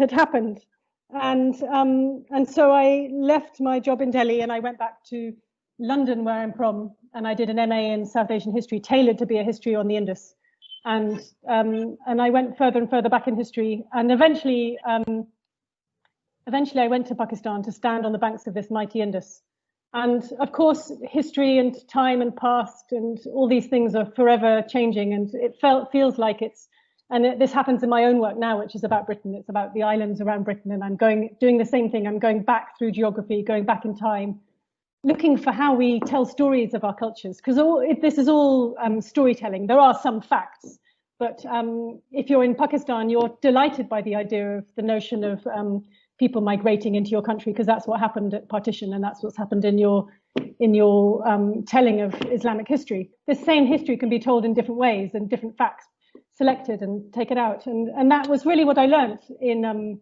It was a whole re-education for me, coming and living and working and writing in India. I just looked everything I had to relearn, including my own history, my own politics, my own education. And that's been such a wonderful thing. And it's helped me through these next 2 books. So it wasn't just the non-fiction book about the Indus. There was also the novel about the Mahabharata and the retelling of that story. And then these 2 books about Britain, which are coming out now, which are about how we tell stories of our own cultures, and that's a whole nother, yeah. There we go. That's, among the things that you were saying, what struck me is this thing about, you said there are few facts and there are many stories. And I'm interested in how a writer of non-fiction deals with those tonal shifts. And I've asked Taran this before, and I hope we can come back to this. How do you sound like storytelling has so many facts in it, but tone gets really dry sometimes, or some writers are not able to seamlessly shift between historical occurrences and the stories that you weave around them. So anyway, perhaps we'll come back to this question a little later. Since you mentioned that you're going to be writing 2 books now about Britain, and you talked about islands and their history, I think that segs into a section of Shubhangi's novel. That's my favorite section of her novel. It begins with life on an island, and it's the Andaman Islands. It begins in the decades immediately following the Indian independence. Shubhangi, I read somewhere that you hadn't really visited any of these places Yeah, no, I before hadn't. you actually sat down, to write about them. Yeah, So tell me a little bit yeah. about that. What happened? So I had this, I thought it was a very easy and, very practical idea of setting all the stories on the tectonically active fault lines. And I literally researched the map and what are the places that fall on this, fall on the tectonics. And I just narrowed down on some places, and I thought I would stay there and research and write about the stories that emerge from the geology and the geography and the natural history, so to say.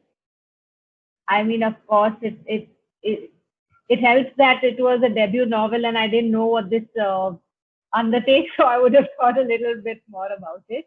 I visited a lot more places actually than the 4 sections that make it to the novel.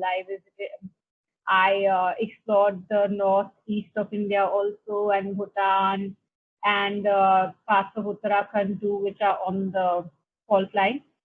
But these were the 4 that sort of helped me structure the story. Yeah. And made it. Yeah, no, it was really travel writing is what we're talking about, but something about the way you wrote about those places. Again, the boundaries between fiction and non-fiction. I think that there was some blurring of that because it's a book absolutely. that it's a very informative book. Quite apart from being completely Yeah. engaging and marvelous in its world building. But yeah, which brings me then to Taran. I think your book, it's funny that we should be talking about travel writing this year because that's the only way we're getting to really travel at all, most of us. And I don't think Goa and Uttarakhand count because they're just, you're not traveling, you're escaping to those places, in India at least. But then you went to Kabul, of course, over a period of a few years. And is it 6 or 8 years? How long were you? How many? About 7 years, 2006 to 13. Yeah, and your book, of course, begins very strongly. I was completely sucked in because you very cleverly, you wrote that line. You said, the first thing I was told in Kabul was not to walk, don't do this. So it's transgressive from the word go. Alice is talking about her motive, it is very political kind of reason for writing it. With you, again, it's very obvious from the first page.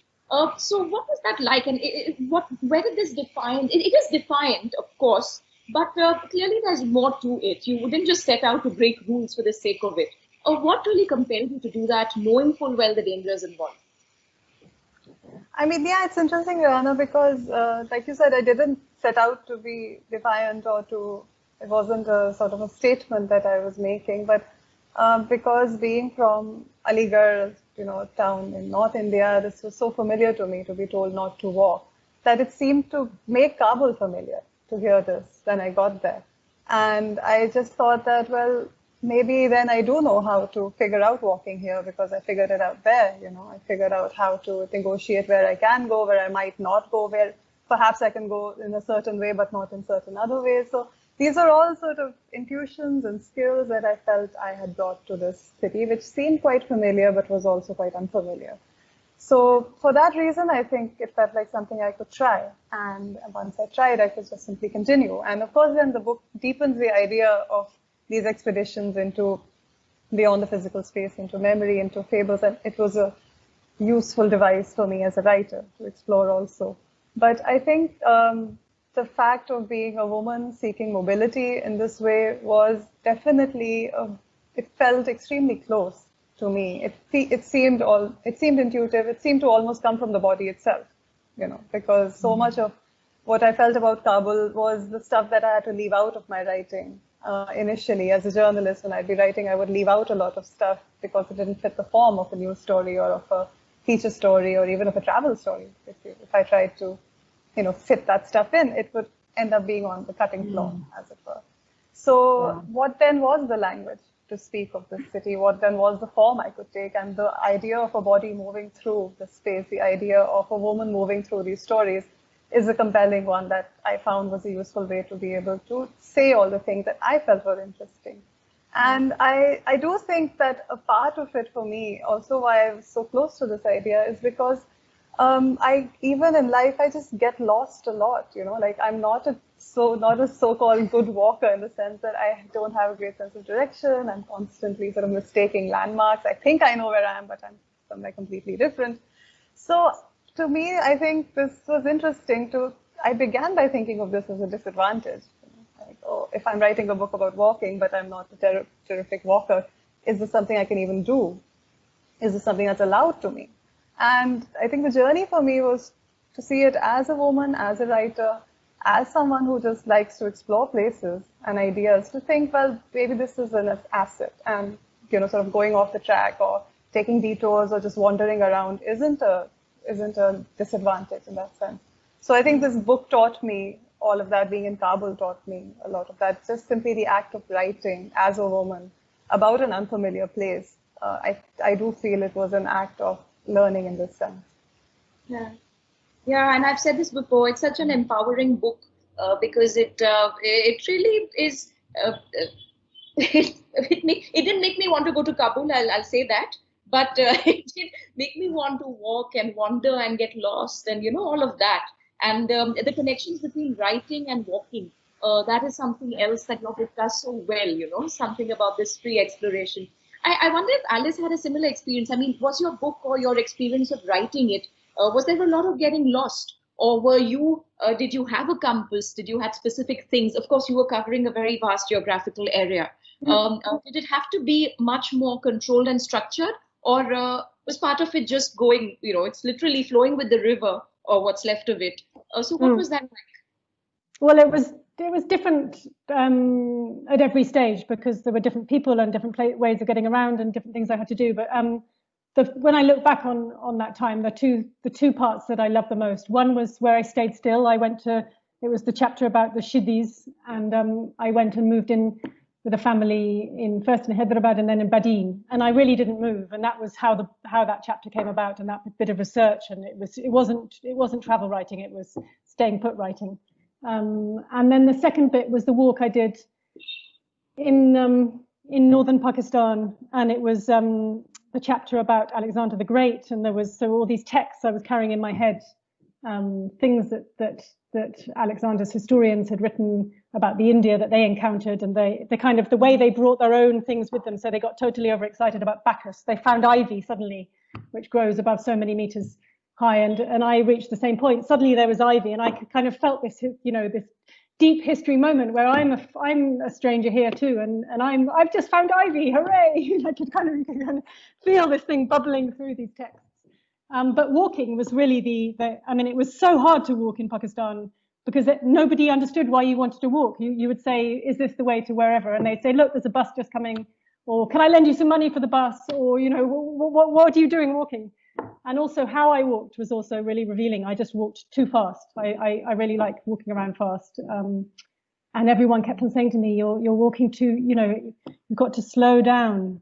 There was a phrase, apka chelse. They know you from your gait. They know you apka chelse. Does that make sense? Yes. Yeah. I just couldn't walk in the way, even wearing a burqa, wearing a veil, wearing whatever it was, how I just didn't, it got through, my strangeness got through. So that was really interesting. And I find the same with these new books that I'm writing, that when I'm walking, I can drive now. I learned to drive since moving back to Britain, and you go so fast through the countryside, or I cycle a lot, but it's really the walking that there's something, it's how we migrated all over the place as a species. That's what we did. We walked, and there's something very therapeutic about it. You learn to order your thoughts, new thoughts come into your brain. I really think it is a form of therapy, walking. And so the bits of these islands that I've walked around are the ones I hold in my head the most, with the most love and fondness and clarity. And also, it's a form of inspiration, I think, walking. And whether you get lost or not, sometimes you get lost, sometimes you have to go from A to B in a hurry. But yes, there's something about putting one foot in front of the other in terms of the brain. It's like one word after the other on a page. Yes. Yeah. Sometimes if you're lucky, you're dancing on the page, but that's a rare kind of event. Shubhangi, what about you? Did you so did you start writing the novel while you were in these places, or did you do your research and then come back and put it all together? What was it like? So I think I viewed I would replace the travel writing or the traveling with exploring, because that for fiction seems more holistic.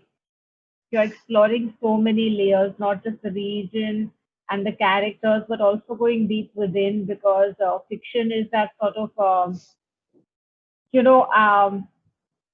I am as much a resource as anything else I come across in my experiences. So it was all kinds of explorations. And since I mean, the problem and the challenge with fiction is you aspire to inhabit someone else's skin. So to speak with that level of confidence, you have to be confident about the culture and the topography and so many things. And this meant that I actually live and work in these places. I took 7 years to write, and I pretty much did different kinds of odd jobs in all the regions. In Myanmar, I worked as an undercover reporter. In Ladakh, I volunteered as a as a school teacher in the villages by the LOC. In Kathmandu, I tried to fit into the dance bar scene in various ways, and it worked, so that was good. Yeah. And it's interesting to hear about the different ways that we have we become part of the environment. For me, I found that it was,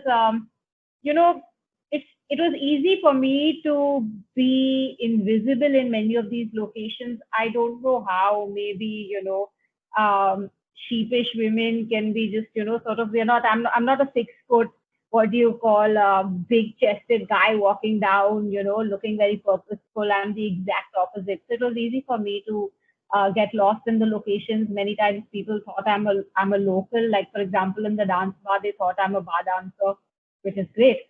But I think my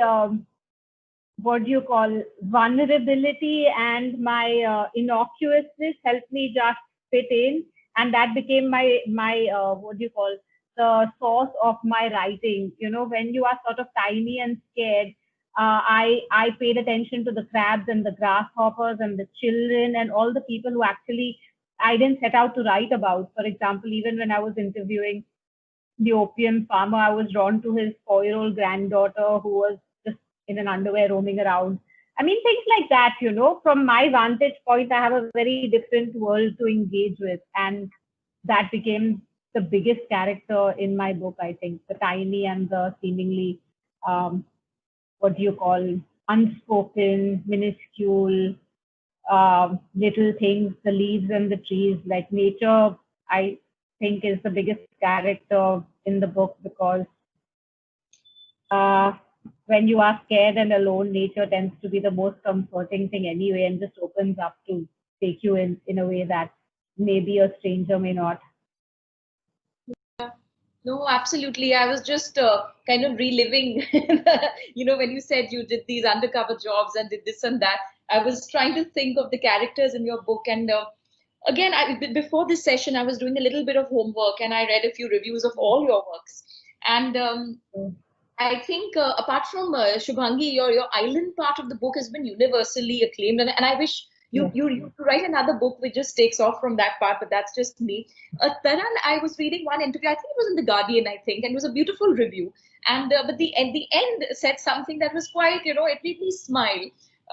Because it said, I wish that the writer had said, revealed a little bit more about themselves. So I wish we knew a little more about Taran. And how do you react to that kind of comment? Or it's not really a criticism. It was like, I wish kind of thing. So how do you keep yourself, your personality and your personal life away from writing that is in many ways so intimate? You can't really leave yourself out in any real way. And yet, in your book in particular, I think there's been a lot of control. You don't see Taran as Taran in the book. So can you tell us a little bit about that? How do you manage that? That review, when I sent it to a friend, she said, I don't think that last line would ever have been written about a man. So I don't know. I mean, I don't know, but I do feel that I've had a few people ask me that question. And I was always clear that this has to be a book about a city. It's not a book about the journalist. We've had a fair bunch of those, of journalists exploring Kabul or other war zones. And to me, that wasn't the interesting story. The interesting story was definitely the people in the city itself, what I saw. I didn't try to hide myself. I'm quite comfortable putting myself on the page in general in my reportage. I don't feel like it's a taboo or anything. But in this case, I think my decision was to use myself as to serve a purpose, which was to be the scaffolding of the book. And I think it was simple for me to do that in the sense that of course, the reader has to know me to be able to see the city that I'm showing them and all the connections I'm making between my own life in Aligarh, my grandfather in Aligarh, my memories of growing up in Aligarh, or even what I'm thinking of while I'm in Kabul. Of course, the reader needs to know the person who's telling them these stories. And I also feel it's important not to write myself out in that sense that I'm not an omniscient narrator. I'm not some kind of, in a documentary would be a voice of God kind of narration. I wasn't interested in that kind of positioning. So I don't feel like I deliberately held back. I think in that sense, I was extremely keen to share the things that I felt the reader would need or would enjoy to see the city through my perspective. And I had to be clear that this was my perspective. There's so many ways of seeing the city, so many ways of telling these stories.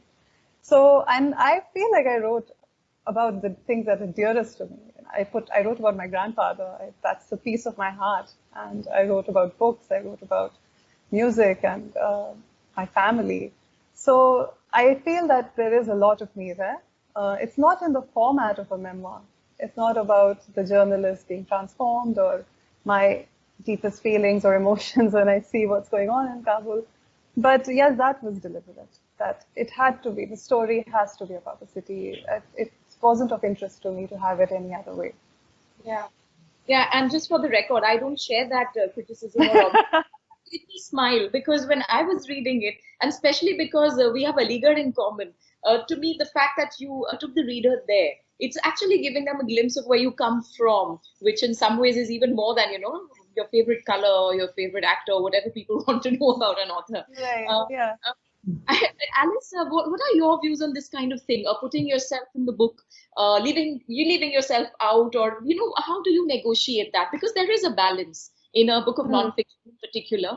When fiction has its own issues, and I've written one book, and the only questions I get about that is, are you the protagonist? Did you love this boy? Did you not love that boy? I mean, that's all I hear. So how do you deal with this kind of, how do you deal with you, the person, and you, the author? Well, what's it like? I mean, I think it's in a way it's similar, non-fiction and fiction, in that you are always using bits of your experience, your life, your thoughts, but you're using them. Well, that's what I feel. You're ultimately telling a story, and there's going to be something that you did somewhere that is a really good way of getting across what you want to say about a place or a thing or a book, whether it's in fiction or in non-fiction. And there were going to be other parts of your life which and you and your experience which are irrelevant, and instead you're telling a story of other people's experience or a river's trajectory through humankind's effect on it, and therefore it's about being judicious and choosing the story that tells the one that you want to get across the best. So my new book, which is a novel, which is very much grows out of the non-fiction book I've been writing about Britain, which is Islands, and I have an Alice character in that partly because I read so many novels in my ill-spent youth, which had people like Nabokov or somebody who puts himself in his novel. I went back and reread them. I was so shocked that I'd liked them so much. And now I think about him as a total pervert. But at the time, I think I'd come out of them from reading Samuel Beckett, who was so, anyway, he was at least a little bit more vibrant. But he puts himself in his novels. He's very sexy and erudite, and he's sitting in the corner in a cafe drinking a cup of coffee and watching his characters. And he's kind of, you think, oh, wow, the author. And I guess I was writing my books. I was, had young people running around me. I had lots of other things to do. I had jobs I was supposed to be doing. And I didn't feel at all kind of erudite and sexy at that point. But I think there is definitely a space for female authors to have, you know, the erudite, sexy moment. But I think I wanted to be honest with how I felt about various aspects of writing. And I also wanted to get across the connection between my non-fiction work and the fiction, and what I felt, what I couldn't get across in the non-fiction. You know, there's a side of non-fiction. You can't do too much, too many flights of fancy, otherwise you lose people and they don't believe you anymore. Whereas there is definitely, so there were things I wanted to put in about women and islands and Britain, which probably won't end up being in my non-fiction because it would just be a whole different book. And so I put them in the novel. And there were also, and this very much grows out of my experience of writing Empires of the Indus, where I came across all these references in Greek, ancient Greek and Sanskrit texts to this land of the women in the north. And then I really, in real life, got on a bus and went to the land of the women in the north. And sure enough, it turned out to be Ladakh really was, in many ways, especially in comparison to other places I was visiting in the Indus Valley, really was a land of women. And I brought that to my non-fiction and fiction writing about Britain, where I'm reading in these similarly ancient texts, not Sanskrit ones, obviously, but ancient Greek, Roman, Latin texts, then Irish, early medieval Irish texts, where they talk about these islands of women. And so with my learning from having written Empires of the Indus, I'm saying to myself, where the hell are these islands of women? They must exist. You know, they're in these texts. They must be there in real life. And they're really hard to find. So I had to make them up. And therefore, yes, I think it's about telling the story and being judicious but mostly it's about the story rather than the writer, I would say. I agree with Karen, as always. Shubhangi, this just to go back to a question that I had or a comment I'd made early in this session. The tonal shifts between a fact and fiction in any novel, whether it's a novel or a work of non-fiction, you're kind of moving between facts and you're moving to your interpretation, your descriptions. In your book, it begins with someone who works for the National Forestry Department post-independence, and so there's all of that. And I'm sure there's a lot of research involved in what went on there. I think our book, what it does so well is that it doesn't, you don't see the work there. It's just flowing. The magic realism kind of speaks with the facts, which speaks with the history, which talks to the, you know, fabulation, whatever you want to call it. How do you manage that? Because I, particularly as a writer, find those tonal shifts to be difficult to achieve. This is a slightly technical question, but is it a conscious thought in your head, or it just happens? What goes on? It's like the answer is a lot more banal than one would think. I'm used to faffing and making stuff up. That's what I did in school in most of my papers and my graduate degree. And I mean, I shouldn't speak about my journalism now, but you know, I mean, I don't even see a shift. I'm at that point of confabulation, but. I'd say I did do a lot of research, all the science and natural history, and deep history, as I call it, as in earth history, is quite accurate. Any description of a bird, even if it is in the passing, like the kakapo, which features for like 3 lines in the end, I've spent a lot of time researching all those aspects, even the geology. How can Mount Everest possibly, you know, shrink and not be the highest anymore? What is the physics behind it and things like that to make it possible, the geodetics and stuff. So I went to town with that. I just view, I had to actually use a lot of my, the left brain to figure out how to weave this in a way where the reader thinks that, you know, oh, it's magic realism and confabulation, but they are actually experiencing the point. You know, it's sort of almost like you, how shall I put it? You disarm the person with magic realism, but there is a greater point to be made. And for example, the ghosts, I use them as a device. First, we have human ghosts and the ghost of a goat. But then I go from animals to extinct creatures to continents and oceans, extinct oceans. And that's actually a way of telling a deep history of the earth. Because, you know, like the botanist in the beginning, I was just thinking to myself, I can't have these characters as mouthpieces very conveniently, having the profession that I need them to have to sort of give that expository worldview, like this is what happened to the Tethys or the Indus River and things like that. So I literally searched for those devices, and the devices attract attention to themselves, but they achieve a certain purpose. And I think once we can sort of tap into what devices work for us, then the tone just comes very naturally. It's not, I feel actually this idea of the tone marrying the two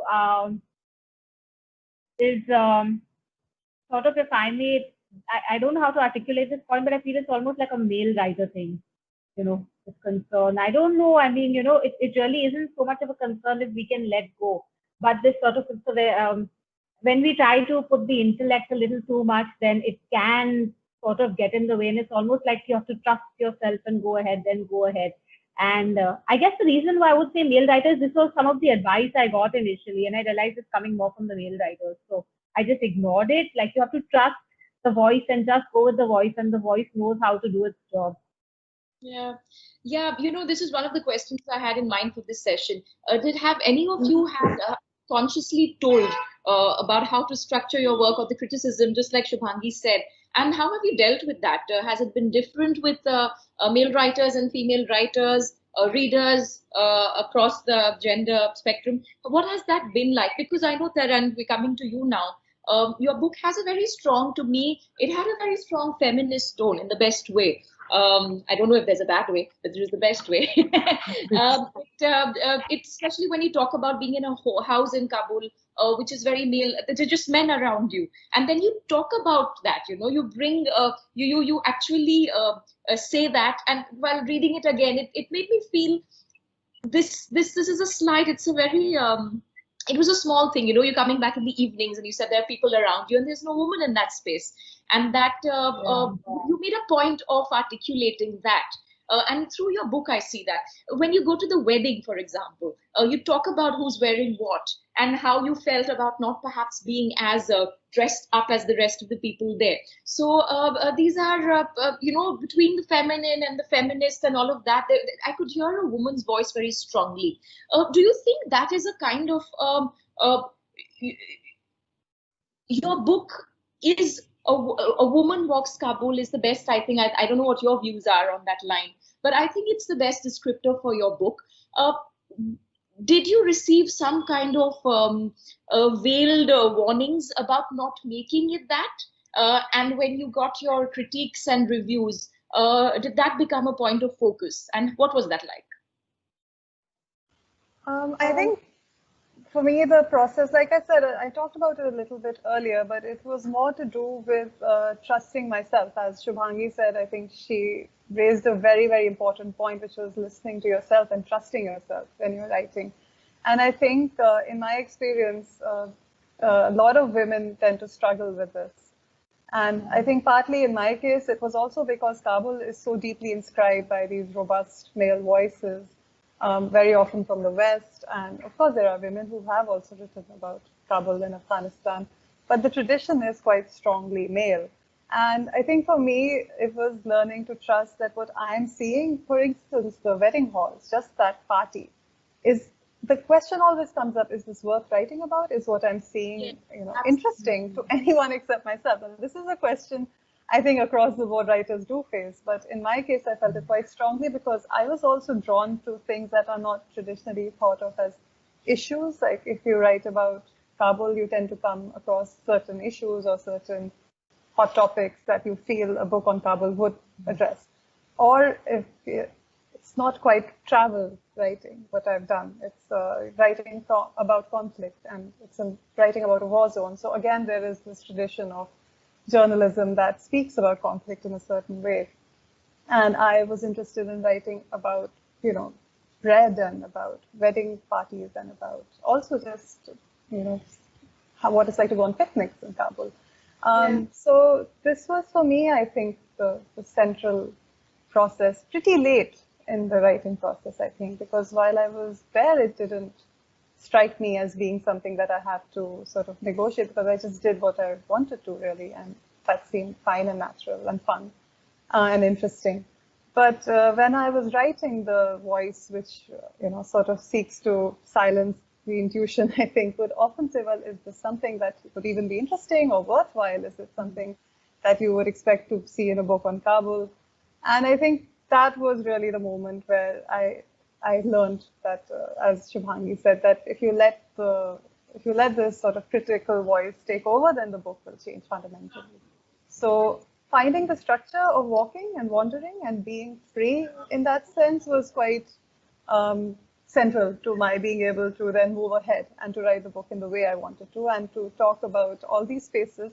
I think I wouldn't say that I was seeking to make it very, very, gendered in the sense other than what I already am. But at the same time, I wasn't going to shy away from it.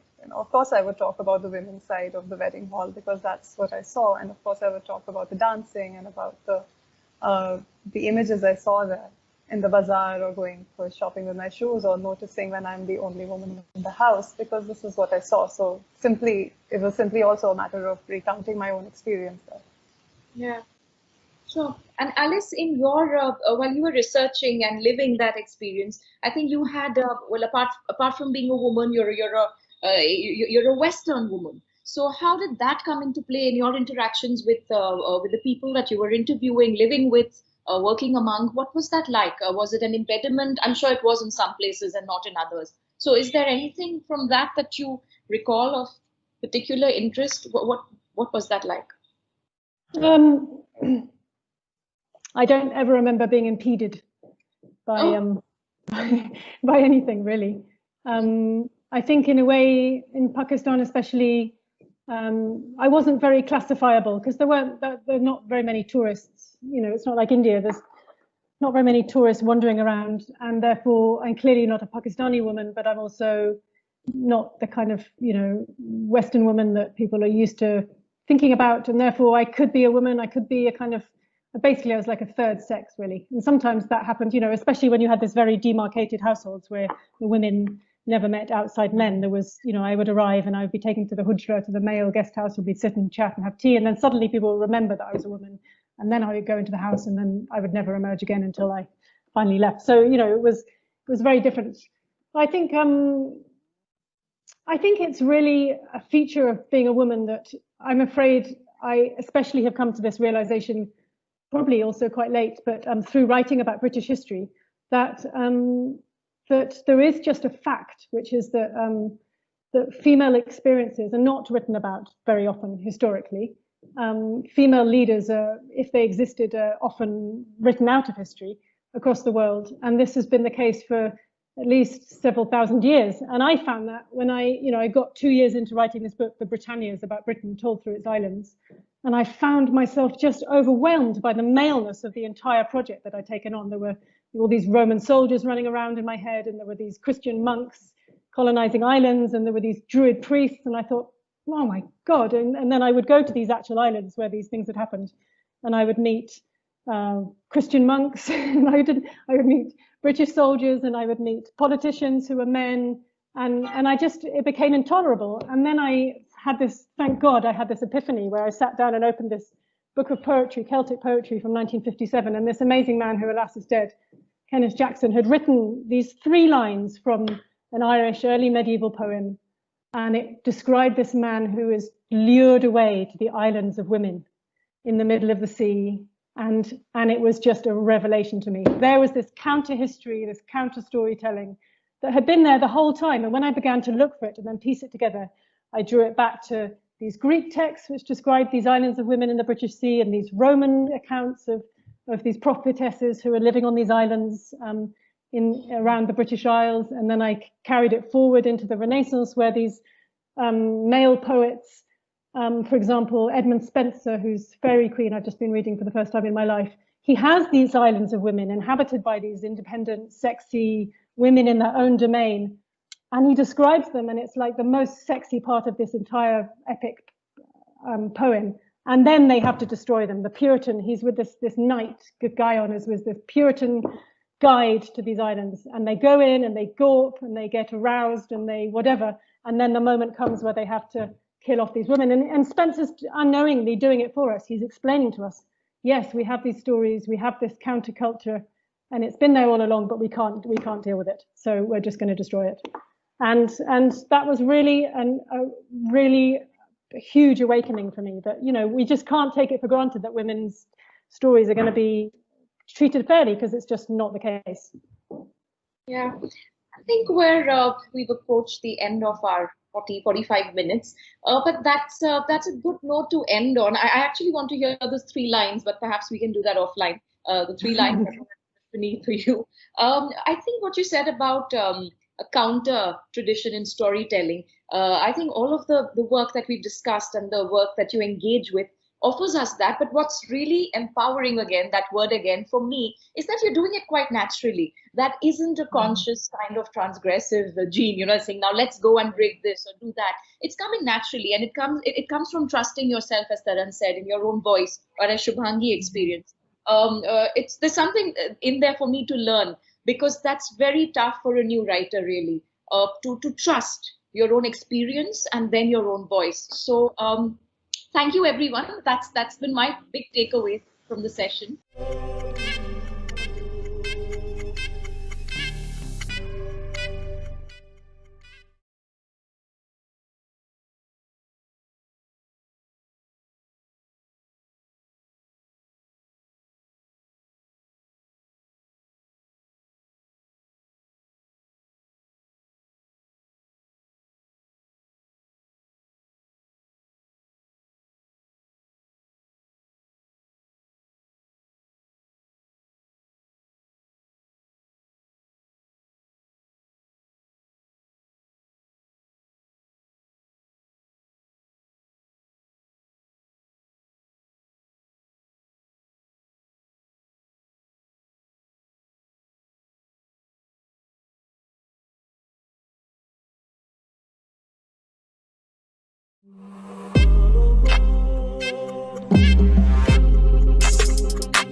The Chadar Trek is an adventure sport on the Zanskar River in Ladakh.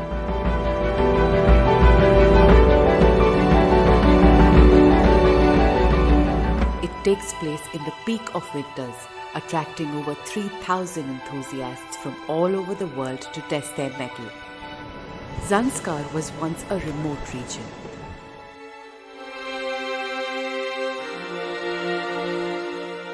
In winters, heavy snow blocked all routes and froze the river like a sheet. Thus the name Chadar.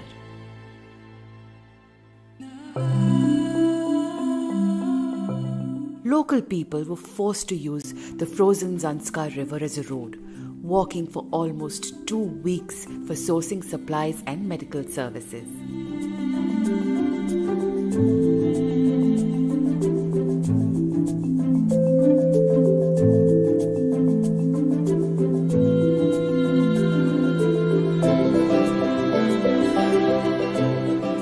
Today, the Chadar Trek is a unique adventure sport, the only trek on a frozen river in India. But it cannot be taken lightly. The journey requires physical fitness, conditioning, acclimatization, and adequate preparation.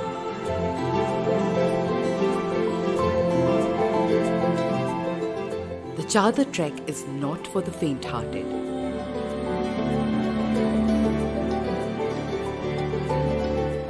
Low temperatures and exertion can cause the body to lose heat faster than it can produce, leading to hypothermia. But the biggest challenge is Ladakh's altitude of about 11,000 feet. Oxygen is significantly lower here and can lead to a range of symptoms like mild headache, acute mountain sickness, high altitude pulmonary edema or HAPE, and even high altitude cerebral edema or HACE. In recent years, the Chadar faces a new ecological threat: climate change and environmental degradation.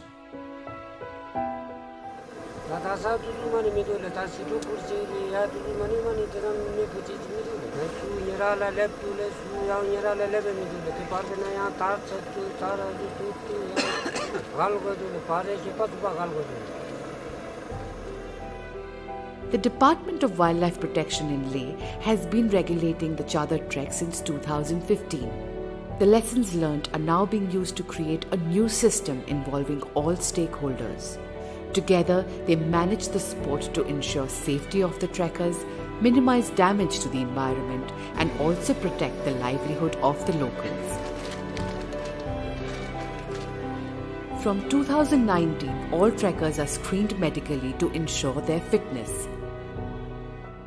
If their oxygen falls below 80 or they couldn't maintain above 80, we just reject them.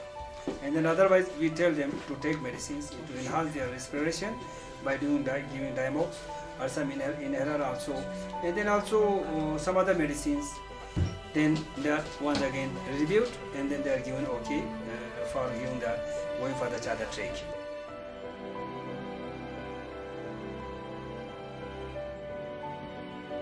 Trekkers have to take an insurance policy that covers the cost of any medical intervention or rescue operation that may arise. Field clinics and specially trained rescue teams are now available all along the trekking route. These units have satellite phones, dedicated ambulances, and access to helipads to coordinate a rescue if required. The All Ladakh Tour Operators Association has been roped in as a partner to help the trekkers obtain all necessary permits. The association is also actively involved in the welfare of porters and guides and in reducing the negative impacts of tourism on the region. The number of trekkers has been restricted to 100 a day with 10 people in a group. Any agency can operate a maximum of 7 groups. Before starting the trek, each group has to submit a list of their supplies to the department office at the Phyang checkpost.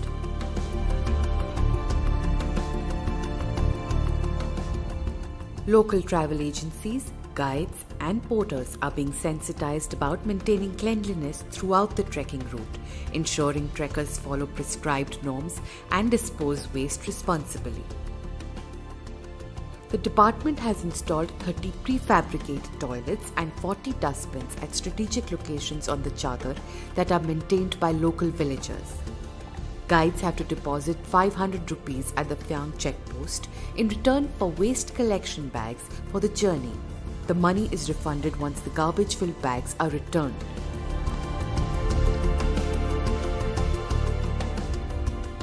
All of this has ensured timely removal of several thousand kilos of waste and its immediate disposal and recycling.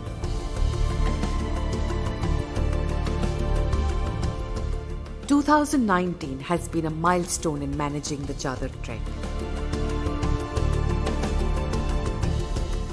Efforts are now underway to refine systems further in a way that makes the sport sustainable, protects local interests, and conserves the environment. Only then can it set a benchmark to be emulated elsewhere in the world.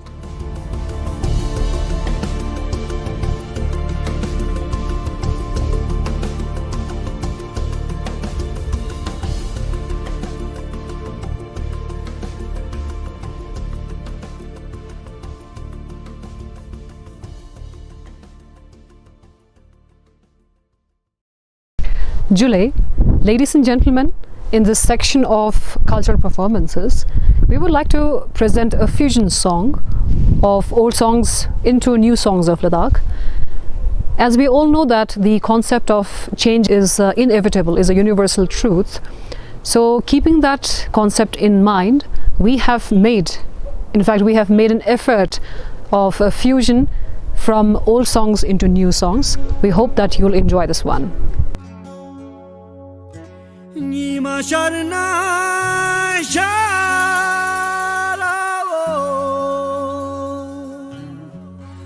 Ishari donjani lima Nime odelas mo Skespe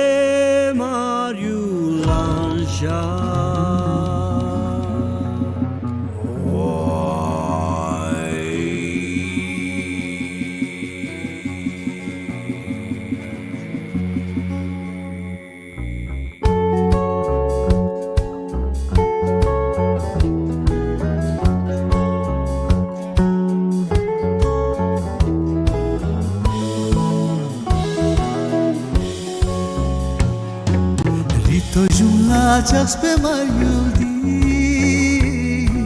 Rito jumla just pe mayuldi Shezrik tosna zombe pangotani Oh shezrik tosna zombe pangotani Chino lamzang sten pe tab zangi Chino lamzang sten pe tab zangi Riksna toksna jume mi riksi Oh riksna toksna jume mi riksi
just be my yuldi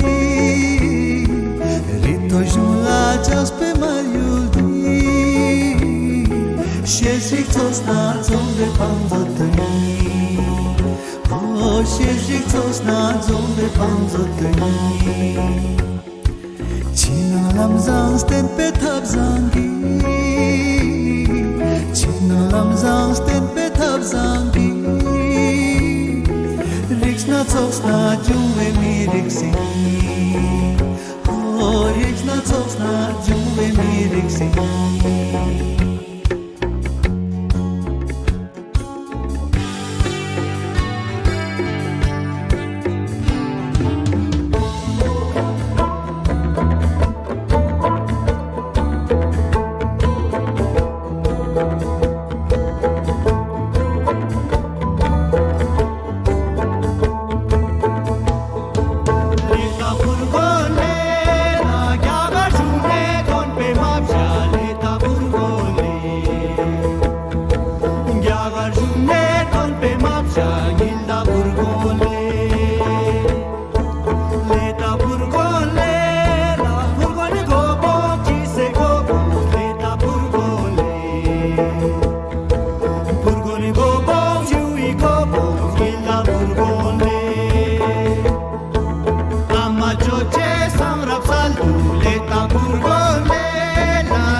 July. Ladies and gentlemen, in the culture performances presentation, we are now here with a marriage song and dance. In Ladakh, during marriage ceremony, the folk songs and dance play a crucial role in addition to other rituals. The Nyopas, they perform this difficult but also very important auspicious task, and the dances of Nyopas are comparatively faster than other folk dances. With this performance, we would like to wish auspiciousness in the lives of all of our viewers, your friends and relatives, and sending all the love from Ladakh on the occasion of Ladakh Literature Festival. We are going to present the Nyopa dance, or the marriage auspicious song and dance, for all of you.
Welcome back to the Ladakh Literature Festival 2020. Our session for today is Running Towards Mystery, a conversation with Venerable Tenzing Priyadarshi, moderated by Sri Rixin Sampe. The Venerable Tenzing Priyadarshi is President and CEO of the Dalai Lama Center for Ethics and Transformative Values at the Massachusetts Institute of Technology, a center dedicated to inquiry, dialogue and education on the ethical and humane dimensions of life. Sri Rixin Sampel is the Commissioner Secretary Tourism of UT Ladakh. He joined the IS in 2003 and has served in a number of senior positions in the state of Uttar Pradesh and the erstwhile state of J&K. Join this candid conversation with Venerable Tenzing Priyadarshi about his book, Running Towards Mystery, and on the issues of modern-day living in the context of Buddhist teachings. Venerable, thank you very much for participating in and agreeing to be part of the Ladakh Literature Festival. A warm Jule to you from Ladakh. It's a delight. Thank you for having me. For the uninitiated, we have your book out here, and it's been a wonderful experience reading the book, running towards mystery. Whenever everything starts with a motivation, so I'll start this session by asking you, what was the motivation for writing this book? It's a memoir. You are young, I mean, whole life. Well, no, thank you for that. It's not exactly a memoir in the strictest sense. The publishers wanted me to write a memoir, but I told them precisely that I'm too young to write a memoir, and I change my mind every day. So the memoir bit is a little bit in the beginning, where I speak of my sort of early childhood and initial sort of episodes of life. But then much of the book is focused on the wonderful, some of the wonderful teachers that I met along the way and who have influenced my thinking and my choices in life. So I would like to think more of it as a tribute to some of those teachers. I must confess, book that I've come closest to after, reminds me after reading your book is the autobiography of a yogi. So people who haven't kind comparison. So people who haven't read your book, I would actually insist that this is a book to go for in case you're looking for spiritual answers and a lot of things which remain unanswered in our lives. Venerable, I'll start with how you mentioned that as early as when you were 6 years of age, you started having those vivid dreams about places you had never been to, a personality you had never met before. And it so happens that at the age of 10, you run away from your school and you actually landed reaching the place you had been seeing in your dreams and actually coming across information about the person. Unfortunately, the person, Fuji Guruji, wasn't alive then. This is in the realms of mysticism, magic, and belief. But you live in MIT. It's a mecca of logic, rational thinking, and technology. So, first of all, for an ignorant mind, is there a contradiction between these two lives that you live? And if there is, how does it reconcile in your mind? I think I wouldn't sort of label it as a contradiction. I think as I mentioned in the prologue of the book, that oftentimes we try to interpret our life experiences in a binary way by calling something irrational or calling something rational. And the decision that I made at the age of 10 of running away, I have put it in the category of non-rational, meaning that, yes, I could in some ways say that as a 10-year-old, I did not make a decision that was grounded in reason. But at the same time, it wasn't a completely irrational decision. So having a third mode of thinking around non-rational things. The other thing that we need to understand as humans is that, humans are largely irrational creatures. You see? Meaning if you observe our decision-making pattern, it's mostly irrational. What we do is rational storytelling. So we make a decision, we make a choice, but we want to sound smart about those choices. So we come up with the rational storytelling. And so even some of my friends in neuroscience these days, some of my colleagues here, they have been doing some studies on ethical decision making in brains. And they say that oftentimes the neurons for decision making fires much before the person is able to suggest what it is that they're about to do. So I think, when I use the title Running Toward Mystery, the whole idea of mystery is that we should maintain a sense of curiosity, a sense of open-mindedness towards a lot that which we do not know about ourselves, about the world. And we ourselves as humans are the biggest mystery of all. How we function, how we look at things, how we make decisions. Those are the biggest scientific mysteries that still sort of challenges us. Great, because I remember back in college reading about a thinker called Herbert Simon, and he had this concept of bounded rationality. And he would say, we think that we are being rational and we'll end up taking biggest decisions of our life, be it profession, be it marriage, thinking that we are making a rational decision because for want of choice. And had we had a bigger universe or the options, things could have been different. So rightly. It's hard to come up with algorithms for irrational behavior.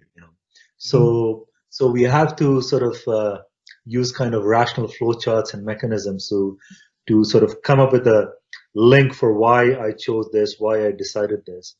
And I mean, the part is that I've often told individuals is that from the age 10 onwards, I can link everything to this point in time and say why certain decisions led to where I am today.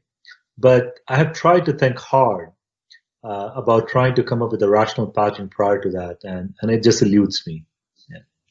So Venerable, you mean the concept of free will, it does not exist, or does it? I think I take a slightly different sort of look on that. I think free will is for highly realized people. And what we have is freedom of choice. Okay. And freedom of choice is simply that it's a choice of choosing things in the limited probabilistic scenario of things that we see. Free will, in some ways, is really requires a greater degree of freedom, but we are all sort of so bound by our behavioral dispositions and ignorance and so on that free will is a hard thing. Okay. My next question would actually triggers from a very interesting character in your book, the Japanese monk Sasaki, Yes. whom you meet in Sarnath. And going by conventional definition of a monk, he was a contradiction. He was married, wouldn't do much of his pujas, and also was into alcohol. But then it seems after reading the book that this monk, who was all contradictions of a conventional monk, was also a source of great wisdom that he passed on to you.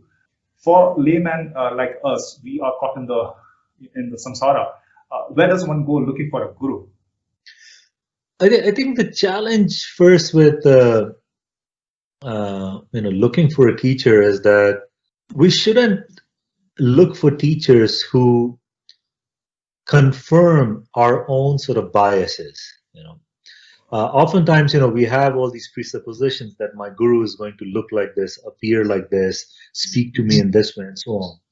So what we're doing is we're already limiting our sense of conditions. It's like we want to have a guru, but we want to have a guru subjected to our opinions and wills and so on. See? In that case, even if you find a guru, it's not very useful because you're not willing to give up your presuppositions and so on.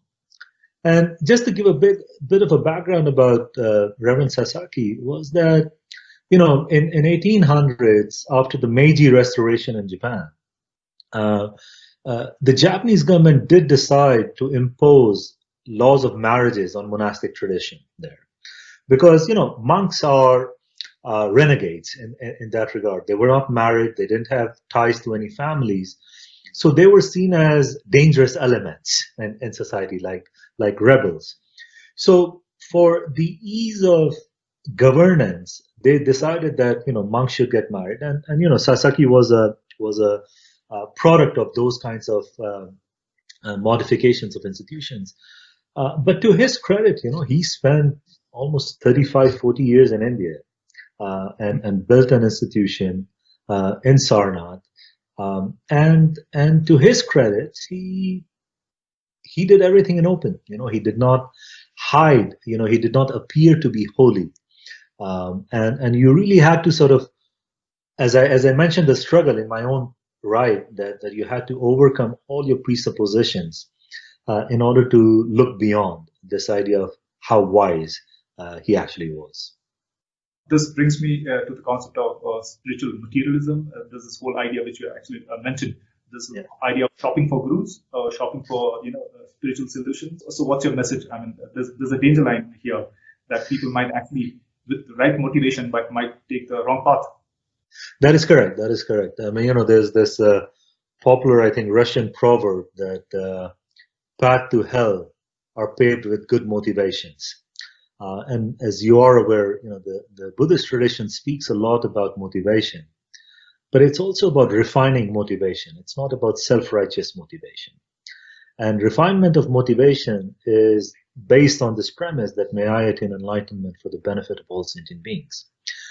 It doesn't imply how I see it benefiting sentient beings. It has to do with constant refinement of how can I actually excel at the accumulation of wisdom, accumulation of skill sets, to be able to truly benefit, sentient beings. So one of the things to recognize is how do we engage in this constant refinement of motivation and I think that is the thing that we often forget, even when we adapt Buddhism as sort of a cultural thing, where it simply becomes like, we become Buddhist by default. We are born into a Buddhist family, just like we are born into a Hindu family. It's not like we have to work hard to become a Buddhist or a Hindu. The question becomes is that, when we start to label ourselves as students of Buddha Dharma or practitioners of Buddha Dharma, that calls for a greater level of refinement and commitment in the study and practice of these things. And that's where, the role of finding teachers is a helpful thing. And spiritual materialism is a very common trait. It has become a very common phenomena, especially in certain strands of Buddhist tradition, where we like to show off, how many teachers we have or how many tchotchkes we have collected, in terms of statues and malas and blessings and temples and so on, to the point that you get caught up in the drama, precisely the drama that we were supposed to get rid of by virtue of our study and practice of Buddha Dharma. So spiritual materialism is quite pervasive. And in the world that we live in, it is a challenging thing to recognize that. In your book, you also give a lot of stress on the concept of spiritual pride. We might be on the right path, we get the right guru, we get the right... Spiritual pride is much more sly, it's much more agile, because spiritual pride knows you very well. It knows you better than you think. It knows you. And so it constantly shows off in the way you carry yourself, in the way you interact with individuals. And you look at it, when you observe the history of Buddha Dharma in India, in Tibet, in other countries, for example, the legends and life of the great Kadampa masters, you see that how much they are emphasizing this idea of being vigilant and observant of how spiritual pride may arise. And it could arise at any given time. And we see that quite often in the Buddhist hierarchy, where spiritual pride leads to certain regression of spiritual qualities and so on. And so it's important to recognize that, when we choose a spiritual path, the idea is not that we translate our ordinary pride into some greater pride, now, not that the pride becomes a holier pride or a spiritual pride in some ways, but to truly relinquish pride, to truly sort of struggle with it and try to eliminate it. That is, I think, part of the objective of a spiritual life. True. Venerable, I go back to the book and your experience and the motivation as a child, and it changed your entire life. You also mentioned the Hindi word sanskara. Yeah. Some impressions that we carry from the previous, that is the closest definition I can think of, previous life. You also talk about tulkus. You talk about reincarnation. How do you scientifically define and justify for somebody who's from a background who's based on logic, mathematics, physics? I think, the challenge is that the so-called experimental verification, of tulkus, or the phenomena of rebirth or reincarnation. I mean, there's a distinction between rebirth and reincarnation. Right? Reincarnation, rebirth is something that everybody goes through. Reincarnation implies a level of realization where an individual is perhaps able to choose which form, which location they're able to born in. So they're able to dictate to some degree of clarity where they're going to be born, and it has, again, a particular objective and so on. Now, so one of the things that I often tell, from a scientific perspective, is that when a phenomena occurs once or twice or three times, you find it curious. When it happens 10 or 15 times, you say, okay, it's an interesting pattern that we should begin to explore. If it happens more than that, you say, okay, now this phenomena is worth studying. You see. And that's what I find with this idea of reincarnation, that there are enough sociological cases and examples of recognition with some degree of consistency that I think it's well worth a scientific exploration. The challenge with an experimental study of reincarnation is that it's a very longitudinal study, meaning, here we are talking about neuroscience study that goes on for 25, 30 years, and we think it's a long time. And when you start to study reincarnation as a phenomenon, we are looking at 150 years, 200 years, subject under certain kinds of constraints, pose a certain kind of challenge. But if you look into, sort of simple sort of ideas, the second law of thermodynamics, sort of simple sort of ideas, the second law of thermodynamics, of what the fate of energy is, how energy is conserved, and so on. That it, again, is a function of worldview, that if you recognize that human consciousness, or consciousness in general, is not something that is purely of material properties, right? That it has some other nature, it has some other property, because even in scientific community, we don't agree on definition and nature of consciousness, per se. We may agree on the primacy of human brain, but we don't agree on what consciousness is. And so that's the first sort of challenge, because we don't have agreeable definition to study what human consciousness is or how it transfers and so on. But you do see, certain kinds of openings, like, because of His Holiness the Dalai Lama's encouragement now, for example, there's a pocket of scientists, not everybody is intrigued by it, but trying to study Tugdam, as a phenomena. Again, it's one of those things. 2 or 3 instances of Tugdam in modern day India, like we had heard stories of it. But when you start seeing it, and then you start seeing that phenomena repeating itself, it starts becoming, it starts to intrigue you. It starts to say, okay, something is happening there which is worth exploration. Okay? But again, we don't have a definite study. In fact, most of my scientific colleagues perhaps would say they don't even know what they're looking for in Tugdam. They have data sets, but they don't know what they're looking for. Great. Next question would be on technology. Are in place where people talk about machine learning, artificial intelligence, and the mobile phone has become like a organ of our body. We carry it.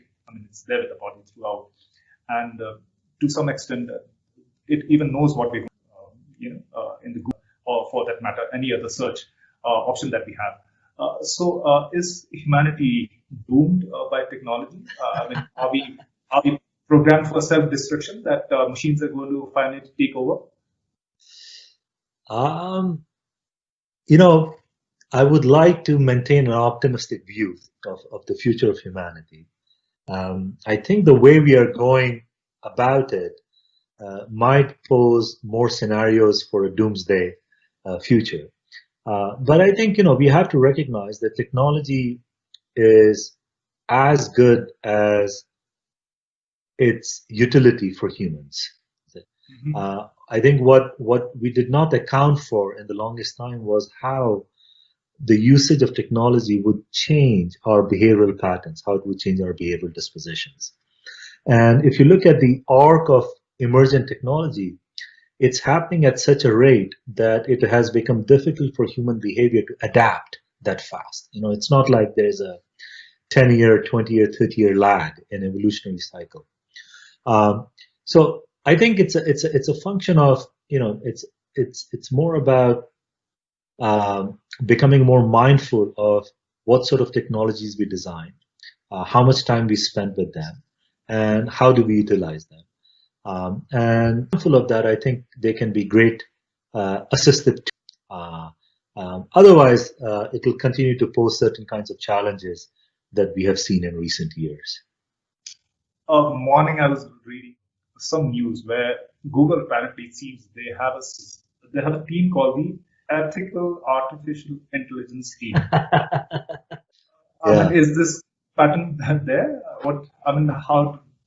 It comes and goes. It comes and goes. I think, one of the challenges with any kind of ethical framing is that corporations or governance entities like central governments or federal governments, that you have to start thinking of ethics not as a public relations exercise. You have to seriously think about ethics as something that is core to the culture of the company or core to the culture of the organization. So it had become fashionable a couple of years ago, almost since, say, the recent financial meltdown in 2008 and 2009, that a lot of companies started to establish, new compliance units or new ethic unit, basically to suggest that they are thinking about it. But they're not empowered. They're not empowered to make suggestions, make any kinds of changes in the culture and so on. So it mostly becomes sort of, an elephant's tusk. It's there for show.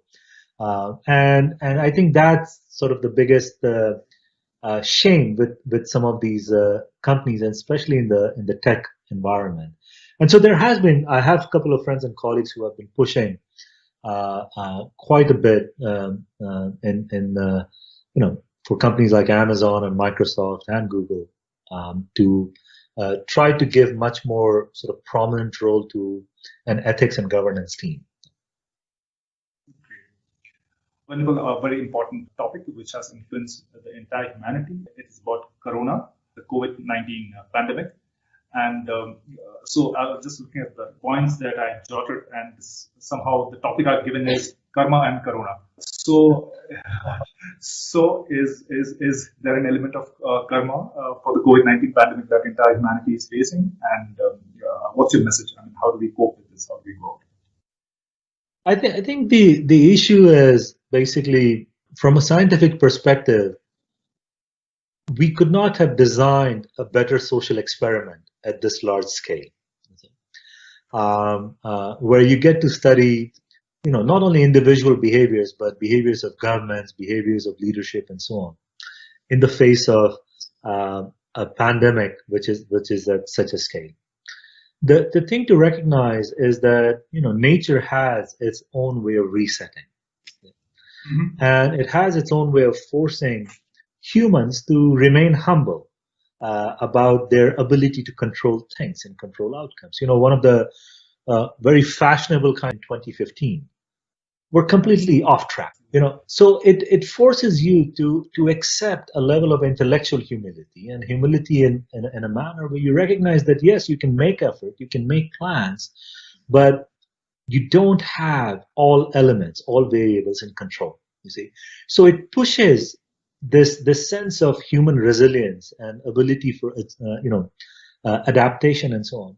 So I think it's despite of all the challenges that humanity is facing because of this pandemic since the end of last year, pretty much, I think it has also given us an important reset moment. One, to recognize what do we really need in life. I've been hearing this from a lot of colleagues who have been suggesting that there's a different level of appreciation for what they have in life, a sense of cherishment, a sense of rejoicing around that thing.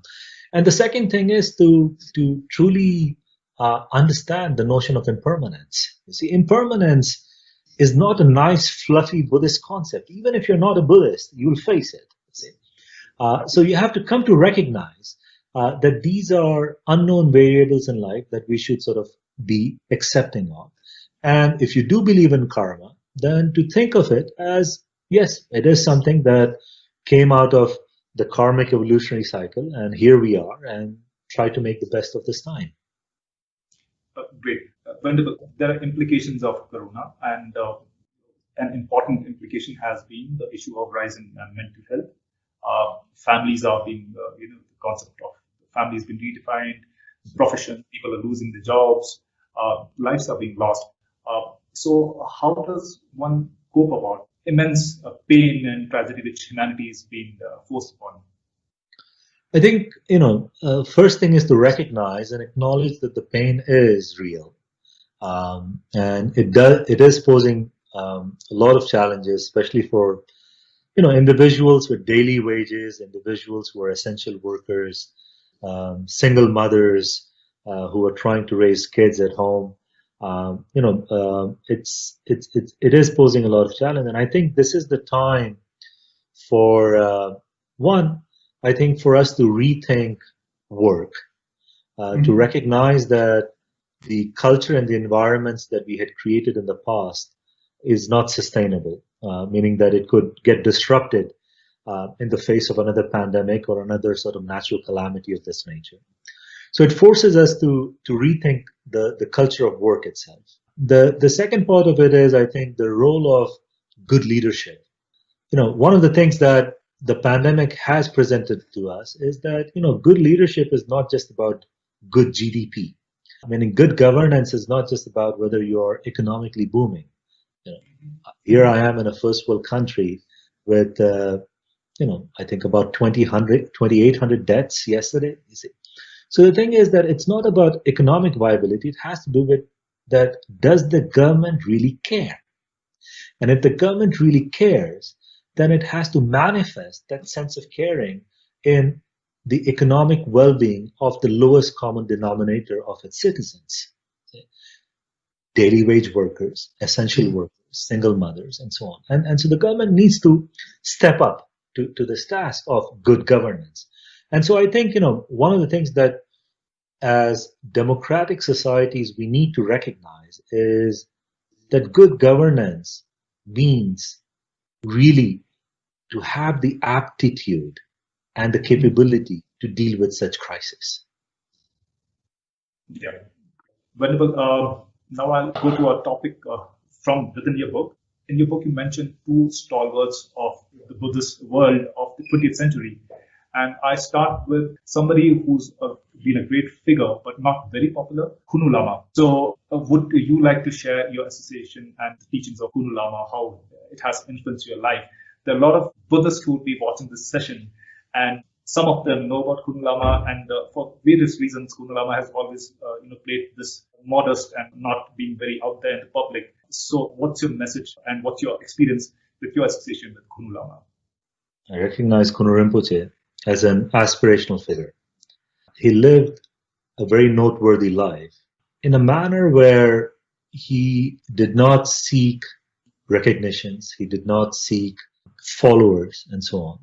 His life was filled with curiosity to the point where he left Kinnaur to go all the way to Tibet to study. He studied with some of the greatest masters of the previous century, including Patrul Rinpoche and others.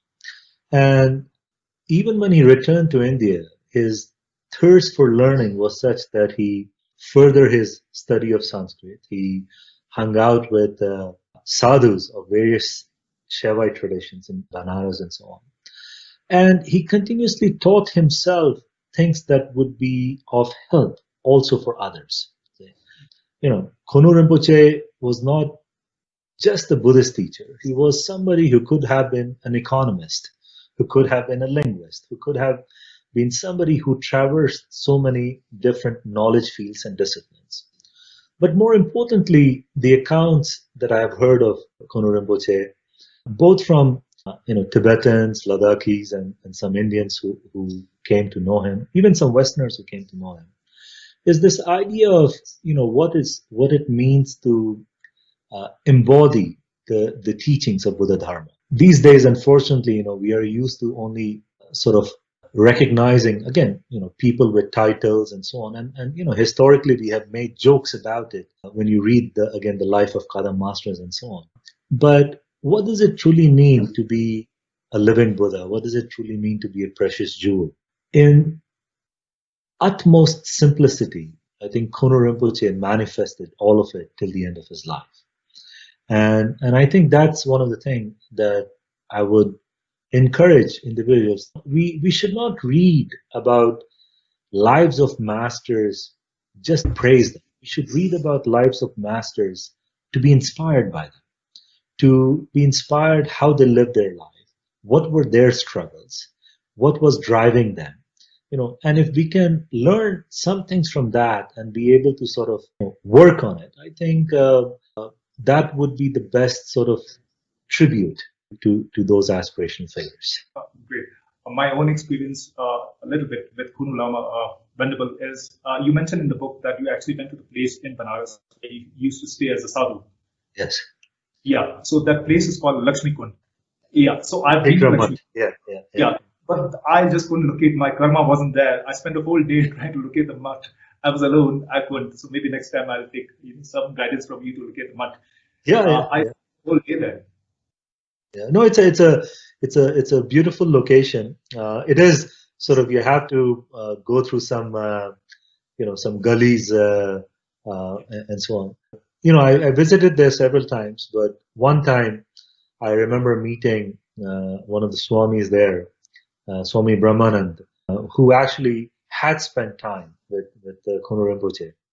And so it was just wonderful kind of thing to recognize, to listen to account of this individual from a Hindu sadhu about his own sort of ability to express the teachings of Dharma and how he could synthesize between the teachings of Shaivite tradition and the Buddhist tradition and so on. And that was the beautiful thing. Even His Holiness, the Dalai Lama, who has probably been solely responsible for popularizing Kunu Rinpoche in modern day, that when he speaks of him with such reverence, and he says that Kunu Rinpoche had this ability that when he was teaching Shantideva's Bodhicharya Avatar or Nagarjuna's Mool Madhyamik Karika, he would be able to explain the verses and see things in verses that were sort of outside the box of other Buddhist scholars in certain ways. So he displayed this beautiful sort of ability to synthesize knowledge from different disciplines, and I think that's just such a wonderful aspirational quality. Great. My last question, as impermanence sets in our conversation also, it can't last for long. Venerable, you mentioned, which was quite a delight to read, that you were very close to the 19th Bakula Rinpoche, and you know his value to the people of Ladakh. I'm sure people of Ladakh would, and I'm sure other people also all across the world, Mongolia and all across, would love to hear about your experience with the 19th Bakula Rinpoche. And apparently your family was also very close to Bakula Rinpoche. Yeah, it was one of those funny scenarios that my family was close to him because they were all members of the parliament with Bakula Rinpoche. And I was close to him because of my interest in Buddhism. He was a very dear friend of Reverend Sasaki. He was a very dear friend of Fuji Guruji. And so it was only after several years of knowing him that I recognized that he was talking to my family and that he knew my family in Delhi and so on. And by that time, Rinpoche was already an ambassador, so he would travel a fair amount. And one of the things that I tried to mention in the book was this intrigue, which was that how does he manage his life as a Buddhist monk and as a diplomat? And because for my family, this decision of joining a monastery was a very challenging decision. They had other aspirations for me. And so for them, Bakula Rinpoche was sort of a beacon of hope. They were like, okay, if he does something like what Bakula Rinpoche is doing, that would sort of really be a path of reconciliation between what the family is aspiring and between what he aspires to be. And that was the beauty of observing Bakula Rinpoche, that one moment you're asking for a spiritual advice and you're receiving teachings, and he was very refined in his way of explanation, the way he would sort of convey even the complexity of certain things. And the next moment, there will be sort of some kind of political question or diplomatic relations questions, and you could see that his mind would shift, you see. But it was just this beautiful, seamless, hopping back and forth. which you read about in the life of bodhisattvas, how bodhisattvas sort of traverse the stage and samsara and the stage and spiritual life. And Butler Rinpoche was a master. And I, was often in awe of him, of course. And we had a close relationship because of family, because of variety of projects that we were part of together. And we had especially close relationship because I think he was the only figure that my parents and my grandparents would ever listen to. They were not willing to listen to any other monk or any other Buddhist figure at that time. It was only Butler Rinpoche that they had tremendous faith and respect. Venerable, thank you very much again for being part of the Ladakh Literature Festival. Your participation adds a lot of value to this event. And I once again, I repeat the book out here, and I would actually insist that people should read it. It's like a guide to the complexities that we live in. Venerable, thank you very much, and hope to see you in Ladakh someday. July. I hope so too. Thank you so very much, and thank you for having me.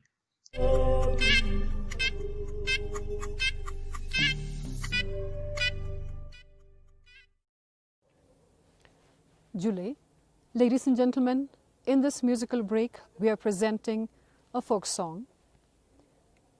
Ladakh has a treasure of folk songs, which has various versions of, such as Shunlu, Changlu, Bakstonelu, Junglu, Changlu, and others. Many of the folk songs in Ladakh, they are written in praise of Lama Rinpoches, kings, queens, nature, and so on and so forth.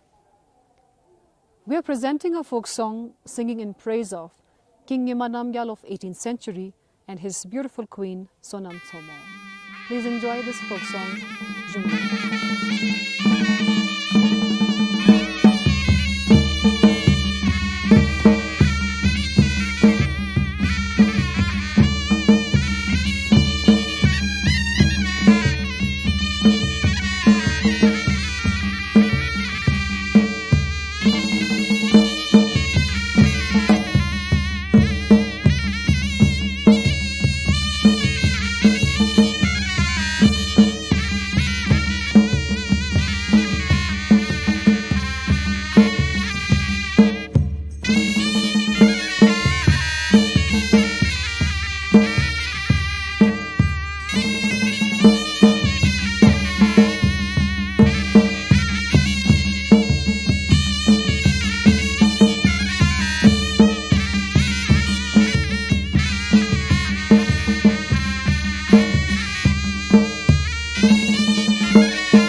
muchos de la solana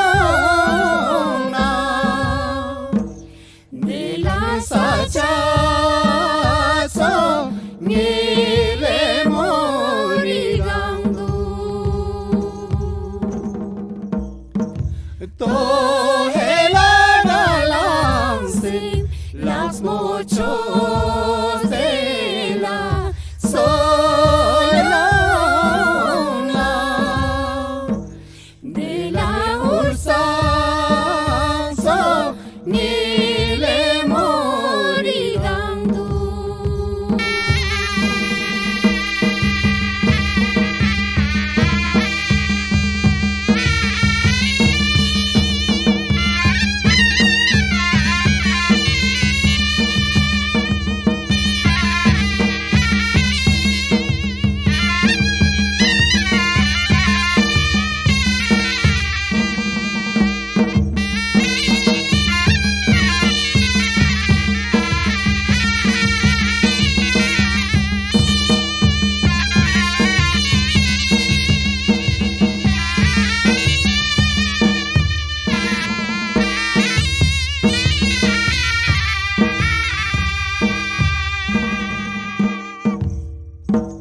Tayang spidi nalade tayang lulung pagunang lay de la lulung patso inisini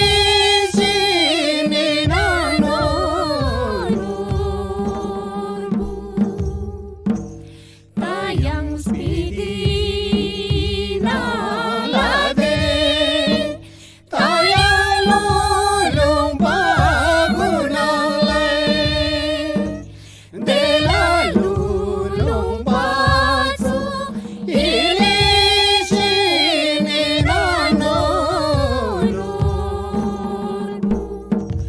tohela lulung pa lumpa isini nolorbu bela rauyula skilid nyamrigancha tohela lulung pa lumpa isini nolorbu bela shelkala solo mariganchi.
session for today is Ladakhi Folklore and Oral Traditions, a discussion between Gin Thubstan Pagan, Sri Tsering Nubul Marse, Sri Padma Rixin, and moderated by Dr. Dishkitambo.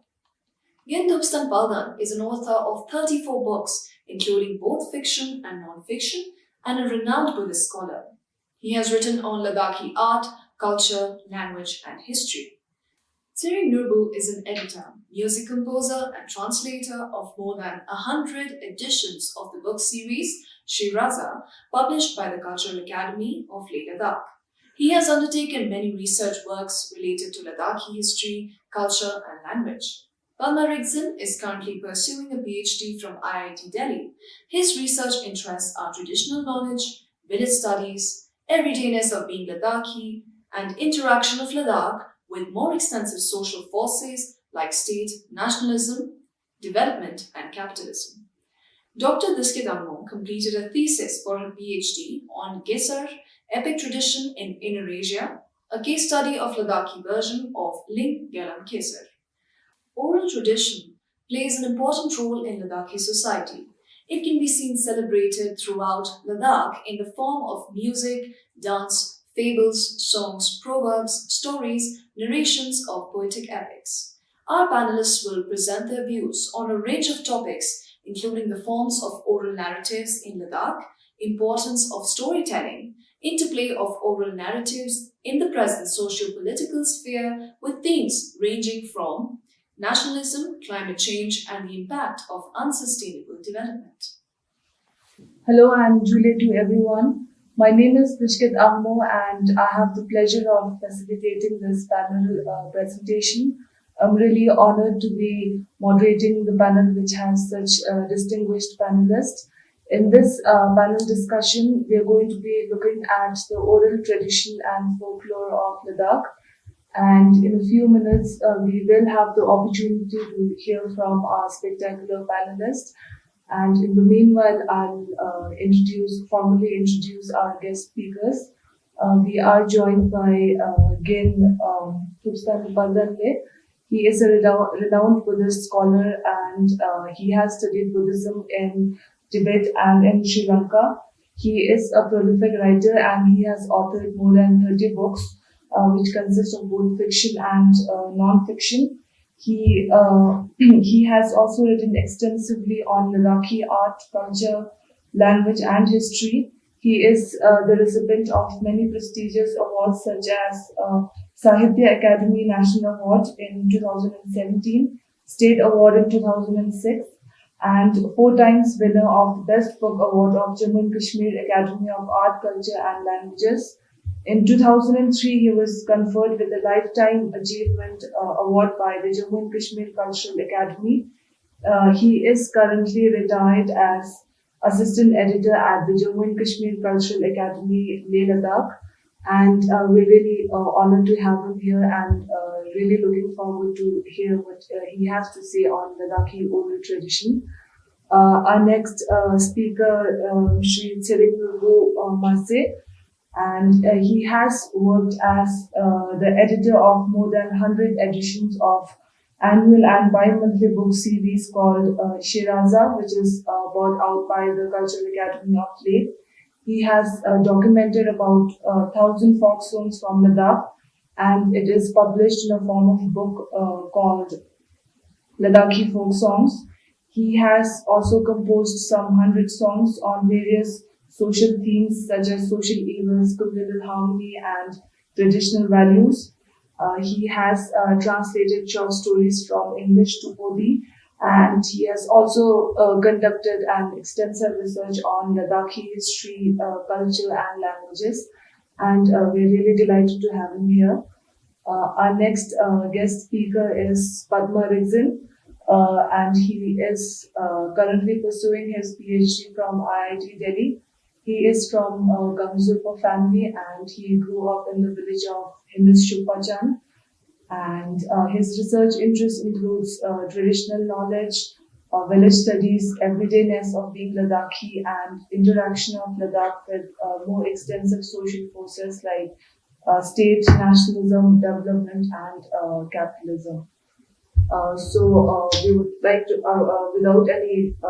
without much ado, we'll start with our panel presentation. Our first speaker is again Palvanla, and he's going to be talking about short stories from Ladakh. Again. Jule Sankan Lamja Samala Jule, Tenenge Dring, Juji Tospo, Tene Somdong Sikain, that Somdong Juatinata, Tenenge, Janmay Zubina Costamet, Mara Sumkani rooms, Danderiangata, Jitosena, Kazukazu Yot, Te Dantel Tene Somskani, rooms Yot, Te Schola Tenenge Dring, what Nija Jujin, Jezunani. Inna su nga shirikla te last year New York nga je nga tara ngamme shaches rooms kabo te zane abi me oni shate te ne tugo ni nyanches solti nga ta la ta gangme na doga te zokse te ne room sama nga je chobik jo te alam te nga tukji academy na yote no shirikla te tene tasting ne tene nge tukshi samba yo nya rooms ko nga ta man nganma gelam ke sar ne ta kanji te na chola tene man yang Ladung zen mana mang poji yoten. Tena sala namthar zen mana mang poji. Te sama rung sita la in winchete. Songba san tene nye dewa na tapi sosorik. Nata jisok sena dandria kazuksi chet. Dewa na delte mana gone somste ra somste. Tizu tene nye somche singa dot paji yon. Tene ngan la nye somdung chujik chobik joste tamachik Patun just Kingspin, Tezan Tevina, Best Book Awards of Sita, the lectures give soldiership academic on the top tier there. Tasting it and nanning yet the Navin on the Tetsan Nanma task, rooms, Halam issue stop doom pajik, just the King's Total, they were that in Tevina and a Kazukazu, some jitos for both and Nyalbachan brought it. Tatevana Deltana Chitos and a Kazuk chet, or that is called like Jaffa. Tasting is sent stop that the post. They want to throw Horamote than Nataika, Kargili Maktabes Kabla. The Neda Sangata,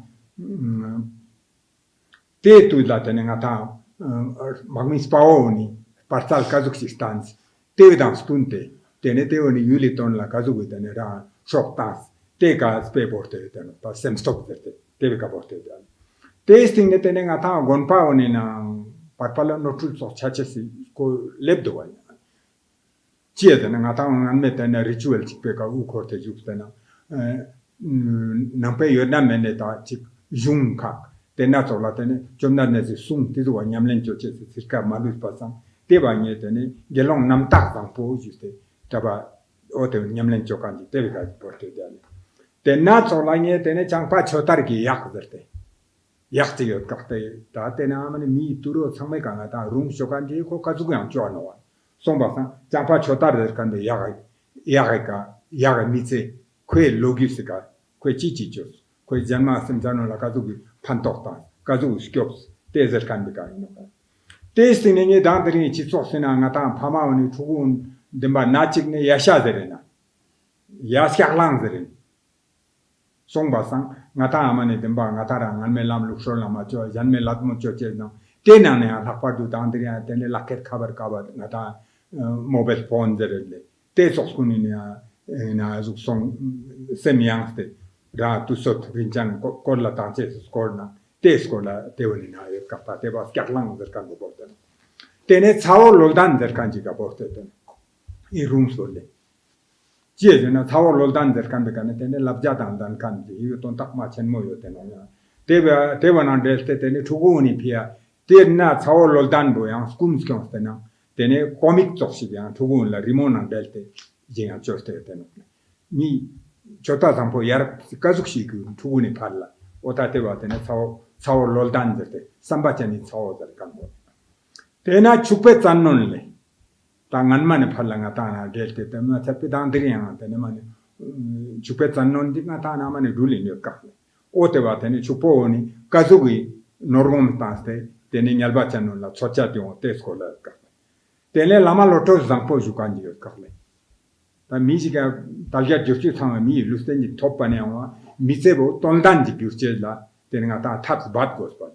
ngata tenna mana zache thungche gonche nan dukche sipo jorte tenna be ka ugo ya ste mitse songzal la ta na diga mi rukze pasa lama loto zampo jukanbe tene khong skute kazuk shir du banyam nen zato mitse ton nal dan kanji yongche che chi chi thap jor debo tesine tene las dar kanji ka jeje no ko te ngata yong ta kan no le jomdan ne se sung arti kanji yodna tene ngata existence pa pola sopada tene la lu zan la sopa tezu konika iche lo tap borchet merka chivo chama las guda se ka las zampek chona tebe dasbu dewa yongi pa thak chat kanji las gan pek chedna tebe dasbu tene dewa dodenna dewa rewa borenna dewa miong tebe dasbu duga lyongi in ba thak chat kando ta yotna mena tene las guda zara no ota tebe ka sped borte las zar kanji ka tene shorbi zar kanji chosto ka ta te woni changtung shangkoren dukani miji ka rooms chosto no yoni shorbi zar te ka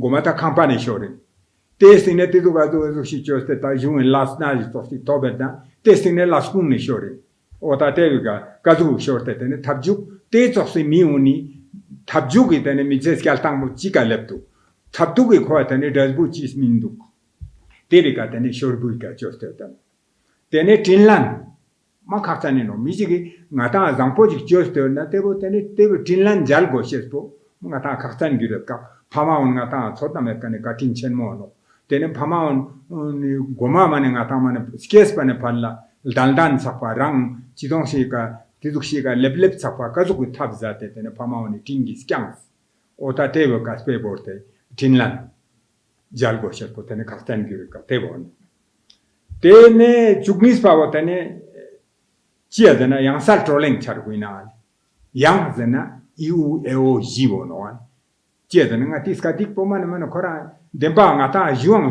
no skatik chupo zete chupo ko yodang yo chenche duknya ngata becho chia na yang skatik kunina nga arezi yang chaba chobe khese urdu ang chaba chobe jingne te zene gome thoma lobjong to dinda nga paji ta papon la che sangal nga primary school ne dinda nga pa pa lobjong choste an somwe ina por la lete te ka lordun yati dukche se skaf to ka te dorande ne te ko ta che se skaf mane matot pa sante jet songa ina mangung di kha ko ano tene hindi nge lobjong choska ya sanskrit ya mangung di kha ko ano te changmang ko rara thone skatik po mas ta chani no rinjan indo te chame ka spare ta zane ngati skatik po ban drache duk me do demba ngata na mane katheng somche du minda tu yang salche kunte un spelling ji man kazu som do ngati dana yang one na yong mer pa yong do anya o song ba sa ta te bi ka tene ko ne trolling ji jono chia de na dan tri ngata janmes ka dik pona te bo chia de na ngata mang che ko phamaji indo dan tri yonske lobtuk suin nang ra ba tene nang me chache janme ba rinchen choche tene janme bo ngachan inkan choche shi chia de na te be ton taxi kapsushik ladgalan dubano lobjong di choste na te ba ko kona shi tobedu tege jaste ko yongo spelche na te sukshie chedol inna ya tene ra ska dik zarkan mena darab na kabanya sujigin na inopane Devota ko ngatang ko dezana ngati mane jar gel kapchemu korambo british yoga lomang luskan bejaste ngane miunla lobjongbo tene ko angarezina topten inskadena tesine gala rangwan thoba chigna te inskadi lobjong yotkani miuni laga tene gyar shidwang lo lepson teno lepson basa te on tasman machos kapanya Jan Garartos is katik chupojin and she zambuling suyang mat kapa. Inna ave latmochos kanaon la teve na comste yotando, teve que luxo sultan pasan, tene chibo changma koran den inskadena, arezina natang bruling inokle. Loptaji indo, torim lopta indo, tsugla lopta indo, ya temen ba jungi lanaji yonayang, tene tewa, tene mimang chitos pe mane koran, tewa tong chenmo jang artista teshinyan. Mane inokpanya ngata mane tengosha tono pat mane inskadina chi tongsia arezina chi zerena achama mane jider chokta mane sehan song tangkan choksi tewo ngachan inkan dera choksi tengosha laskungia song tena mane arezina perek sumputana kurtishin yang mane ra askadina yo na mane dukona tewa misti tewa nangjung choksi ngata na song teka tewo sombasa yang sali trolengina yang na salchet niska zomte 저도지 쪽사노 때베나 가족 스페라온요 테스콜라 직자되나 이거 직자되나 테스네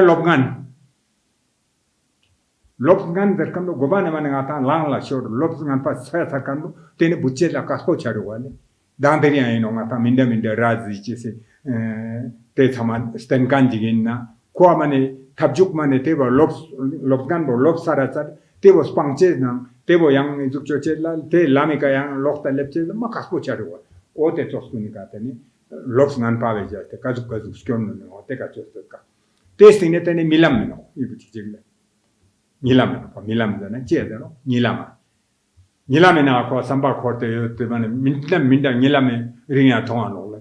Natoko, Achua, long the element, Gus Chamano. Jedano knows it, that is an Angata, Mancha, Nata, Chitospinati. Tizuki Timshio Capania, Achobo, Chivotama, Tobalava, Chitama, Tokishi. Jan tenete Yokma no one in the Suka Tabachonacho, Machona Dana, Dogana, Tenenanga, Achu Yoga, Yokogu and Dukshin, Menamacal.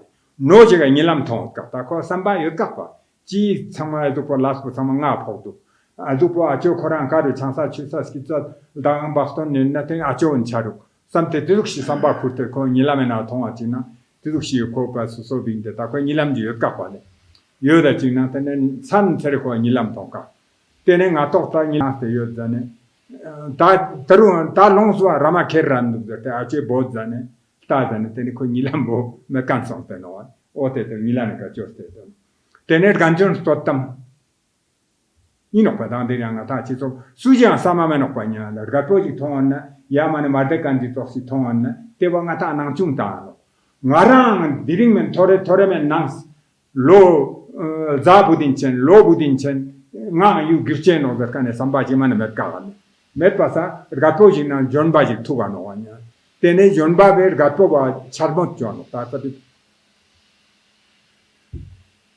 diga je de no con nangchung ta no wan tene gato be labja ta no yu jona ikra ga se no sambaton te masam de te bar ganjo ne totam tene mashi sondar darkane kala ta te tene lotun chigdil ma khatani no wan sama mane lotun na chigdil luzna deski diontesis Tande lande min bar tok verte. Nati chi tok spina lande zerkanji yoka zerkanji na thugune phala datena tangdo wanya. Ta nye na lande mekani khung skyalte ka.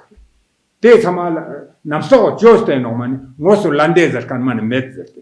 Speja na te ka nye speja anta ka. Ngara ka nyamnyong yong kani. Ote ba tene lande mit par tok zerte.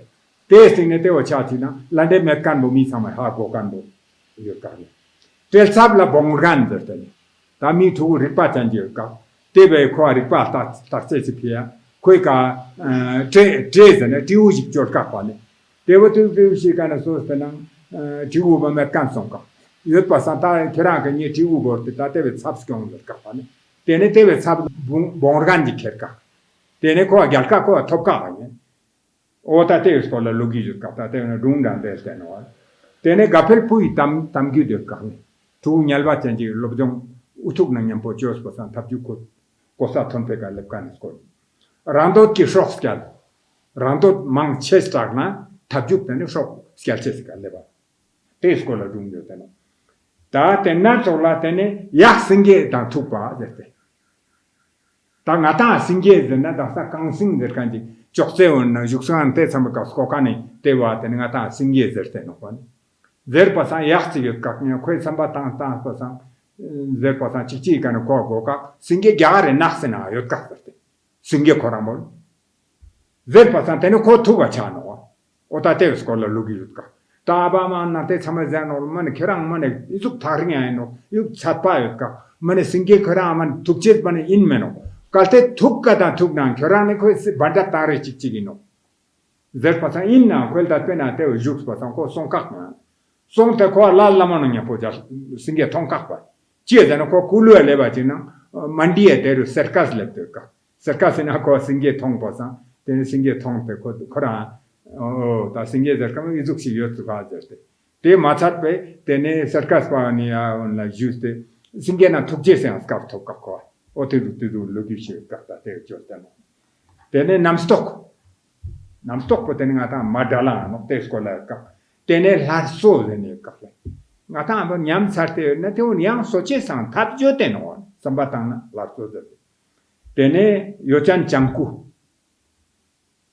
yogi jani shangku ji skor te na belte ngata mangpo ji skebo te ta ibo tene somdung man ta tabju 정금 sos no te wo ka te ma cha pe tene ibo tu ni pie no ina yang room tu la ngorte choste ibina tene room trans ni shufta dum chung choste ka tene yo chawa sa po no te member an tene ye ma ta jan ma ne look la jona somdung no pa fiction ni dice stondus just ka lo sum chi ting ne zer kanji o ta te ba tene ajang chang tang pa ji ka spebo te choste ta ton takpo ajang chang tang pa bo lo sum chi sting ne ko le ka le le bzane tene nganma lo sum chi sangan la ko le chonga du lin du ka pa te jane ka zuk shi ge pi miuni ta gyurje skola ka ta ina tole o te choste tene som du skola ra chom skan rooms dandri chi choste na ta ka zuk shi yo chi choste na tene ko manen zangan na chok si yote no te woni ka spebo te ne chom du se tene I de ku chom se no ibo che ne ni stong shi na pa ba ne tab ju wi zu bu gi de ka te ne ngan la chom skani te woni na ta mang cha chujung ga da lo gi ta te zu ko ne ka mang cha de skani no ya ju tu ju che Gendy, that was really a brilliant presentation of the stories authored by you.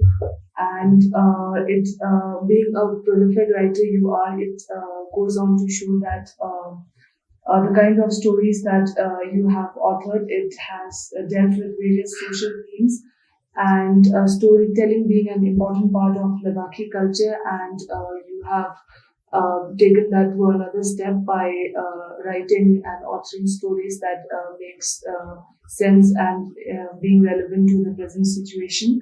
And your stories dealt with various themes such as poverty, such as bravery, nationalism, and technology to parenting, and from taking a life of a yak as an example of life, and various social evils such as alcoholism, procrastination, laziness. And you also spoke at length about the importance of knowing the Ladakhi language. And I feel that it's really important to know the Ladakhi language, as my own Ladakhi language is not so good. So I didn't have the opportunity to read your books. And if that had not been the case, then since you have written such good stories, and I'm sure the stories will benefit our generation and the future generation as well. And we should really make it a point to make both the language compulsory and important in a regular day-to-day life. So our next speaker is Ajamle Thirin, and he will be talking about the oral history and folklore of Ladakh.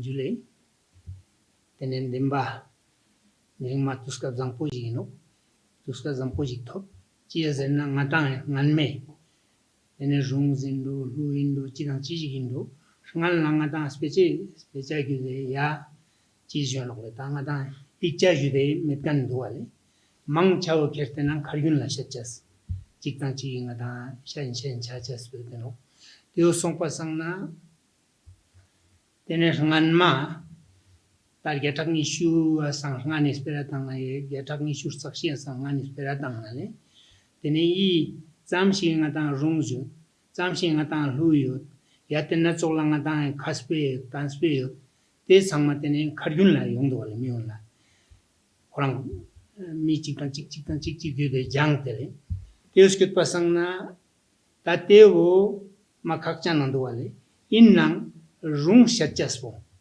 laksina ma sirkar demoji luskan inchadu tene rung spo kertenang tete sakwa shar nyanchad nam ngadae speed sharin ya sakachen Saka chos kanawa rung shachas sirka o metkan duale. Te kanawa rung shat michokchas. Tene nam sakpala stontok na amile. Tete sakpa rung manishara metkale. Rung shachas te o metkan inka.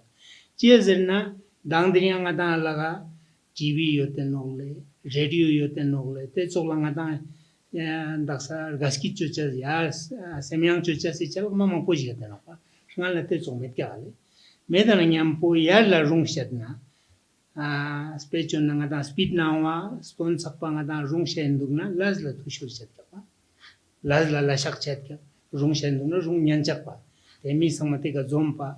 Tene la shak chatka. Teo songpa samna saka chospa na stontok na leblep sakpa rung na te shachowa metkale. Tene stontok na lepte stingbo na tene ang pare saka chocho sakpa la rung shatka. Ta teo chia shaden chia nokzerna rugun la pilo lazmana metkale.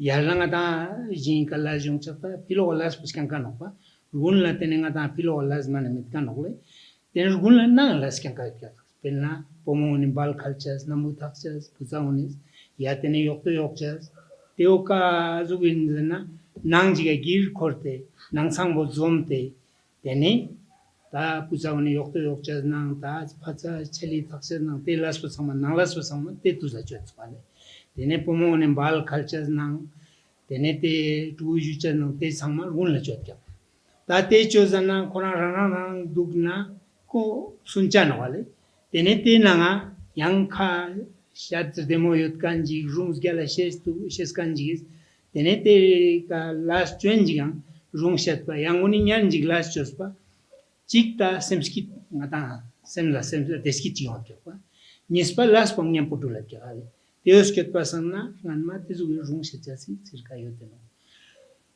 ta rooms po na kachi yot wale chik chik kirtenang lingalam kesare rooms juste tene ma rooms chenmole rooms ringmole te lingalam kesare rooms po shatkan ma mi khar demo yotkan tene shatches kan tene rikpa chenmo yotkan lamene te rooms po shat nyanting du achi zena ko ringmono pale tene tenanga te rooms po shat zena mi nanga semstop ske chukcha sale kazui ma mi senta nyamshung jigir nang kwa mana shante sensos ke selas mana semsto velas cho nyancha si te rung te skor bos kan kay chadu yale teni yang teo manpa tene chumdan da si zatpa yeten ole kawa ngata dangrian jata ka sectori ju wale tene kawa zatya paksam thising ju chokta tu tene zatya mang poji yeten no tene te sangmang yang sui te wang shada zatcha te chunga no te kana tene ngata chi ha wat kyazana las guras las zangpo jikchona kazuge taksa gen ne suwa zatsa las zangpo jikchona dasbu zangpo mincha dasbu dewa skitpo yongchas las nganpa jikchona dasbu dungal yongchas skitpo me yongchas tene te sangma te jata ka story nam demo choste tene sungste kano te oskyot pasana te rungspo te wang tene rungsi sulanga ta shazat tene tena choklanga ta mangpo ji sante to Timet kungdan in namthar juste tene nangsam odbumin namthar juste tena chokla tene doazang min namthar juste te choksi te un korang yang namthar mar gyaswa ji no in nang yang ata khaspa yang shas cheskan te wang rung sokla tene miun la shate ale tenang na laz yang laz gudas skola tizu ya go che no teo manpa tene ngata yang jiksten looks like in a room mang poji chacha kyawe spena abi meme jigut kawlo abi meme nang rama jigut kawlo zera so te choksi rooms mang poji yang chacha si cirka yote no te sangma temba mahala shasino in nang te sangma chikang chiga khargyun la chikang chi sorte chikang chi gyute tene semsina itu chose chacha masto nganma tene te un ikcha bhabste spiritual diste uchas midwale teos ket pasang tene tizu tene shan song tene tuz la gurjal hep miuni nanza shi healing song lazmang poji tsoksi biya chik na yampo tene te rung sangma shachas po daksang ngata dun la midwale rung shat kanang metkan le shat na nyan kanang metkan le tizu ta gurte duwale innang ta daksa tus po teol hep teno le te tsok rung shat kan tarung yul mangpe nanga shat sheskan mangpo jik ste kale ta su skunar tespos kyote to su tarung jonjon yoto ta te tuspel hepten jadule te rooms bu sangma ngadang skyote yakazu tabshik chat nang songte tene te un dak sanga dai iche to aphawa nang record zar nang te zat bosha dwale tyo menna tene I sangma ngadang songsha si jikspa dwale skyot pa tene tena choklanga da rung na yampo luyo tenole ru sangmang hanla speto man met kya gele specha dis te ya kherte na da ikcha ikchos te man met kya inna yang mi chi tan chi gi tene ru salenji sangma yang jar zum skyo de tena changsa chusa to dun dang ji yo to ya pa spon ski ton ji yo to ya losa shubra ji yo to te sana sangma jar zum skyo pa tene chi tan chi yang ru salen tu chon yang daksa sakpate luna manyam sangatila yoten khale ta daksa tuk sigurte dogle rung somcha si indo rung shacha si indo yatena cholo lujik salcha indo lujik lui circa jik chocha indo ya yangs ngata rolmoji indo tene ngata lavlang ta yokswa bingcha indo menna yargunna te institution gurte dogle daksa lopta issues te ya lopta chokchos te tena abduale nganma ngata te chokse institution yot kya gazna te duale chezna losaris kabla ngatang sangma jarzom skeda chi sudang su rung sala tu ya chizan mangchauta losarung chang lu sal chale ngatang te nanzom te lu sala chi te rangjini korang ngata chizan tale minjik se lopta ji manba rangjin lopta ji kurte na korang metan scriptures te chik nan chi ngata chaga scriptures ma solution duwa anmaina te jokspun scripture na ne henu ni ka scripture jab ni sum juksha ne henu ne yam poski tuks jasta sacha tene skap zangina pito unna tene room salcha ru salcha izu tene ngata circa hun manma dulten chadwe taskyut pasangna tene tangi innar getang issue pe juk getang issue sakshi pe wonla tene ngata chi chosina le ndaksanga ta shiri glass de kachre gari mi chogna tene ngata yang skapshi ga rung sas kanuni nun laskyote kongoni kana rung lente tene te ospetoa ndaksa phapste rung si chakspe ngatuk chik daksa kong phian zate thagle tena tene ngata lak se thunu main ge rung sale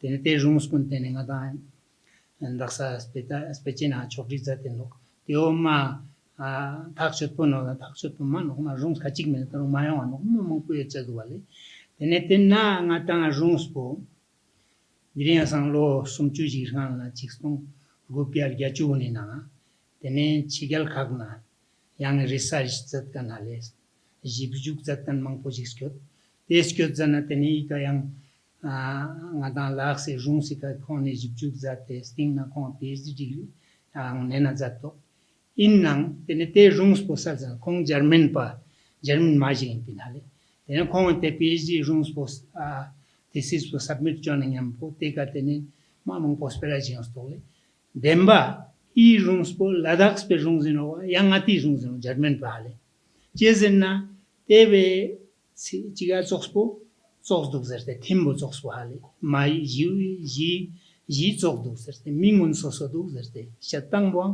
halam chok duk zerte tene kazuk shinok zinjina ko ante ma speration nong wale skyot pasangna ta nye juchas putewen Ladakh la kazu rung shate solayang samyang te sokse rung shacha se circa yotigu ten rung si ngata te rung chun sama alam sok shi yotigu penna shin poji get ko abi meme ji get ko tizu tu ngata rung shatu wale sket pa ta ngata te rung chik na penna jo jiwa dang shang abo zerkane yang rung singe nazu chun jig dak sange shadnale joji wazir kan buku joji in kyapa skutak sing kyap inang kwamma chiga samamadang nang diet kyak shanga wazir kan mi nyalba chan kyak ko ma rikpa chan changtung yak chadwale te yoda na nyampo chichos togle ta kongisko nyampo zomte kongisko zawan kyapa tene kongisko zerto ngatang daldo adul na ngatang staji ko so zerte Kerang steak news, Niang steak news, the Jojiwe. In Shanga business told you, my galera, in Nangasta and Nagananyo to Minhale. Then Niranda Chupono, Tanyan Onion German holders. Then it teaches us, but then in other scope headmaster, Yon Hazardo. Ah, Shangabele, Shangabunya Vachanim, two Jinkapa, Kurspachanity.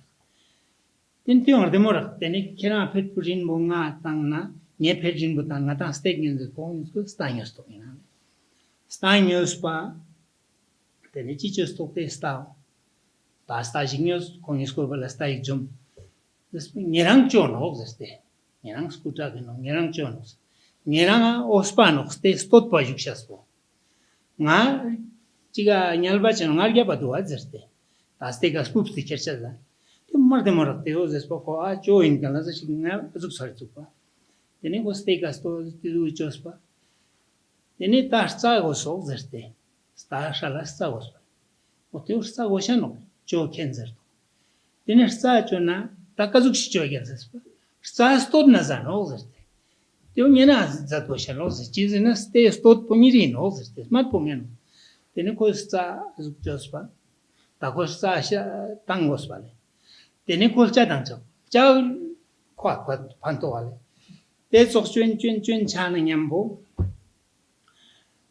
Then it actually Stala Tuluskestole. Sunan Cote the Stole. Stot Punirin, Miran says Tulunian all this day. There's all that Tontapunia just then. This is with an Ripa, Nada, Chiga Duale, Ripa Kazui. Skate to the nuts all attending a die. And Dr. Chumanda singing the ratio, the Jataka stories, the muchos thing at Angaming Salazatuale. The Natsola, I be meme rooms, Nata, the onion, Jataka story in a mankan. So sono, in a large grass called Shatuale. Ya Chenomosum Yotna, a Chenomosuna, no tildes that can boy, young last grass is called Leonduale. Special no tildes that can tildi, but tildi chipa. Yot Pasangna. Children teachers to Minale, Targun song Katanspa, Ache Chenmuang Nangjima Kampata Pojit, Ache Barman Kampata Pojit, Ache Nomochunlang Kampata Pojit, Yet put children Ache Chenmi Kampason to Achele Juju, Drin Kang Tangwana, not Dansami to others. Then Ache Karshanti Kesto Minale, Kerangala Sama Madame, Yendansami Dansers. Then a coache barmeka son told Juju, not dansa mita others. Ache barme, car and the time she must get stop in and dansa much of story. Then no much untaika son to Juju, Tanga Tangorak. Then a dansa michu others, but then Engel Kerang dansa twin, na youngest, but then you could not care te Chitako, Runtangosoma, maybe dansa for no tan just away. Miss Boko Kajibaji dansa must keep put yourself to Hale.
बिस्मिल्लाहिर्रहमानिर्रहीम। अस्सलाम वालेकुम नाजरीन। Department of tourism union territory of Ladakh की जानिब से Ladakh literary festival 2020 मनाया जा रहा है। ये प्रोग्राम, ये फेस्टिवल कोविड-19 की वजह से ऑनलाइन किया जा रहा है। तो आज के हमारे पैनल में, आज के हमारे बहस में जो एक्सपर्ट्स मौजूद हैं उनका मैं मुख्तसर आपको तारुफ़ करता चलूँ। जनाब काचो गुलजार साहब हमारे दरमियान मौजूद हैं। आप ज़िला करगिल के मारूफ सियासी शख्सियत हैं। इसके अलावा आपको यहाँ की तारीख़ और यहाँ के रस्म रिवाज में काफ़ी जानकारी है। जनाब स्करमा जुंगले साहब हमारे साथ मौजूद हैं। आप एक माहिर तालीम हैं। तालीमी मयार को यहाँ के सरकारी स्कूलों में उसके बढ़ावा करने के लिए, उसकी तरक्की के लिए आप काफ़ी काम कर रहे हैं। इसके अलावा आपको यहाँ की मकामी रिवायत पर काफ़ी उबरियत हासिल है। जनाब ईसा साबरी साहब हमारे साथ मौजूद हैं। ईसा साबरी साहब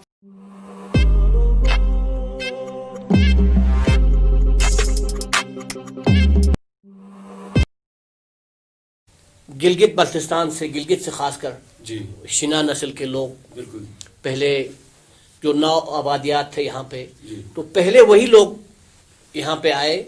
ईसा साबरी साहब एक मशहूर अदीब, शायर हैं, कलमकार हैं। इसके अलावा आप एक माहिर लिसानियात हैं। पुर्गी ज़बान में काफ़ी आपको महारत हासिल है। तो आइए नाजरीन, अब हम अपने बहस को शुरू करते हैं। तो हज़रात आप सबका मैं खैर मकदम करता हूँ। आज के बहस में नाजरीन सबसे पहले फोकस होगा changing patterns of traditional festivals in supports of Kargil. तो इस पे हमारे हाजरीन बहस करेंगे। तो सबसे पहले मैं इस बात पे इस बहस का आगाज़ करने जा रहा हूँ कि जो लद्दाख है, अपनी एक तारीख़, अपनी एक पहचान रही है, आप सभी जानते हैं। तो हमारे यहाँ जिस तरह 2 कौमें इस तारीख़ी नोयत के हिसाब से देखा जाए तो इन 2 कौमों ने लद्दाख को पहले आबाद किया है। एक तो तारीख़ बताती है कि मौन नस्ल या जो यूरोपीय नस्ल के लोग थे, मौन कहा गया है, जिनको शिनादर्दी में डोम कहा गया है। कुछ तारीख़दान बताते हैं कि उन्होंने लद्दाख को आबाद किया। उसके बाद सेंट्रल एशिया से दर्द कौम आई और दर्द शिन कौम जब आई, यहाँ आई तो उन्होंने मौन कौम के जो लोग थे उनको यहाँ से धकेल दिया या ख़ुद ही आबादी शुरू की। तो उसके बाद लेकिन यहाँ की जो तारीख़ बताती है कि यहाँ की मकामी ज़बान जो पुर्गी और लद्दाखी हैं, तो आपको क्या लगता है कि दर्दी ज़बान से पहले ये ज़बानें यहाँ बोली जाती थी या पोत्रिक्स का जो सिलसिला चला है, कभी कभी इसको कहा गया पोत्रिक्स या बोरिक कहा गया है या पोरिक कहा गया है, इन्हीं चीज़ों पे बहस होगी। लेकिन हमारा जो मेन टॉपिक रहेगा वो साथ में कि यहाँ के ट्रेडिशन में, यहाँ के तहज़ीब व तमद्दुन में, कल्चर में कैसे तब्दीली आई, इस बारे में सबसे पहले मैं आगाज़ करता हूँ। मैं दावत दे रहा हूँ जनाब काचू गुलजार साहब से। तो पहले थोड़ी सी तारीख़ पे हमारे नाजरीन को थोड़ा सा आप खुलासा करेंगे, उसके बाद आप इस टॉपिक की तरफ आ जाएंगे। बिल्कुल बड़गामी साहब, जाहिद साहब जी, जैसा कि आपने जिक्र किया कि पहले भी आपने बताया कि चेंजिंग पैटर्न्स ऑफ जो फेस्टिवल्स एंड स्पोर्ट्स के बारे में आपने कहा कि तारीख की बात आपने जब छिड़ी तो इसमें हमारे पास इतना वक्फा तो नहीं है कि हम मुकम्मल इस पे डिस्कशन कर सकते हैं, लेकिन मुख्तसर तारीख यही रही है कि गिलगित बल्तिस्तान से, गिलगित से खासकर शिना नस्ल के लोग, पहले जो 9 आबादियात थे यहाँ पे, तो पहले वही लोग यहाँ पे आए या वो किस सूरत हाल में आए वो सब तारीख में है। लेकिन हम ये बताएंगे वो लोग पहले यहाँ पे आए, मेनली वो लोग एक नोमेड की शक्ल में वो आए थे। नोमेड जिसको हम कहते हैं, वो जो चरवाहे या कह सकते हैं, माल मवेशी को, हाँ बिल्कुल, माल मवेशी लेके वो लोग आए। पहले वो लोग कहा जाता है कि वो लोग आते थे फिर वापस भी जाते थे, लेकिन धीरे धीरे उन्होंने यहाँ पे आबादी शुरू की, कल्टीवेशन किया कुछ इलाकों में, खासकर जैसे कि हमारे सोत का इलाका है, अभी बताते हैं पहली जो उन्होंने ठाठा खान, उनकी पहली जो हम फाउंडर हम जिसको कहेंगे या पहला पुष्प जिसको हम कहेंगे, वो उनके और उनके साथी यहाँ पे आए, तो उन्होंने यहाँ से आबादी शुरू की। तो पूरा लद्दाख बल्कि करगिल की आप जिक्र करेंगे तो यहाँ से हाँ पूर्व का हम हिस्ट्री तो वहीं से शुरू होता है। तो जैसे कि हम सब समझते हैं कि वक़्त के साथ मखलूत कौम एक वजूद में आई, जैसे तिब्बत से तिब्बत नस्ल के लोग, तिब्बती नस्ल के लोग, फिर यहाँ से दरद नस्ल के लोग, सेंट्रल एशिया से भी वहाँ से मंगोल नस्ल के लोग आए। ये सारी कौमों की एक जो बिल्कुल एक मुरक्कब यहाँ पे वजूद में आया तो यहाँ से आबादी शुरू हुई। तो मखलूत किस्म के हाँ बिल्कुल, तो वो लोग अपने अपने रीत रिवाज को भी अपने साथ लेके आए। ये कुछ लोग वहाँ से अपने रीत रिवाज को लेके आए, कुछ लोग इस तरफ से रीत रिवाज को लेके, ये एक मखलूत जो है रीत रिवाज भी मखलूत कस्म का शुरू हुआ, तो वहाँ से हमारी ये जर्नी शुरू। तो ये फख्र से कह सकते हैं कि जिला करगिल जो एक तस्रीर निसारी और बिल्कुल हाँ रसूमाती एक जगह है। बल्कि हिस्टोरियंस तो ये कहते हैं कि तिब्बतो दर्द नस्ल के लोग यहाँ पे आबाद है अभी जो है, तिब्बतो दर्द नस्ल के लोग, मेनली मंगोल एंड आर्यन, ये दो नस्ल के लोग हैं। हम इनको हम हर एक हल्के में हम इसको बांट नहीं सकते, लेकिन मंगोल नस्ल और आर्यन नस्ल के जो यहाँ पे मिक्सचर जो है अभी यहाँ पे तो बहुत बहुत शुक्रिया गुलजार साहब। अब मैं मुखातिब हूँ जनाब स्करमा जूले साहब से। आपने यहाँ की ट्रेडिशन पे बहुत काम किया है और आप काम कर भी रहे हैं। तो अब हम पैटर्न पे आते हैं, जो चेंजिंग पैटर्न जो आया है। काजू साहब ने फरमाया कि जो कौमें आबाद थी यहाँ, इनके मखलूत जो है मिक्सचर में यहाँ अब नस्लें जो है अब यहाँ आबाद हैं। अब क्या इन कौमों के अलग अलग ट्रेडिशंस रहे हैं, दर्दों के अपने ट्रेडिशंस, पुरिक के अपने ट्रेडिशंस, तो इन ट्रेडिशंस पे थोड़ा सा आप अगर रोशनी डालेंगे तो बेहतर रहेगा। ये कौन कौन से यहाँ रसूमात यहाँ तब थी और आज भी जिंदा हैं? ये जो सभी को जुले, तो ये जो हमारा जो टॉपिक जिसको लेकर आज हम डिस्कस करने जा रहा हूँ, तो ये जो हमारा जो जिसको हम बोलते हैं खत लद्दाख, और खत लद्दाख के जो पार्ट जो हमारे कारगिल जो है जिसकी हम बात करने जा रहा है, तो ये जो इलाका जिसको हम पहले पुरिक कहा जाते थे, तो ये जो इलाके अगर हम देखा जाए तो एक बात है, क्योंकि एक तो हमारे पास यहाँ पर जोजिला था और जोजिला से आगे जाके एक चंगला आ जाते हैं। तो इस तरीके से ये जो बेल्ट जो है इसमें ये लोगों का एक मतलब ऐतिहासिक ये रहा कि हमेशा हम क्या हो जाते थे, कभी भी किसी भी सूरत में कड़प रहते थे। तो जो लोग आए बसे, उन्होंने अपने साथ कुछ कल्चर, कुछ कस्टम, कुछ ट्रेडिशन, कुछ रीति रिवाज, कुछ अपना बिलीफ, कुछ फेथ लेकर आए थे। और वो क्या करते थे सर, अपनी ही बिलीफ को, अपनी ही कल्चर को, अपनी ही ट्रेडिशन को वो लोग उसके ऊपर काम करते आए हैं। तो आज हम देखते हैं कि ये हमारा जो जनरेशन, जो हमारा जो मतलब मौजूदा जो हमारा ये नस्ल है, तो ये सब चीज आज तक इसको लेकर आए, तो कभी भी किसी भी किस्म का कोई बड़ा आफत हुआ नहीं है। और दूसरी बात हम समझते हैं कि हम सब बहुत ही लकी लोगों में से, हवा अभी हमारा ताजा है, पानी हमारा ताजा है, दरिया हमारा ताजा है, और यही एक चीज जो है, और ये हमारा कल्चर। बात यही कि आज का जो हम दिन देखते हैं तो थोड़ा डेवलप हो गए, इसलिए उन ट्रेडिशनल उन चीजों के ऊपर उतना गौर नहीं हो रहा है। अब रही बात हमारा ट्रेडिशनल, ऐसा है कि कुछ तो कल्चरल स्पेसिफिक होते थे, कुछ हमारा एरिया स्पेसिफिक है, कुछ हमारा टाइम स्पेसिफिक है। तो इसीलिए जैसे कि हमारे यहाँ पर पोलो का एक आम गेल जिसको हम बोलते थे टपोलो बोलते थे, तो ये जो पोलो को भी कम से कम बोलो 3 स्टेप से वो खेला करते थे।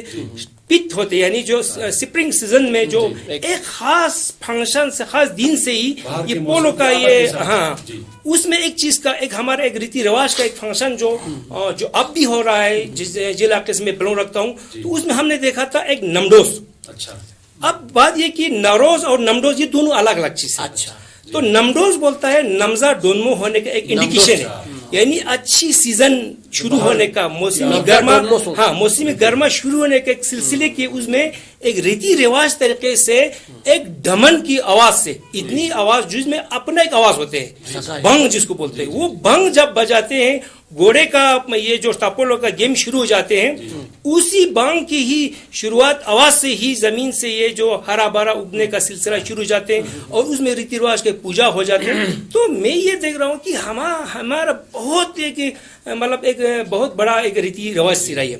तो इसके बाद गर्मियों में सोला के नाम पे एक फेस्टिवल होते थे, फूलों का होते थे, उसमें भी टापोलो का अच्छा वो होते थे। तो जब स्टोन में ऑटम की सीजन में एक शुगला के नाम से जब फासिल उगते थे, सब कुछ मिलता था, तो उसी में से जो फासिल से नए प्रोडक्ट को लेकर लोग आपस में बांट के खाने के सिलसिला होता था, जिसको हम शुगला बोलते थे, पार्टी देता था, इंटरेक्शन, तो उसमें भी एक स्टापोलो कहता, तो स्टापोलो एक किस्म का एक इंटरटेनमेंट भी था, साथ में वो बहुत सारे हमारा इल जो हमारा ट्रिक जो होता ना, यानी जो बुरी नजर जो चीजें होती उन चीजों को भी डोमिनेट करने का ये होता था। और दूसरी बात एक दा का भी जिक्र कर देता हूँ, दो दा तीरंदाजी की बात, हाँ तीरंदाजी का, तो ये दा भी उसी का एक पार्ट है। ये दो काम का, एक तो इंटरटेनमेंट, दूसरा लोगों को साथ लाने का एक सिलसिला, तीसरा उसमें एक चीज होता था कि इसी किस्म की जो हमारा लोगों का एक बिलीव होता था कि कोई बुरी नजर से बचाने के लिए भी इसको इस्तेमाल होते थे। और दा जो है ना वो एक स्टेप से चेंज हो जाते थे। बच्चा जब पैदा हो जाते हैं तो घर में पहला उसका जो गिफ्ट दा आ जाते थे। दा एक ऐसा एक तो स्ट्रेट फॉरवर्ड की बात आते हैं, साथ में पीस की झंडा लेकर आते हैं, आगे ऊपर एक बाटार लगा एक प्रोस्पेरिटी का एक मैसेज लेकर आते हैं। तो यही दा आगे जाके उसकी जब जिंदगी में जब शादी का सिलसिला हो जाता था तो उसको बगदा के नाम से जाते थे। तो उस वक्त दा के साथ और एक दा जोड़ के और उसके ऊपर सफेद जो कपड़ा जिसको हम खतक या हम उसको सफेद वो उसको के साथ एक दो दा को जोड़ के एक शादी का संबंध बन जाते थे। और जब इसके बाद उसको जिंदगी में अपना कामकाज चलाने के लिए एक पीस एंड प्रॉस्पेरिटी को बढ़ाने के लिए एक जब ये मसाबी उसमें जाते तो उसको यांगदा बोलते थे, यानी हर जगह से उसको अपनी तरह खींच के लाने का एक रीति रिवाज का एक पार्ट हो जाते थे। तो इसी तरीके से ये दा और ये पोलो, तो ऐसे दो कुछ चीजें होते हैं। आपका बहुत बहुत शुक्रिया शर्मा जुले साहब। थोड़ा अपने मुखातिब हो जनाब ऐसा साबरी साहब से, ये जो पोलो पे बात छिड़ी है शर्मा जुले साहब ने, तारीख के अगर अवराक पलटे जाए तो पता चलता है कि पोलो जो है 6वीं सदी कबल मसीह में या 1ली सदी कबल मसीह में ईरान से इस पोलो का आगाज होता है, ये जो ट्रेडिशन यहाँ शुरू होता है। तो अब वहाँ से होते हुए यहाँ लद्दाख तक पहुँचना, गिलगित बल्तिस्तान में इस खेल का खेला जाना, और आज तक कई जगहों में हमारे द्रास इलाके में, चिकतन में भी, या कहे तो बाकी इलाकाजात में ये गेम खेला जा रहा है, इवन लेह में के कुछ इलाकों में भी ये गेम खेला जा रहा है। तो थोड़ी सी रोशनी डालिए कि इस गेम का ईरान से यहाँ तक आना और किस तरह ये गेम यहाँ आ सकता है, इस बारे में थोड़ा रोशनी डाल सकते हैं आप? शुक्रिया जाहिद साहब, आपने पोलो की बात की। सिर्फ पोलो ही की बात नहीं है, बल्कि हमारे तमाम किस्म के रिवायती खेलों या हमारे मेले ठेलों और हमारे त्योहारों का अगर आप जड़ देखें, माखज़ देखें, तो ये पूरा बैक्टीरियन बेल्ट आप सेंट्रल एशिया से लेके यहाँ तक का जो इलाका है, इन सब में आप देखें तकरीबन बुनियाद जो है एक इनका एक यकसान जैसा लगता है कि सेंट्रल एशियन इन सब का एक बुनियाद एक जैसा लगता है।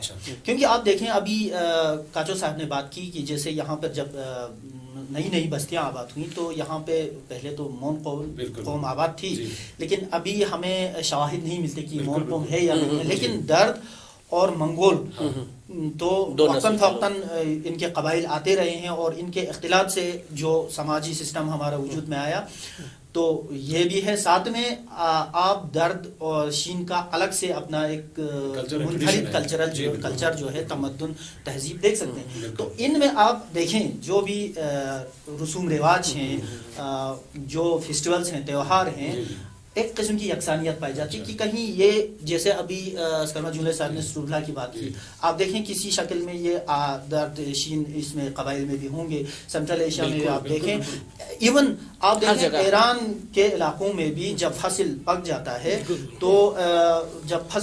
है तो गाँव का मुखिया एक बुजुर्ग आके उनमें से कुछ खोशे उठाते हैं और खोशे उठा के किसी जगह पर एक आग इलाव जलाया जाता है और उस इलाव के इर्द गिर्द नाच गाना एक रिवायती नाच गाना होता है। साहब आप थोड़ा सा मैं आपको आप माफ करेंगे, यही चीज आपको हमें पूरे हिंदुस्तान में भी देखने को मिल रहा है। बिल्कुल आप जानते हैं जी, खोशे जमा करके उसको जलाना اس کے کیا بولتے ہیں ہاں اس کے ارد گرد الاؤ جلا کے ناچنا, پھر بچوں میں وہ بانٹ دینا, مٹھائیاں بانٹ دینا یا باقی ساری چیزیں, یہ ایک علامت ہوتا ہے فصل پکنے کا, جس کو جیسے کہ جملے صاحب نے کہا کہ سٹربلا ہم اس کو بولیں گے. سٹرب کا معنی ہو گیا سٹرب جو خوشا, جب خوشے تیار ہو جاتے ہیں تو کسان خوشی سے گانے لگتے ہیں, اس کی فصل تیار ہو جاتی ہے. تو اسی پر بیسک یہ فیسٹیول جیسے صاحب نے ذکر کیا, سٹربلا کا فیسٹیول بھی اسی حساب سے مناتے ہیں. بالکل. تو یہی سلسلہ اچھا بالکل. میں اس کو تھوڑا سا بات کو پوری کروں. بیساکھی کی ہاں بیساکھی, اس کو آپ پورے نارتھن انڈیا میں اس کو بیساکھی بالکل پنجاب اور جموں میں بالکل ہوتی ہے. تو یہ دیکھیے نا, جب ہم دیکھیں کہ ان علاقوں میں جو نئے مذاہب مان لیجئے اسلام وغیرہ یا بدھزم سے بھی پہلے ان علاقوں میں جو لوگ بستے تھے سبھی جو ہے ہر قسم کے الگ الگ دیوی دیوتاؤں کو مانتے تھے, ان کی پوجا کرتے تھے. فصل کا اپنا ایک دیوی دیوتا ہو, مثال کے طور پر کسی موسم کا اپنا دیوی دیوتا, پانی کا اپنا, درختوں کا اپنا. تو یہاں پہ یہ سٹربلا کا بھی یہ ٹریڈیشن جو ہے وہ آپ دیکھیں ایران کی قدیم تاریخ میں بھی دیکھیں یا سینٹرل ایشیا کے ملکوں میں بھی دیکھیں, وہ وہی خوشے جمع کرنے کے بعد کیا ہوتا تھا, وہ خوشے پکا کے کچھ حصہ جو ہے وہ اس دیوتا کے نام چڑھاتے تھے, وہ چڑھاوا. تو یہ سسٹم ماضی قریب تک ہمارے یہاں بھی یہ پایا جاتا تھا, لیکن اب تو بالکل بدل چکا ہے, معدوم ہو چکا ہے. ہاں بالکل. تھوڑا سا میں ایڈ کرنا چاہتا ہوں سر, جیسے کہ جملے صاحب نے ذکر کیا کہ آپ نے کہا کہ ہمارے ماحول کتنا صاف تھا. ابھی لداخ میں خدا کا شکر ہے کہ ہم کافی اچھے ماحول میں, خاص کر اس سیزن میں. ابھی آپ دلی کی بات کریں گے, کہتے ہیں وہاں پہ پولوشن لیول اتنا بڑھ گیا ہے. ابھی آپ ثقافت اور باقی چیزوں کی بات کریں گے تو ہمارے یہاں پہ بھی یہی سلسلہ چل رہا تھا, لیکن ہم نے ان کو اگنور کیا. آج کے زمانے کے لوگوں نے انہیں اگنور کیا ہے.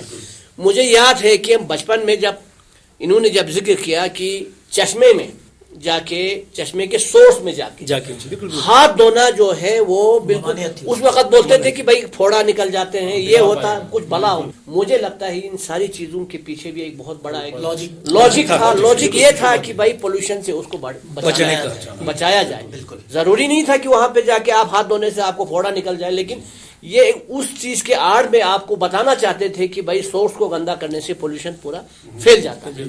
میرے ہی علاقے میں جو میرا گاؤں ہے, ایک بہت بڑا ایک پہاڑی حصہ ہے ابھی بھی, لیکن ابھی وہ بالکل ویران پڑا ہوا ہے. لیکن کہتے تھے میرے جو والد صاحب جب بچپن میں تھے, کہتے ہیں وہاں جنگل تھا, اور اس جنگل میں جانے کی ممانعت تھی ان لوگوں کو, اڈلٹس کو جو شادی شدہ تھے.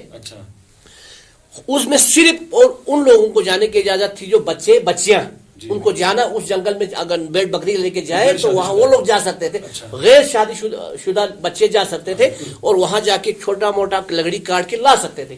لیکن بڑے لوگوں کا وہاں جانا پرہیز تھا, اور ان کو یہ ایک وہ لے کے رکھا کہ لا دیوتا, دیوی دیوتاؤں کو وہ مسکن ہے, کہیں وہ ناراض نہ ہو جائے. لیکن اس کے بعد کیا ہوا, جو ینگر جنریشن آیا, انہوں نے یہ سب بولا کہ بھئی یہ سب رسومات جو ہے یہ غلط ہے, ایسا کوئی ایسی بات نہیں کوئی. لیکن جو ہی یہ شروع ہوا سلسلہ, وہاں پہ انٹری شروع ہوا, پورے کا پورا جنگل اجاڑ کے وہ نیست و نابود کر دیا. لیکن میں سوچتا ہوں ہمارے بڑے بزرگ جو ہیں ان چیزوں میں ہم سے زیادہ وہ اویئر تھے. آج ہم اس انوائرمنٹ کی بات کرتے ہیں, آج ہم گلوبل وارمنگ کی بات کرتے ہیں. ہمارے ریت رواج جو ہے تھے وہ لوگ پہلے ہی جانتے تھے, ہمارے بزرگ, کہ ان چیزوں کو کیسے پروٹیکشن دینا ہے. لیکن آج کے ہم پڑھے لکھے لوگ ہیں, ہم نے ان چیزوں کو کے اوپر دھیان نہیں دیا. ایکچولی ایک چیز ایڈ کرنا چاہتا ہوں. ایکچولی ہوا کیا تھا کہ جو ہمارا یہ جو لداخ کا چیز ہم بات کر رہے ہیں یا پوری کا ہم بات کر رہے ہیں, یہ چھوٹے چھوٹے مطلب کنگڈم تھے, مطلب بالکل چھوٹے, ایک گاؤں کا ایک اپنا ایک مطلب کلچر تھا. تو وہ لوگ جو کیا تھے اپنے کام کو چلانے کے لیے وہ اسی طریقے سے اپنے اس میں لے کر رکھتے تھے.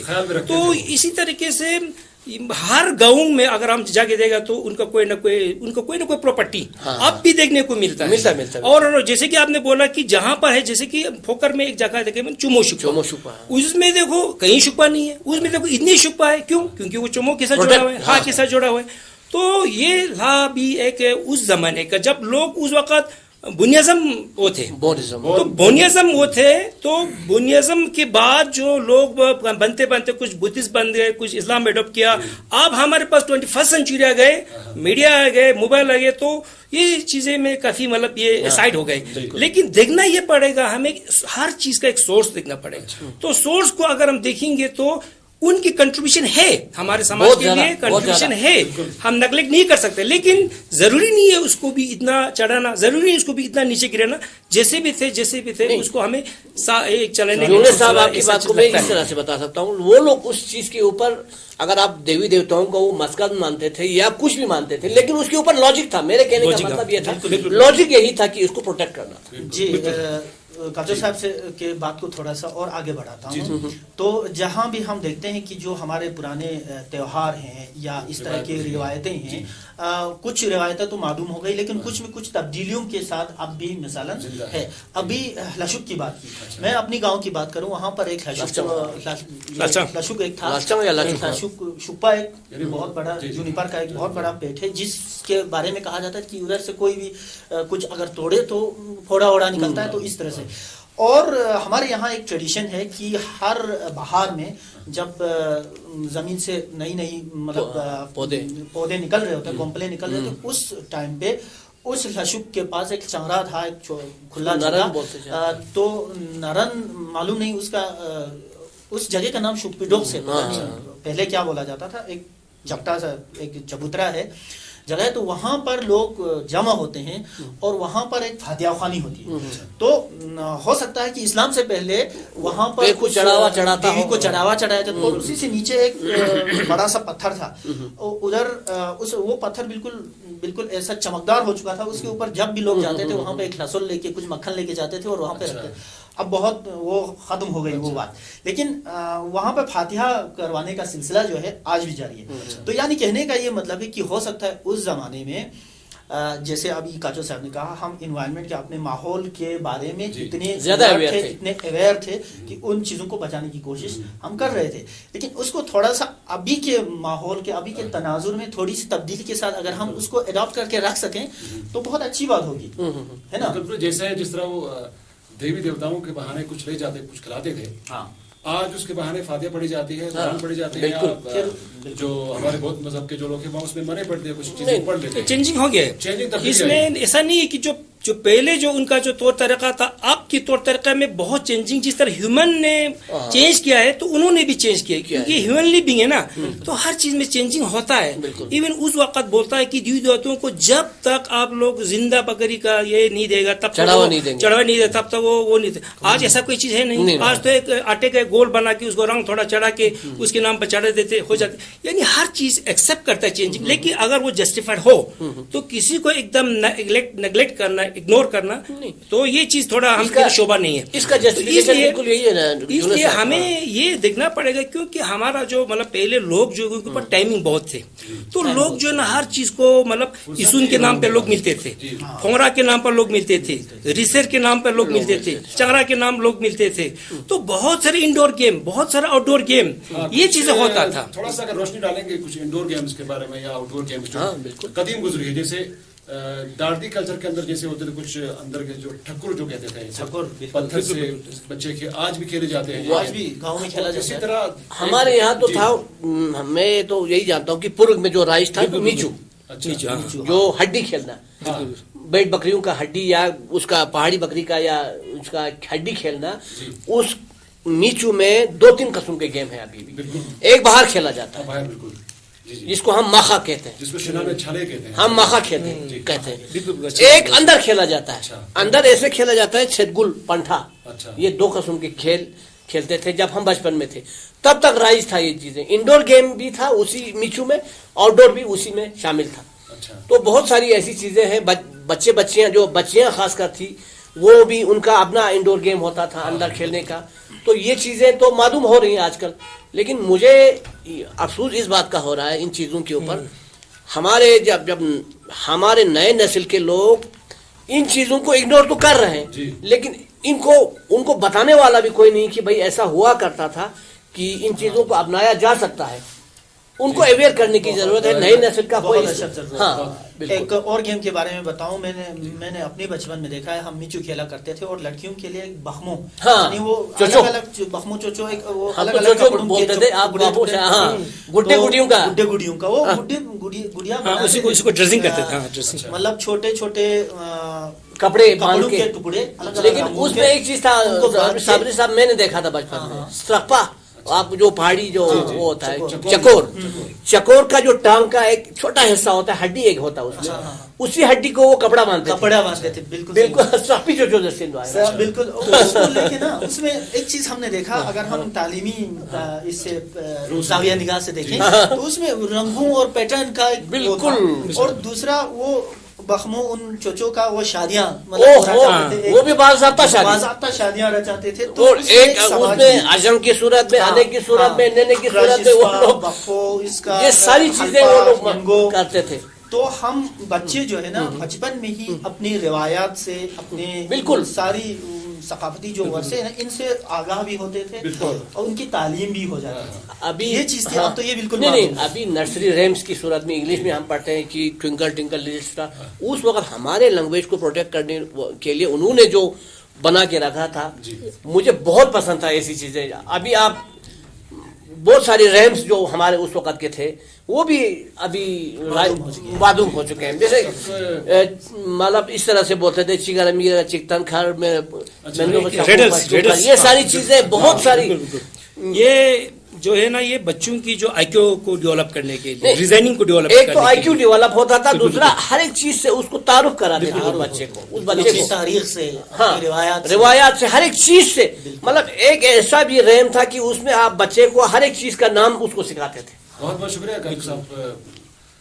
एक सबसे बड़ा त्यौहार जो गुजरा है लद्दाख के अंदर जो देखने को मिलता है, आज भी कुछ निशानात राइज और आज ये रस्म मौजूद है, लोसर की बात करते हैं कि दार्दिक कल्चर के अंदर, शिनाक कल्चर के अंदर, ये गिलगित बल्तिस्तान के अंदर जो दार्दी लोग बोले जो जिंदा है मौजूद है वहाँ, उसको ये नसारों के नाम से जानते हैं, और यहाँ द्रास इलाके में दबकियों के नाम से ये लोसर जिंदा है। तो थोड़ा सा अगर इस पे रोशनी डालेंगे, क्या लोसर त्यौहार आज भी उसी हिसाब से मनाया जाता है जो कदीम दौर में था? अभी लोसर का मतलब आप जानते हैं, लो मीन्स साल, sir means Soma.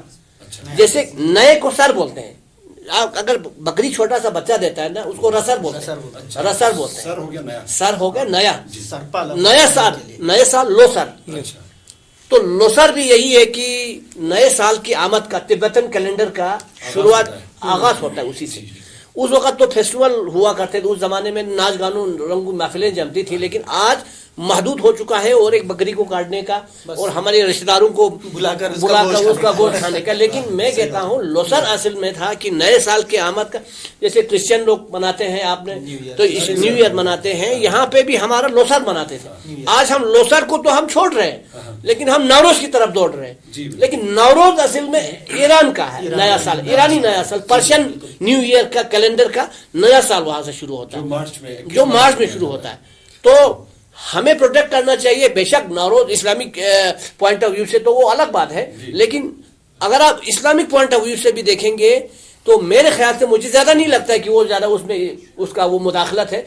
Navroz mainly होता है ईरानियन पर्शियन, उसका न्यू ईयर कैलेंडर का शुरुआत है। तो लोसर हम तिब्बतन कैलेंडर का लोसर से शुरू होता है। तो उस वक्त बहुत खुशियां मनाते थे लोग, लेकिन आजकल हमने उसको महदूद कर दिया है। अभी जो हमारे यहाँ पर जो लोसर का जो मतलब ट्रेडिशनल अगर कोई बात करेंगे, बोध खरबू का एक लोसर से तकरीबन वो अपना ओरिजिन वही बोध खरबू से ही है।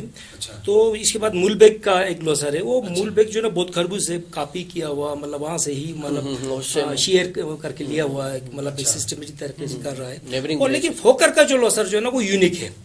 वो मैं समझती हूँ कि वो यूनिक इन द सेंस है क्योंकि उसमें हेवनली का ज्यादा इंटरफेरेंस है, हेवनली बॉडीज का, क्योंकि पूरा ट्यून, पूरा नाम, पूरा मतलब सिस्टम, पूरा जो इसका जो ग्रुपिंग का जो काम जो चलाते हैं वो एक अलग एक पैटर्न जो सिर्फ वही 10 या 15 दिन तक सेट है उसी की तरह चलते हैं। बाकी इसके बाद वो जो पूरा फाइल ही बन हो जाते हैं। तो इस तरह की कुछ चीजें हैं जिनके ऊपर हमें देखने की जरूरत है। तो ये चीजें देखिए, लोसर में एक चीज रहता है جیسے کہ بغاتم. تو یہ بغاتم ایک ایسا ٹائم ہوتا ہے لوسا کے دوران میں کہ کچھ بھی بولا کوئی ایکشن نہیں ہے, لیکن اگر ہر جگہ ہم وہی بات بولتے جائیں تو ہمیں اس پر ایکشن ہوتے ہیں نا. تو اسی طریقے سے مطلب ایک ایریا اسپیسیفک کچھ چیزیں ہیں, ان کو دیکھتا ہے تو آج کے قانون کو دیکھتا ہوں تو ہمیں بڑا دنگ رہ جاتے ہیں. تو اس طریقے سے مطلب ہمارے کلچر, ہمارے ٹریڈیشن میں بہت بڑا وزن ہے, اس میں ایک لوجک ہے, کوئی بھی چیز بیکر میں نہیں بنا. تو ہمارا ضرورت ہمیں اس چیز کی طرح ہونا چاہیے کہ بھائی اس کا کیا وہ ہے, کریکٹرسٹک کیا ہے. تو ان چیزوں کی طرح اگر دیکھا جائے, جیسے کہ ابھی ہمارے کاچوں سے بول رہا تھا, ہمارے یہاں بچوں کا اس وقت اسکول نہیں ہوتے تھے تب بھی ہمارے بچے ویل ایجوکیٹ ہوتا تھا. بالکل ہمارے بچے سے اس وقت لداخی لوگ پڑھنا لکھنا نہیں آتا تھا, لیکن وہ اسکلفل بالکل جو آدمی جس کو گانا آتا تھا وہ اب گانا پورے لوگوں کو سیکھتے تھے, پوری سفر اس کی گانے میں ہی نکل جاتے تھے. ہمارا جو آپ کا ایپک یہ جو کیسر تھا وہ تو بس 18 دن رات سفر میں بھی ختم نہیں ہو جاتے, اور نہ سننے والے کو بڑا وہ نہیں تھا, نخرا نہیں تھا. تو یہ انکنڈیشنل تھے. بات فرصت کی ہی نہیں ہے, ابھی ہم بات شوق کی بھی ہے, لیکن ابھی ہم کہتے ہیں ہمارے پاس فرصت نہیں ہے. میں کہتا ہوں لوگوں کے پاس کہتے ہیں مجھے فرصت نہیں ہے, لیکن وہ کرتا کیا ہے ہمیں کچھ معلوم نہیں ہوتا. کرنے کے لیے آؤٹ پٹ کچھ نہیں ہے, فرصت لیکن سب کے پاس نہیں ہے. بولتا ہے جی مجھے جانا ہے, او میرے پاس ٹائم نہیں ہے. موبائل میں رنگ آئے گی جی, میں آج مجلس میں بیٹھو, آپ کہیں جگہ پہ بھی بیٹھو, اسی کو موبائل کو لے کے آپ بیٹھ جاتے ہیں جیسے کہ وہ پتہ نہیں وہ کس سے کانٹیکٹ کر رہے ہیں, کہ اس کو 24 گھنٹہ جیسے کہ آدمی بزی بیٹھا, وہ دکھاوے کی ہم کوشش کر رہے ہیں. لیکن میں کہتا ہوں اگر کرنا چاہے تو ابھی بھی ہم کر سکتے ہیں. آپ برٹین میں جا کے دیکھیں گے, یورپین کنٹریز میں بھی جا کے دیکھ سکتے ہیں, انہوں نے کیا کیا ہے کہ موبائل کو اپنے ساتھ رکھا ہی نہیں, انہوں نے موبائل کو پھینکنا شروع کیا. ابھی وہ کہتے ہیں کہ بھائی اس کی وجہ سے تو میرا اپنا سارا کچھ تباہ ہو رہا ہے.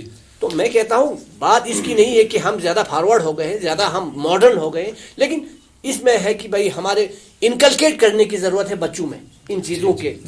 آپ سے میں سوال کے ذریعے واضح کرنا چاہتا ہوں کہ یہ جو تبدیلیاں آئی ہیں رسومات میں, ٹریڈیشنز میں, یہ کب سے آپ کو لگتا ہے کہ یہ جو کلچرل میں چینجنگ آ گئی ہے, کب سے آ گئی تھی؟ آپ کچھ اس بارے میں آپ ہمارے ناظرین کو بتا سکتے ہیں؟ دیکھیے یہ جو پوری کا علاقہ ہے, اگر ہم دیکھیں ایک سراہے پہ کھڑی ہے, یہاں سے ہر طرح کے لوگ گزرتے جا رہے ہیں, ہر طرح کے چین سے, کشمیر سے, پاکستان سے, آپ یہ ایک آماجگاہ, ہر جگہ ہر قسم کے لوگ آتے جاتے, تو اس کا اثر جو ہے یہ تو لازمی ہے, پڑے گا. تو دوسری بات یہ ہے کہ جیسے ہم اگر دیکھیں پوری کی جو قوم ہے یہ ایک مخلوط قسم کی قوم ہے, تو پھر یہ کیسی واقع ہوئی ہے ہر قسم کی نئی چیز کو ایک دم اپنے آپ میں اڈاپٹ کرنے کا, اپنے آپ میں جذب کرنے کی ایک جذابیت جو ہے وہ صلاحیت بہت زیادہ ہے. تو اس وجہ سے نئی نسل جو ہے, چونکہ مروجہ تعلیم, انگریزی تعلیم کا زیادہ یہ ریلا آ گیا ہے, اور انفارمیشن ٹیکنالوجی کی وجہ سے بہت زیادہ نئے قسم کے طور طریقے, نئی قسم کے خیالات, یہ جو ہے اس کا ایک ریلا, ایک سیلاب جو ہے امڑ کے آ گیا.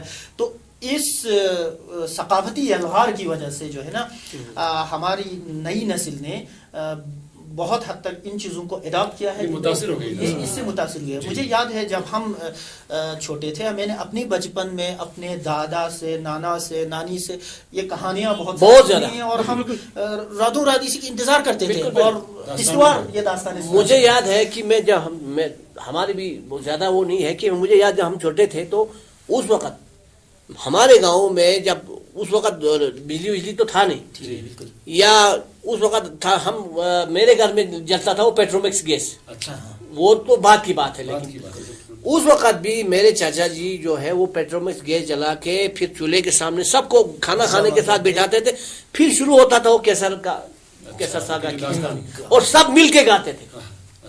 اس کے ساتھ بیچ میں جو بیچ میں جو گانے آتے ہیں, ہاں وہ سب بھی بہت زیادہ, بہت نہیں, کیسر ساگا ہم سب جانتے ہیں, لیکن ساگا ہے اس میں لائف کا سارا نچوڑ اسی میں آپ کو ملے گا.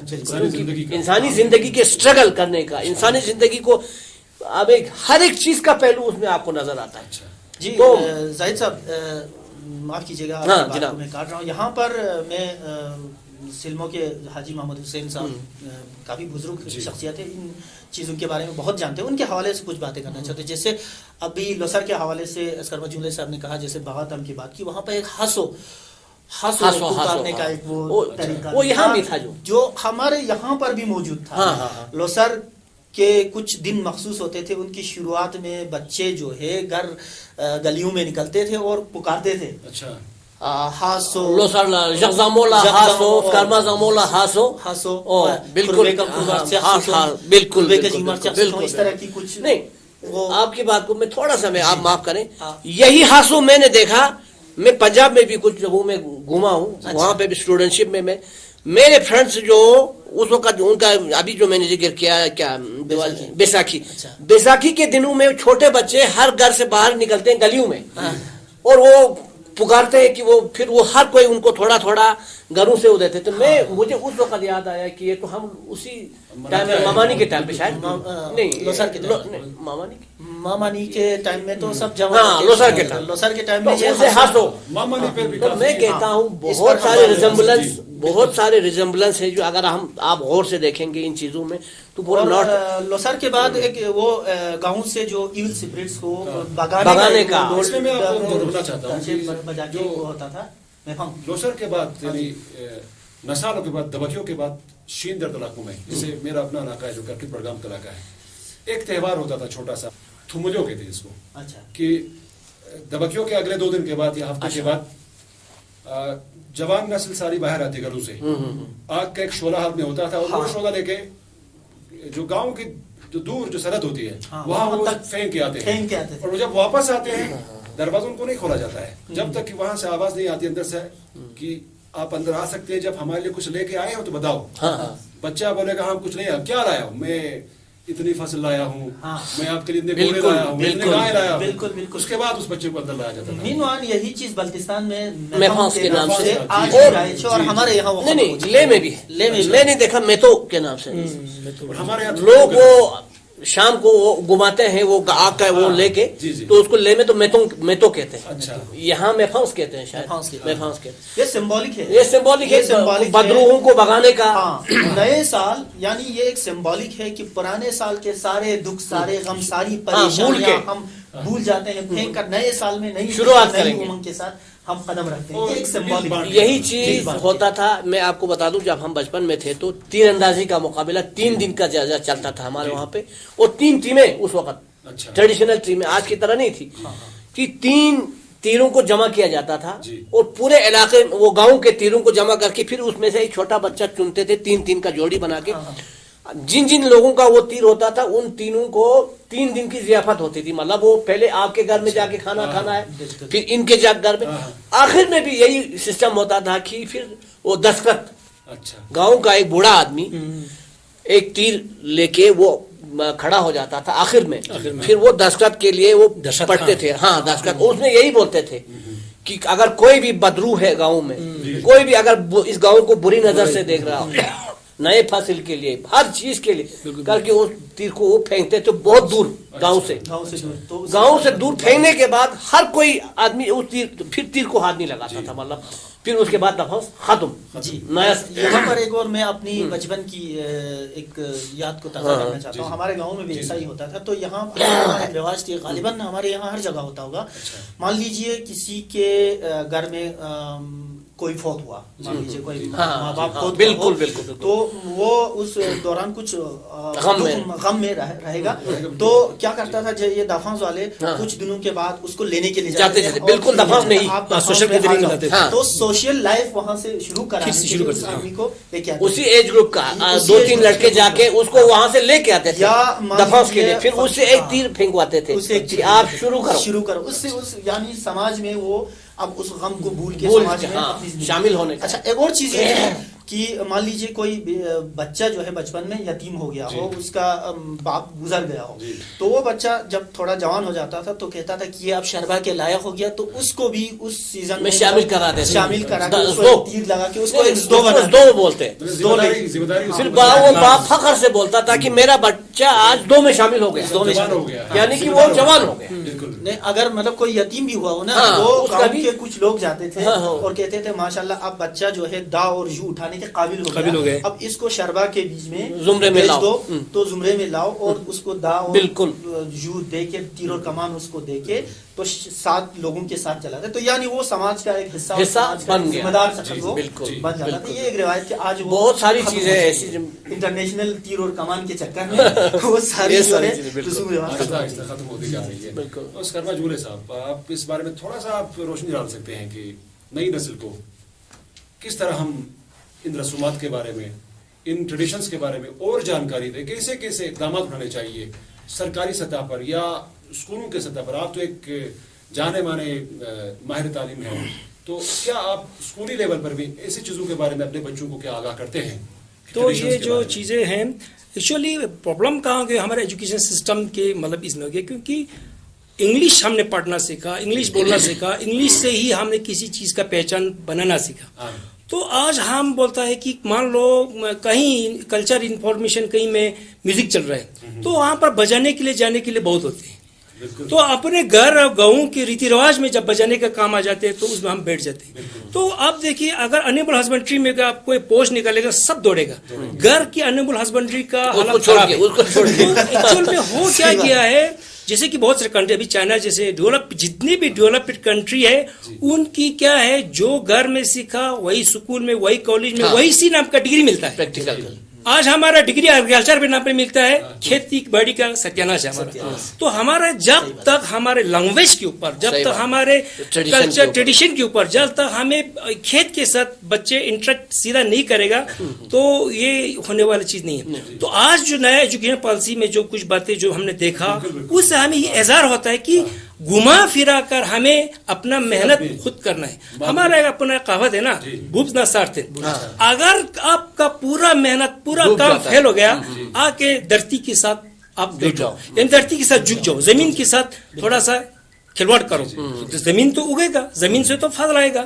تو ہمیں کوشش یہی کرنا چاہیے, کلچرل اسپیسیفک کے اوپر کام کرنا چاہیے. اور کلچرل اسپیسیفک میں وہ کلچر میں کوئی سائڈ افیکٹ نہیں ہے. سب سے بڑی بات یہ ہے, اگر ہم ایگریکلچر کو کلچر کے ساتھ جوڑے گا, ہمارے ایگریکلچر سے نکلنے والے پروڈکٹ میں کوئی سائڈ افیکٹ نہیں ہے. ابھی بھی دیکھو ہمارے جو سسٹم میں کیا گیا, ہمیں ورک کلچر. اب دیکھو ورک میں بھی کلچر نہیں, تو ورک تو ایک آدمی کا ورشپ بولتا ہے, کام تو پوجا ہے. تو اسی طریقے سے ہمیں کیا کرنا چاہیے, ہمیں ان چیزوں کو کلچر کے اوپر ہمیں ایک بڑا کام کرنا ضروری ہے. اور زیادہ گھر کا جو ایجوکیشن ہے وہ اسکول میں استعمال ہونا چاہیے. اسکول کی ایجوکیشن گھر میں استعمال ہوتا ہے, وہ نہیں ہوتا ہمارے. تو اس لیے آگے آنے والا دور میں ان چیزوں کے اوپر اچھا کام ہونے والا ہے. بالکل. اچھا, بہترین بحث چل رہی ہے, بس شاید ہمارا وقت بھی اب ہمیں ساتھ نہیں دے گا, تو تھوڑا سا وہی ماں منی پہ تھوڑا سا اور بحث کرے تو بہتر رہے گا. صابر صاحب, آپ ماں منی کے بارے میں تھوڑا سا آپ روشنی ڈالیے.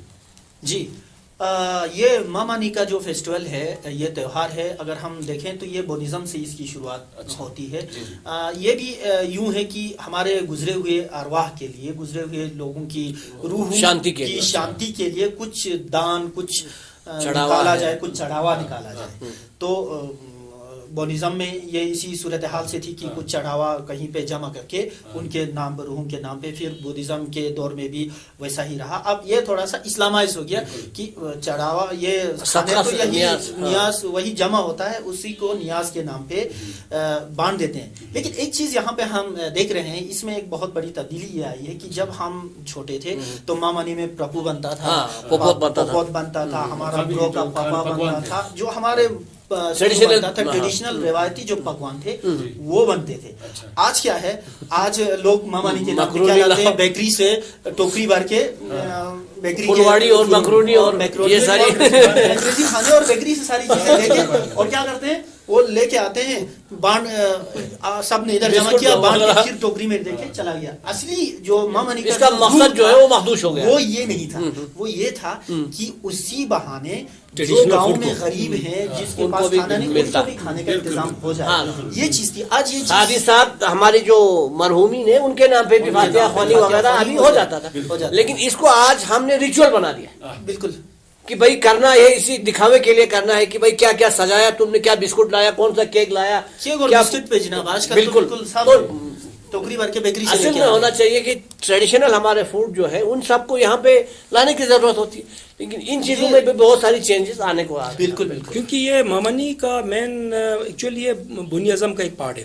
تو لیکن یہ جو ہے نا, یہ مذہب किसी के उसमें फल नहीं होता है हमारे सबसे मजहब की आप बात करते हैं, क्योंकि जो आदमी मरता है तो वो तो चला जाता है, उसका कोई लंबा वो नहीं होता, लेकिन फिर भी एक रीति रिवाज का एक पार्ट है जिसको लेकर जो मतलब कर करके लेके जो अभी तक आया है या चल रहा है। तो उसमें एक चीज मतलब ये था कि सबदाक के नाम पर, सबदाक मीन्स वो बंदा, वो शख्स जिसने पहला जो मतलब जो पहला घर बसाया, पहला पत्थर आपके घर के लिए, आप हमारे घर के लिए उठाया, और पहला जो मतलब तुक्से से उसने जमीन की खोदाई किया हमारे लिए, जहाँ पर आज भी हम जिंदा है, तो उनकी कृपा है।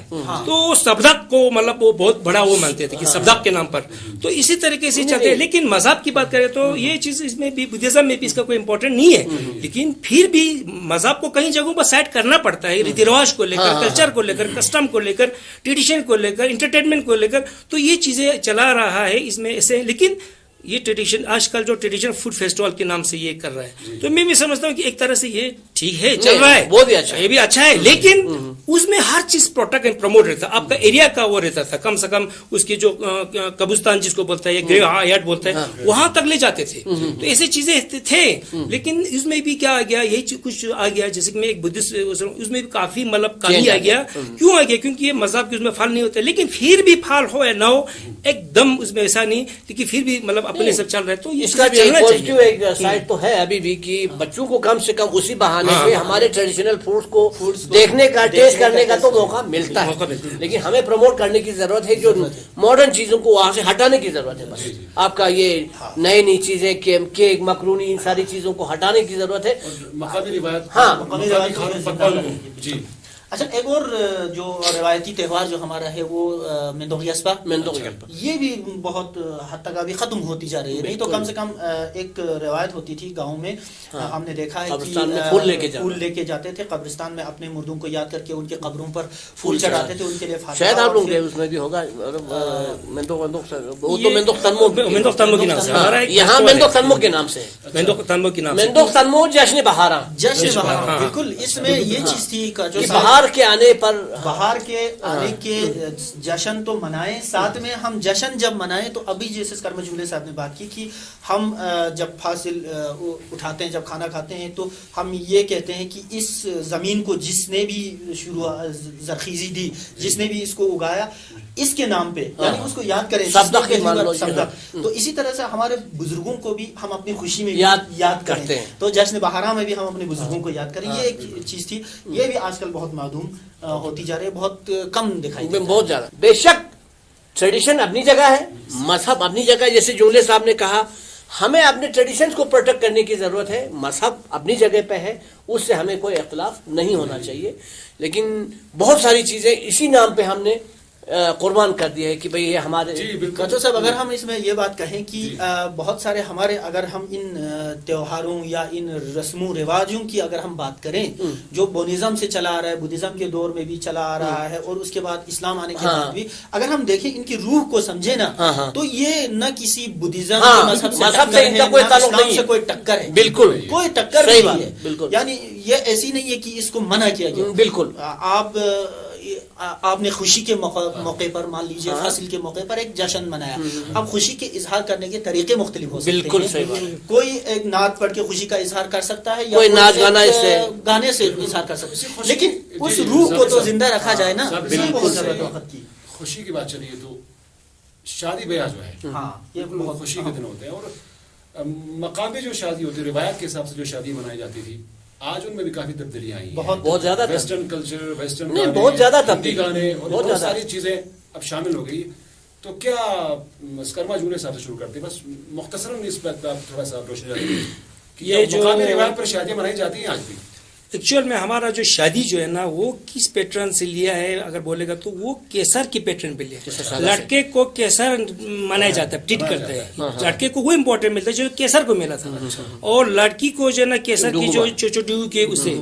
तो इसी तरीके से उसकी जो साथ, जो केसर के साथ जो 18 जो पो आए थे ना, लिंग पो, तो वो जो बाकी जो ग्रुप के लोग न्योपा वो सबको मतलब उसी के हिसाब से, यानी हमारा जो कल्चर अगर हम बेसिकली इनको देखा जाए तो उनके हर चीज का किसी न किसी के साथ जुड़ा हुआ है.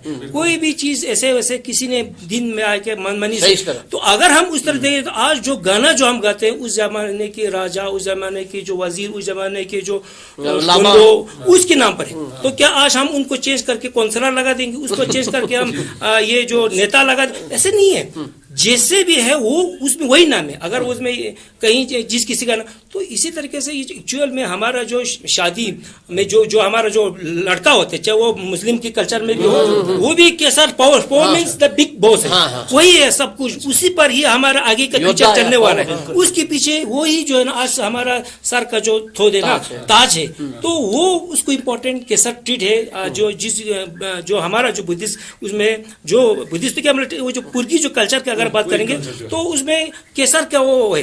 मैंने गाने को देखा जब ये जो एक लड़की मैच्योर होने के बाद यही जो मतलब शादी करके जो देते हैं, उसमें माँ अपने बेटी से ये बात बोलता है, बेटी तू एक नई घर में जा रहा है, याद रखना उसमें भी एक माँ, उसमें भी एक बाप, उसमें भी कुछ न कुछ लोग हैं. तुमको वो लोग इज्जत से सबसे बड़ा खाना देगा, मीट का पीस देगा. उस मीट के पीस को 3 टुकड़ा करना, एक घर के उसको बाप को दे देना, एक वहां पर जो सपोर्ट करने वाला जो या तो वो है ना छुपा रर्जी जो आपका जो पार्शर करने वाली है उनको देना, और तीसरा पार्ट ही खुद करना. हाँ, तीसरा पार्ट ही खुद करना. और बोलते सबसे लास्ट में तू सोना और सबसे सुबह तुझे को जगना. और इतनी बातें बोलते आज इतनी नसीहतें देते ना, तो हमारे जो ट्रेडिशनल सॉन्ग जब तक हम उसको रीड नहीं करेंगे तब तक हमको ट्रेडिशनल जगहों का नाम भी नहीं सही रहेगा, तब तक हमें हिस्ट्री का जो मतलब ये जो पर्दा भी हमें नहीं मिलेगा. तो इसलिए हमें बहुत जरूरी है उन चीजों को रीड करने का, जो ट्रेडिशनल जो स्टोरीज है, ट्रेडिशनल सॉन्ग है, इन चीजों को रीड करने के लिए. तो इससे हमारा बहुत सारे बातें का चाबी जो है इन्हीं चीजों में छुपा हुआ है. बहुत बहुत शुक्रिया अस्कर मजूले साहब. तो इस तरह नाजरीन आज के इस पैनल डिस्कशन में यानी changing patterns of traditional festivals and supports of Kargil, हमारे पैनलिस्ट थे, हमारे साथ हमारे एक्सपर्ट्स थे जनाब काचो गुलजार साहब, जनाब स्करमा जुगले साहब और जनाब ईसा साबरी साहब, और मैं आपका खादिम मुख्तार जाहिद बड़गामी. तो उम्मीद करते हैं कि आपको आज की बहस पसंद आई होगी, और जिस तरह मकसद था लद्दाख लिटरेरी फेस्टिवल 2020 यानी लद्दाख लिटरेरी फेस्टिवल 2020 का, कि लोगों को अपने रसूमात, अपने ट्रेडिशंस के बारे में आगाह करना. तो इसके साथ ही मैं आपसे इजाज़त तलब करता हूँ. इंशाअल्लाह फिर कभी एक ऐसी बहस के साथ आपसे रूबरू होंगे. जब तक के लिए खुदा हाफिज़.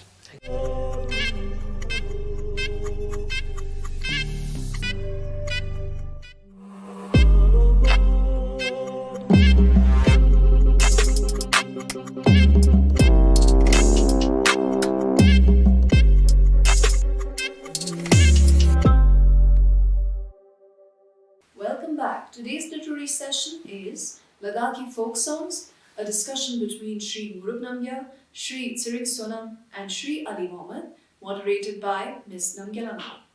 Shri Murup Namgyal is a renowned Ladakhi folk singer, dramatist, narrator, folklore exponent and lyricist. He was conferred with the prestigious National Award Padma Shri by the Government of India in 2004 in recognition of his outstanding contribution to the nation. Murup Namgyal worked on a documentation project of folk songs and Kesar Saga of Ladakh with the Ladakh Cultural Academy. Tsirik Sonam is an established folk musician. He has acquired good skills in Ladakhi musical instruments like daman, surna and ramyan after his years of perseverance. He has assisted in the documentation of Ladakhi folk songs for the 3-volume book set on Ladakhi music with Academy of Art, Culture and Languages in Leh. Ali Mohammed is a renowned surna oboe player of Ladakh.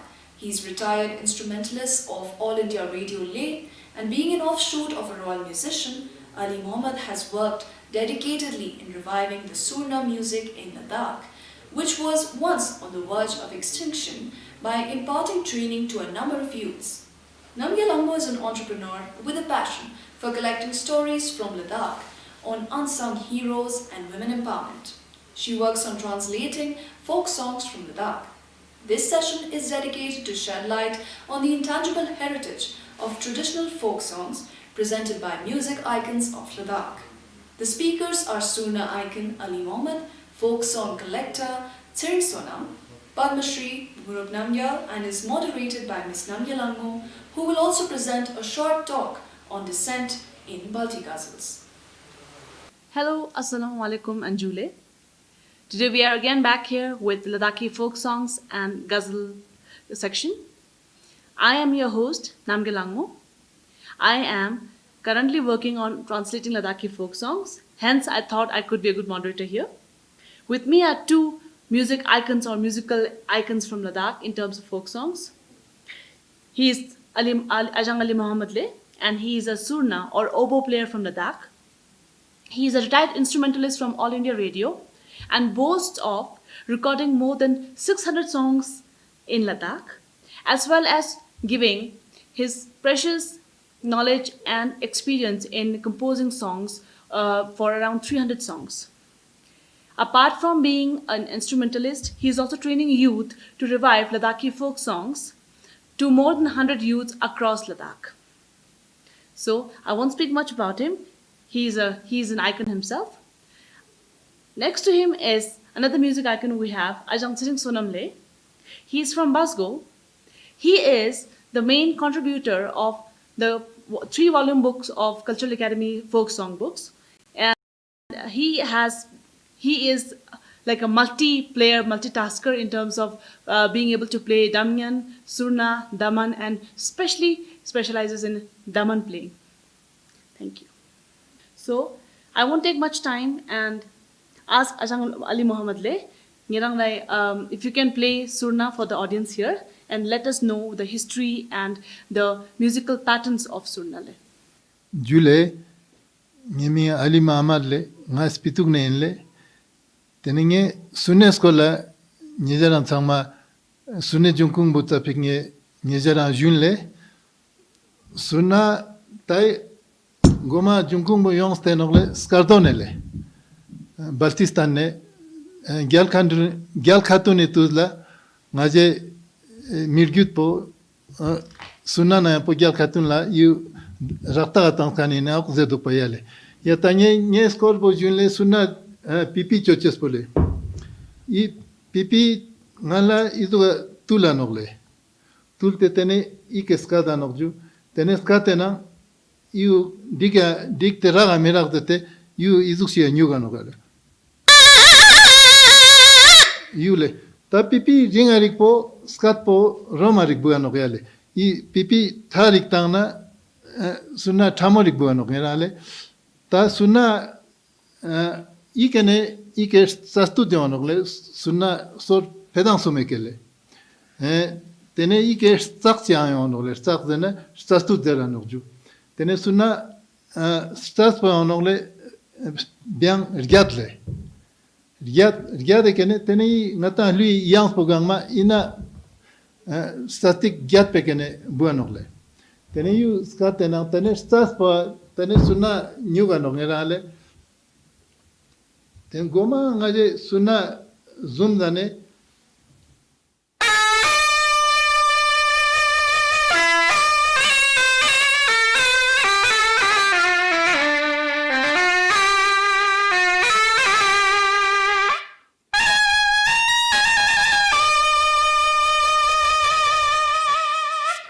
ta yu lenyera suna tam gyat gurchiyo nang ina de testas pozum tenongena yu Stas pozumsteno la suna zobsera miraxantele.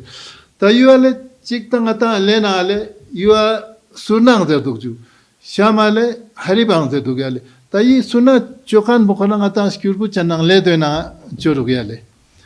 Tene ina nyerale ngaje suna kadugo puchendenale suna nga tugina iduga zomchionok. Ta suna tamchigyo nangerale mi tamchi pitnang iduga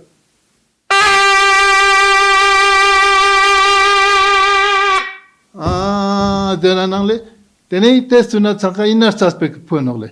Saragamang yot karle, Taina, Hanma Zananga, Saragama Lapkan Mepia, Yanale, Te Kelengaja, Saragama Malopsanong, Teneina Suna Nang, Damaniska, Nyampo, 6 and Ion was the Daman Suna Iska, Stachichi Gedulanogle. Tene Luangle, ina damane tsikseke lu mazomna tene mariga nongela mi mani lu gyala tangkan gunle ina sunna nang damane ke tsikspo nyan te ono gale te onya ridame ke te tsikspo na mayana te yang mariga nongale tangatai sunne na langa ya nongle langa sumya tukchu zenjigle sunna sumya tukchu otkagle ta sumya tukchi nang ngerale maje gyapo khala yaga langa pulpasang lochi kikola te langa sang ka ngerale zerzale ozamchik tantan nga tezamchik shadyu medle ngerale ngaje apogun tegun nanmimi guni langa sumya tukchu khala ngaje ustad guni langa tan chetka pale otege sumya tukchu khala sango set ngerale ozukshi otgale tene jiyona ta gyapo langa punla pokam mokam jungdal tatena sumya tukchina I changma yongdu panyerale ta nye jungdale mokam se gyapo ka langa tan chente nye tsapik singe nye jana sanchela pulinya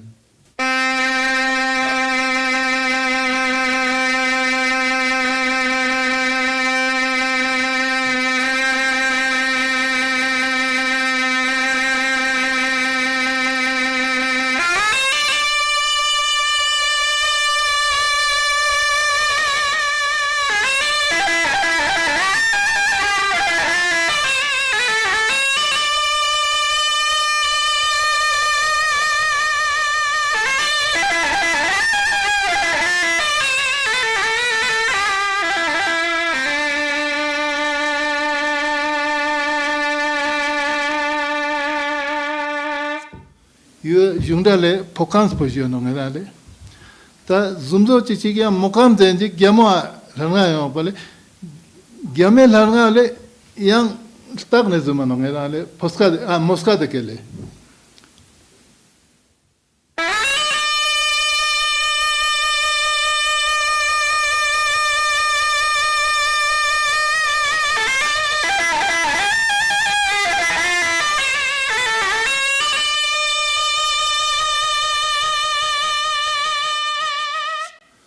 mokans pole yu gyama pula nongela ta jungdale nani sumyo nongela ne gyapo pheptane sochik taga na yampo teni jungdale pokans posuma no daktale tene dakta uks machada ta no pata busko tangana mangcha ne lo churgu ni shugun lanye pone ganta nge uks machada puska ngana daksa tanga minute shu chongaring mane tanga uks kor nyana melangana 유치아 준알에 냔산 바바 녹파 곰파레 때는 냔산나 뽕아제 이 뱀가즈만으로 때 냔산낭 순나 다만 하립 상만서 보사는 하북 상말에 자체스방 나제 냠포 자체냐란 이수시아 림보체구나 뱀가 풀다네 냔산나 이 뱀가 붙jen베야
림보체 펩자네 이 랑아 스교트가 풀라노게나레 때다네 북스코레 게만에 잣 마차다단 파냥 데맥 처르 잣 당나레 또 양아주 식차메트 경에나레 우숙시야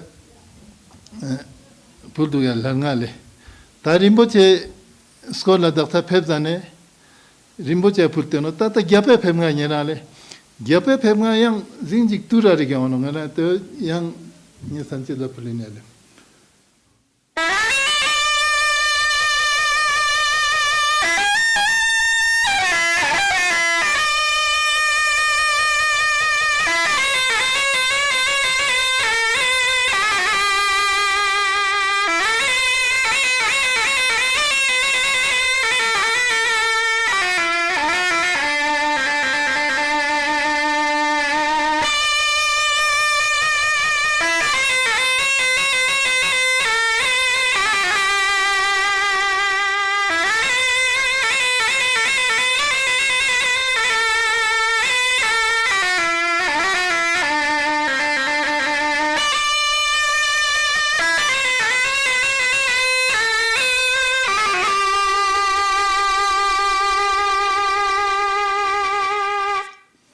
gyape pepnga ju.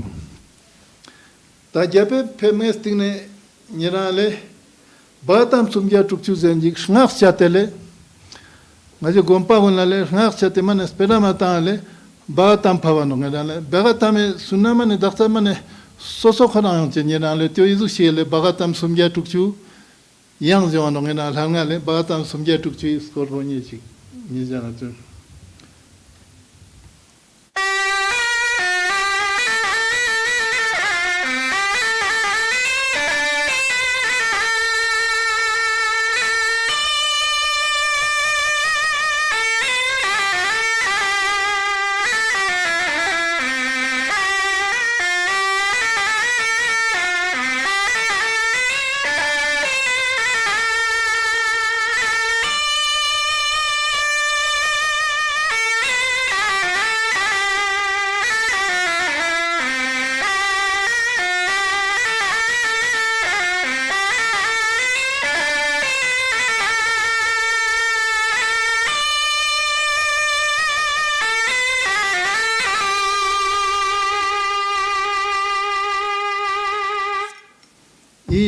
Bagatam sumgya tukchu korang bagatame sirka korang lochi kekola mane yi langa pul choka mano ngenale ya ta isting monele ngenale nge badui skodi pule ngena badu zena tamma lu chos ponmo chenma gyapo lonpo zer kun la mane tyo pula mano ngena badu le izu sieta no.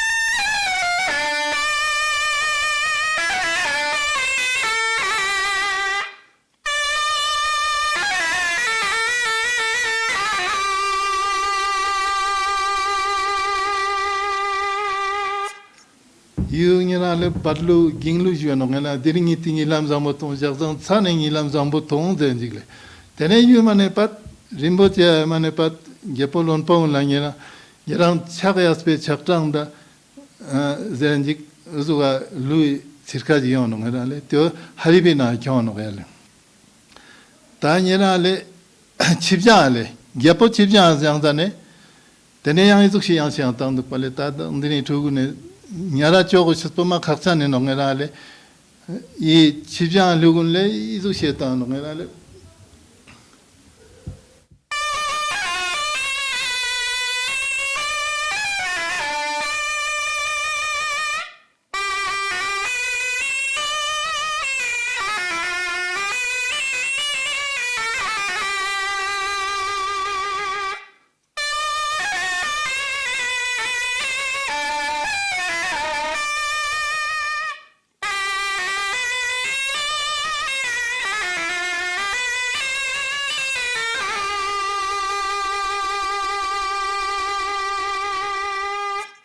알라멘 덕분이랑 집장 장산에 된 지기나래 오죽시야 루이 circa 전이나래 덕다 이 루이 집장 루군 때네 중루 벌루 깅루 상망하다 갈자레나래 루 숨야 집야 합야 당시야 이 루이 리카트 포조스터래 때네양 다다만에 나 저비 예준이라래 다만에 식스포니라래 덕다 루 땅간군에 때네 다만에 식세나 마용나래 mane lu mane tangkan jomano ngalale dakse thugune damane siksena yonches damane skang mane chadma chugate lui siksena yonches ma khakchani no ngala dangdeni thugunale last question jichnya ku pulen samana pale ngata gazal ngunna yang spoka zu so so no junglu sang yang kinglu sang ya so so yono yang mano play so so yono ngalale gazal yang kunena turturi no ngalale gazal yang kun mane turturi ngalale mane sakchani ono ngale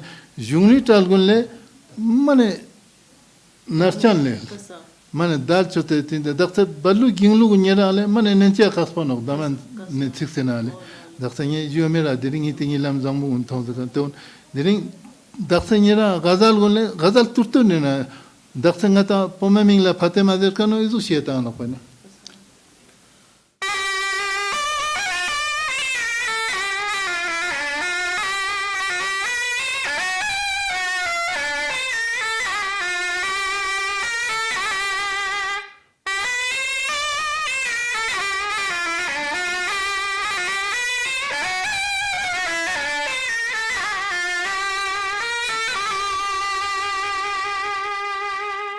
이건 만에 뚜뚜르노 메라데 이 가잘군레 daksa chunang parole ke gulab sigyase der kanun tegun sangma I lutang sikchina chano mera daksa barlu ginglu junglu sangma mane soso ka ngeral gazal gun mane ina nani sike yang sike mane met ka ngeral ta I daksa ni lingu kutemiro ga ngeral lingu I sagling bo mane hanme mane pat ajang gun samane semba kangshala chandane Rama chadane I sketbane chap pinstenang I lingu izu pustano ngela. Tene te ina siglu antano ngela, roglu antano ngela. Roglu zena tai izu si tano panyena zanste saljab zenje izu si chap sunana po sketbane pinstenang.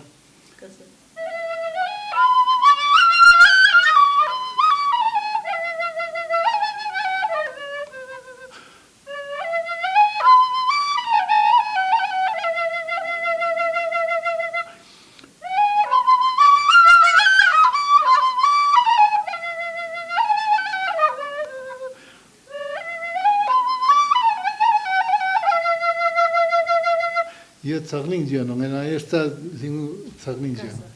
Kasa. Thank you so much. Thank you. So to summarize Ajangle's expert talk about Surna, so Surna has originated as a dowry gift coming from Queen or Gyalmo Gyal Khatun, that is the mother of the Golden King of Ladakh, Singye Namgyal. And today we find the makers of them in Skirbuchan and Ledo. In Surna, there are 360 tunes, but depending on the situation and the condition, they have different tunings, mostly dedicated to the kings coming, kings going, and dedicated to lamas, teachers, as well as something called Bagatam Sumgya Tukchu, which is something as a offering or revering the deities of the domestic households. So that way, each of the tunes have their own specificity and the tuning.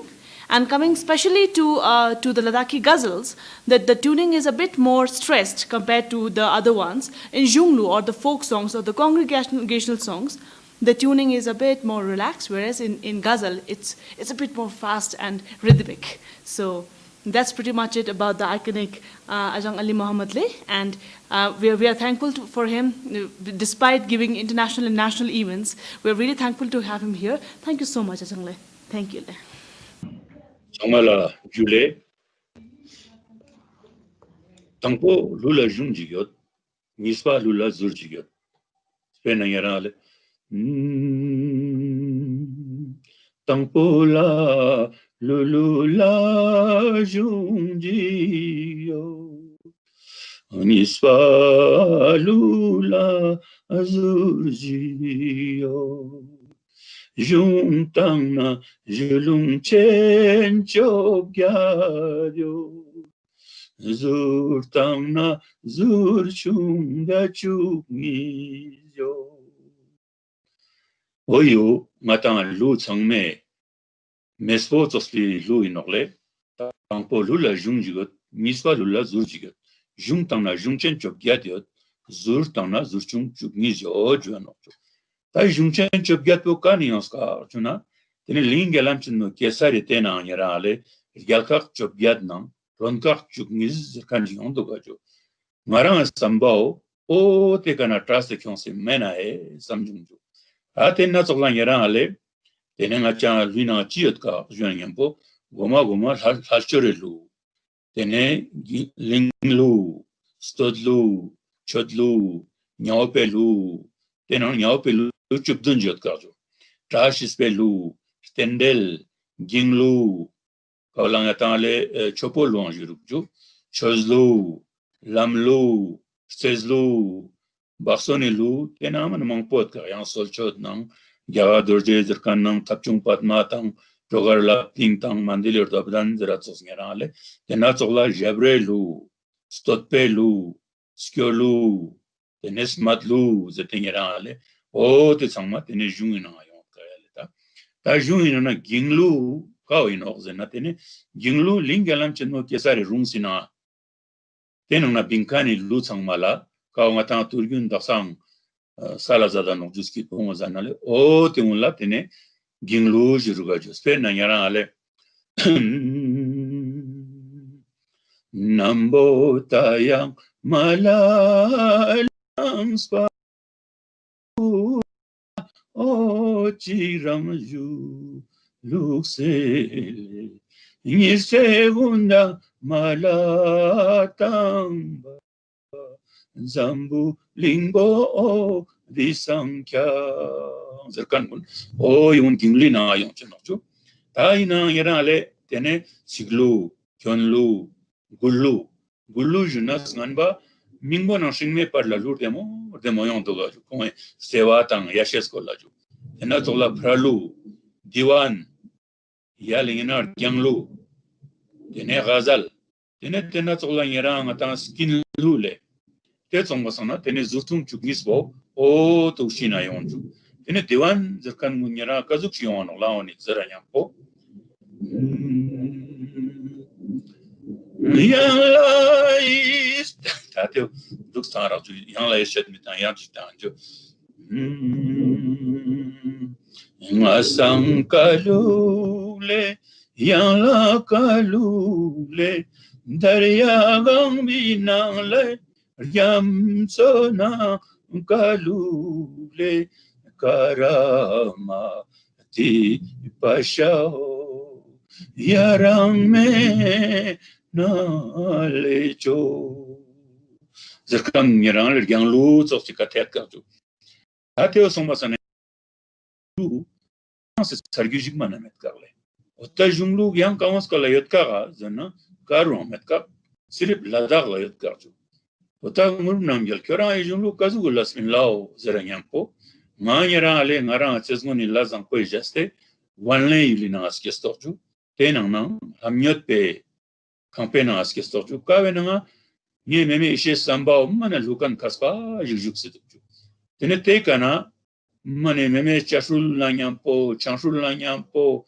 awa titsana iwa chazana yulis kito sangmena chete kespasana tene ngaje teru timjikte onchen yarale gona chikchi lutangna yang sangma tikson te mana mendukleman lur baganju boxige ezera nokpa lu nyampo tangstangna tene lu lopsana bongleju tas nganma nang atang daman nang haribi sirke kayongchemin yale korang tena tal la juxpa lundan zolatan chachiz meneju ta daksang atang tuzna stunte damanishkang damanishit sir tena zola haribi sasika tene non te kyongoshis ma kakcha mejur pa ta lu achi sargam met noze met pa yot inogle sargam metkani logic mana yot met karajo matang sankone ngera te gomana pala ngera ale chigna chigi staden te jinkang zola staden nospa tezu ngera ale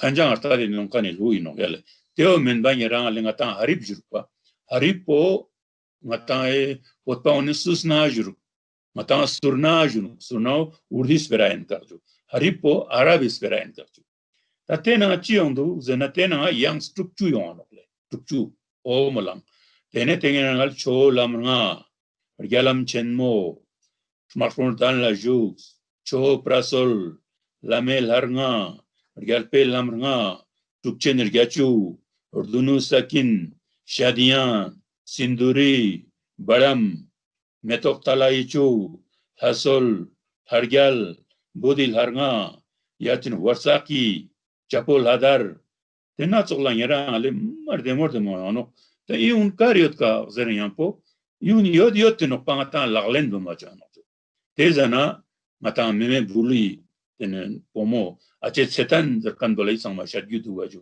tena tsogla sonam dadulla isang mashadgu tenoju ali mamala isang mashadgu tenoju teo menba ngata nyera ale da hanu na nyera ale bono na zarkan tan me kyono jola toshali zarkan kyono man thana kyono sha nasir zarkan tan mo kyono bale ota tezana tene tezana snan me lu kazugo yonspin suikana yonspin o te cirka sangma lu ngishur sakshi na goste konsampe chopo problema tanshol yondo waju tateo mata nyera ale mar demonstrateno darun sonteyateno yang nyera laksi yultu mangpo nyera ilugun gasen guden storen yalen yot nang nyera ale konsangpe konrang ilugun se shunwa tsogla we tv tsogla darun taste yoteno teo sombasana chikchi tina ngata ale launi kichide laksi lu yongchen azren yapo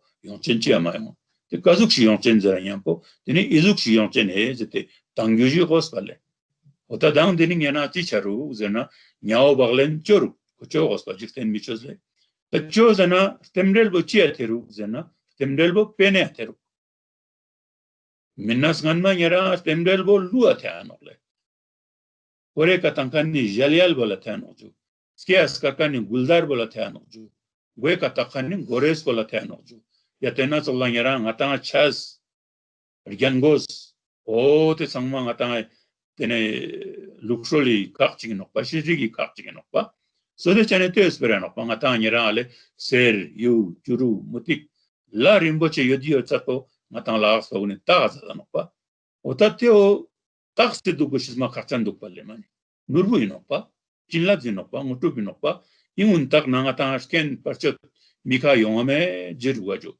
tateo daksa nyera ale skonmo takduga innang rewachen yongcheshane tuzgunina teunla ugjuksen yongcheshane tuzgunina matang ses matang lu matang kar prasol yatena tolda matang larga yangs rolmo damyan surna daman tap piangula ugjukste teun yang lanchik las pawni parla ma prodmochan gyulinju chiazerna kaltes kong prodmochan maigurna teneskitpo kazugu chuen skitpo nam chuen karu zdupo metna karu ngerale chi chotanga man senser medna teru daman yotka teru sezotka teru lu yotka gaju teo songsan ngatang changme yale atena chogla ngatang sez bu changma no patale diran phok song ka songsan nge jungli ka mangcha ari jinyale ta jungli na ngerale ngara demo ka otsorora zakan ngi tiwa choshi chin ngale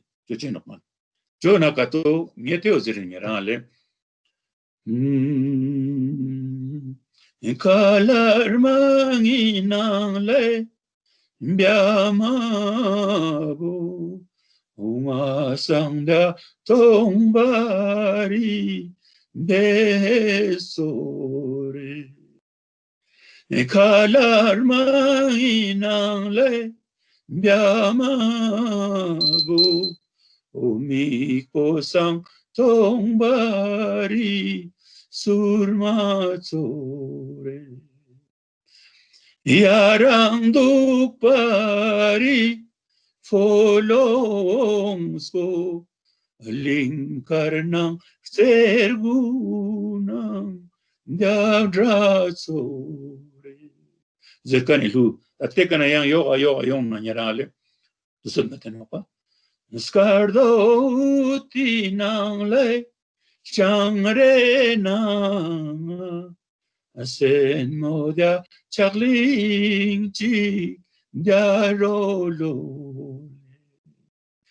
charling ospola maro ya ons bas la datako machida ya ishragar bozmani tu an gashistans teo somasana ons basal wilu nga demonstrat ngejar demonstrna yun salazat daksa meches metenokba no mogun chiazana ngata laxi shirik laskunsi nga ilu tsangmalar pecha tukmo sumchosejo teo men bas ngalang skushachashire gesizat kaner pecha jan yotenokjo teo men ba daksa ngejanga ilu tsangma sangdik topchezenok ha tena yangs metkan kachik yotkarchu teuna yangs mani matoba chea no zana matan sang peskial kansano pa matang somke matang dux pasana store justan se no pa te jase te luz dik pari kachik ngati parna jet somte no ota yotkan gun te ninge sambenate kitabi pocket mina cd ka hui go dance gun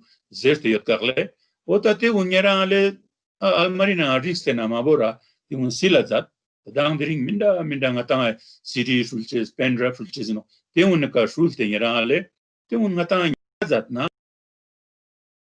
denba ngata nurbu inoktale nurbu chia zesin la on exeranya po ngata nurbu matong tong ale ngata nurbu chino zena ngata lam lukshol beno ngata shijik po eno ngata tak tendel beno ngata junglu gunino ngata sez gunino ngata yans gunino ngata rolmo gunino ka gun sontea borna tenis kitpo mane yisambena yamtsani tikme deskitpo gamo yonchezin wajo otanye teo molangeje skitpo na gamo magos kanbo suyote yamolangare suyote ota gozna ngata ladaksi lam lukshol shijik stark tendel nyao parlen jungli cirkagun tugila barazat teun ituzat kwechang tamiruk masam nye misel hoks gurkan bo junglu yin nga ngejang sangme twa deshukan bo hoina luin nga tonpo na tanser mamo tsukpa nyerang ale mani galara he zin nyerang sangme stotpa tanse nga stospa chukan bo hoina luin yateo chada nyampo lui kana yongo miruk lui kanne chang miruk pa tukla magonshik lui samshik peneji ngata samskit mitang samshik lui tangan myuksala ngeje kule ka lurik sal nyarale dakse nyarale skardo tinangle zikang nya o ta lurerer gyapna rungzre yotno ngata teo masam junglu nyara kam se kam stong chik na ngapya tukya ngata yotna stong chigir gyapna Galdab istiyorteno. Stong chigir gyapna staftendel istiyorteno. Stong chigir gyapna las gudaz istiyorteno. Yang teo masam I junglu yagyar chiyot kapa. Tiang patamet kanjun man. I jungli na chosi sirka mani mangpoyot kap. Om trashis par gyurchik zakam de chirdemo mira ngijale. Sam chigil tembelda. Sam chigil zangporak teo songbasana. Tenang nang. Teni nyao parle ni lu da ngatan san kwa mane met kamet ken gosmane met kamet ken gosmane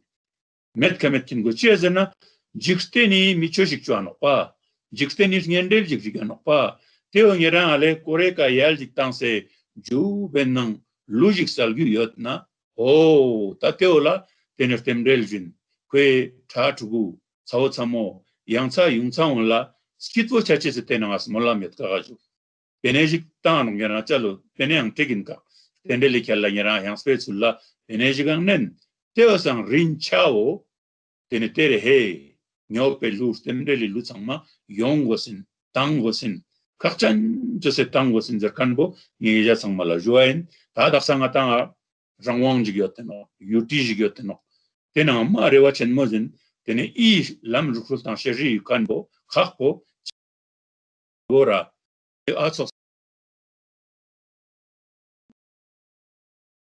Bora konsankwa spospa chugatsa. Yordenba no ngera taksa tsukpa kaltes sontea I lam lukshol tan shirik un lukseyotna tenenga tan shirik laskun sikatin la no. Matan skorian laskun is skorian spamon la tus ka kiton riksala no pa. Teo man banya teo jet sospa sangme rang sospa gun katin no. Ka gunis chiba gansum baser stress tu se lu tu se gancha sale tu se kon se gonte chirial pamon la stanche se stundu chano. Ta kakamet kachig zeno ngera sto santa izan kola jaktum tenamene stan yu dog mi dog mola nokpa uta stan yu medna ngeje kyonse salang gari kyonga zadang singir chucho se kyonga zadang yacha tung nishu se kyonga zadang skin ngera sum chucho se ngaja tada zadang miring mor gachucho se ngaja tada zadang yatena tsola ngera ale kyoranguni ichos aochos te ngera ale ngaje jukan bo sangma tik tik te un chose kyonga zadang lok gyurche se ngera ale Zamling Iran shesi, Jixten Halar shesi, Dijim Jongan Chizino Matan last one la, Chazerna Metemano, Matan Yotino, Baju Tujeche.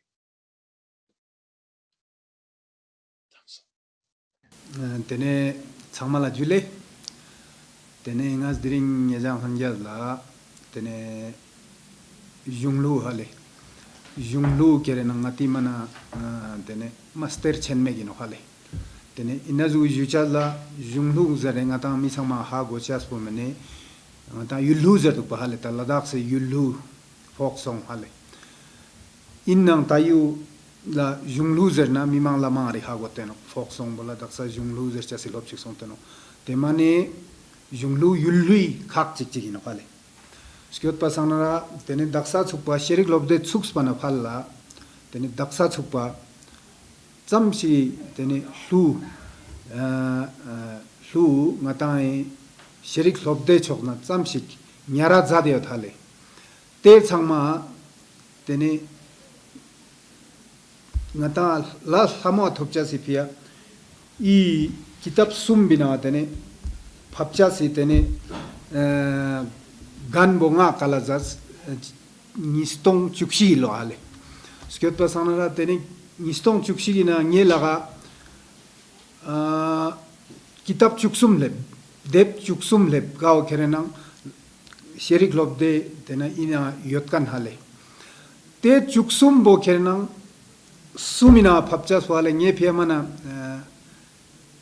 tapi kakspot pin hale te chipia kakspot pin juna Chiaz yuna nyana ale lo rere lo nis ya lo sumbar la mi rere kitab rere dia zat kyak.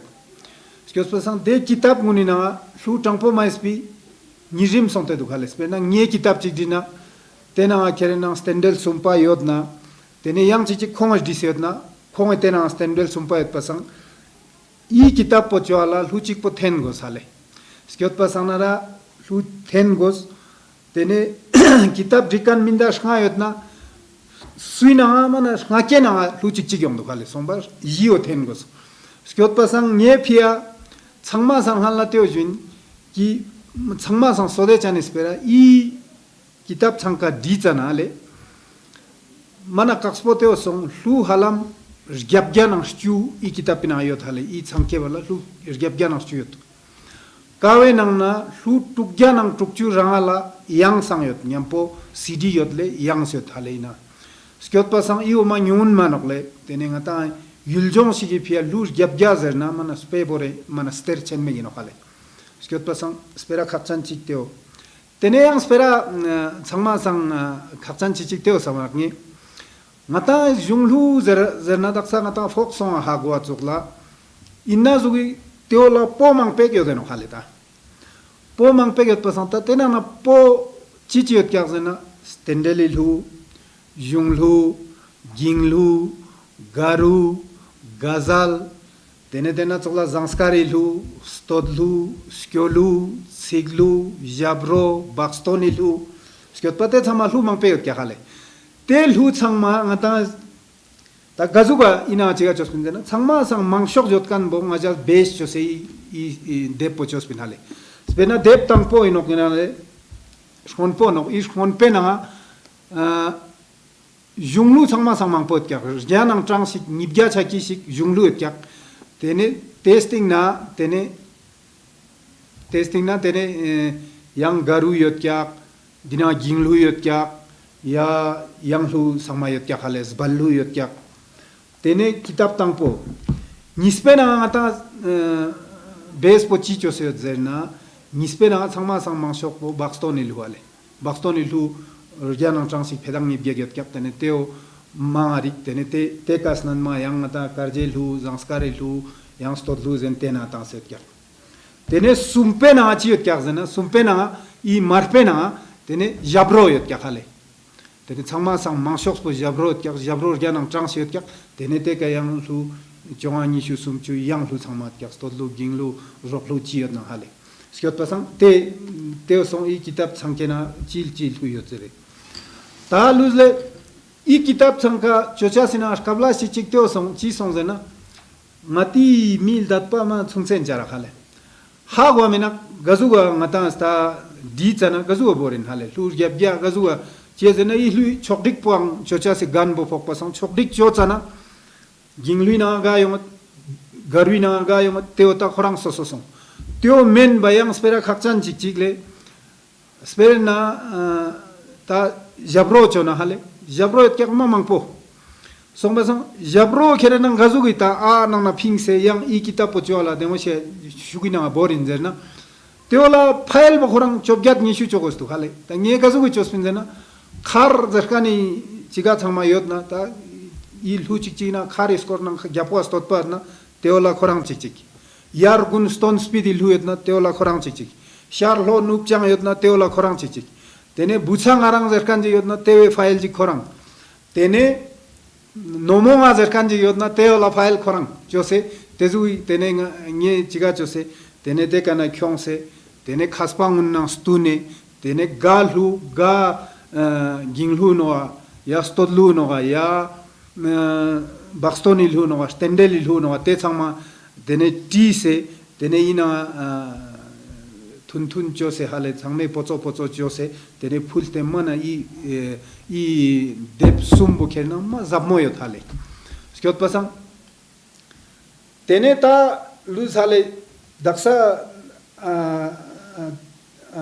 jangle ali mamadin morkan nangin hale taksi zbalung tantan la makaks ponang tene mana gingchan inja du hale ma gingchan inja du hale kao kerenang mata mangcha shamchok gun la ta thale mana shamchok la ging chilo zbalu mamang potang chan ta ko baltinang nyemo somba purikpa ngun khorang baltipa nguni sang tang seno khale sperna shakar chiktan ngun zere daksa dargo ngun zere I kuksho ngun zere deru ma lu mangboyo deno tene nyampo ballu nang nyampo tene baksto ni lula tsapik soso du khale ta kazu soso du zerna shama kerenang ngati namlang sis karchen zerkan bo mana taminukle namlang sis karchen il lu kerenang ata stot la tang senok garu kerenang tene changma sanghan la tene rolyang spangunis kerenang namlang sis karchen zuma zara da no tene nyopangun bakstoni chige langsa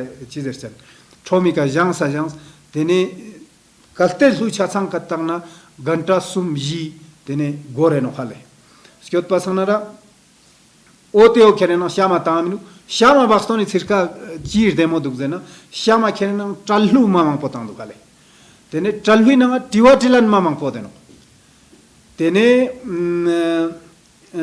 daksi chizechan zgolu darung mayam sa shama tang seno inang ati gen khorla chapik nyam stok tene teo kerenang ata manyam skongpel nang nyam paso shut zat goshas bo tene mouse pe junungni khak duk samte tene teo jugo khakchan rakhale tas kyo ju stendelil hu hale ta stendelil hu gazuk dukzena ngata chi skap sigin nang hale chi tu sigin nang ga ka khere nang hu tangat na teka gozuk po stendelil hu nang zatchas po mana ngati yang ma stendel chanjik the khale stendel jig ju de zere tene stendelil hu na gozuk tu tene nispale juk po chinas duruk yuna trashis pel hu nas duru khale jungal hu chinan chitana tang eni juk pike khena trashis phapse zere tene trashis pel hu phule tene I lusak tangcha sexual de no khale ta tena chola damani yang ma sna mangpoyo de no khale I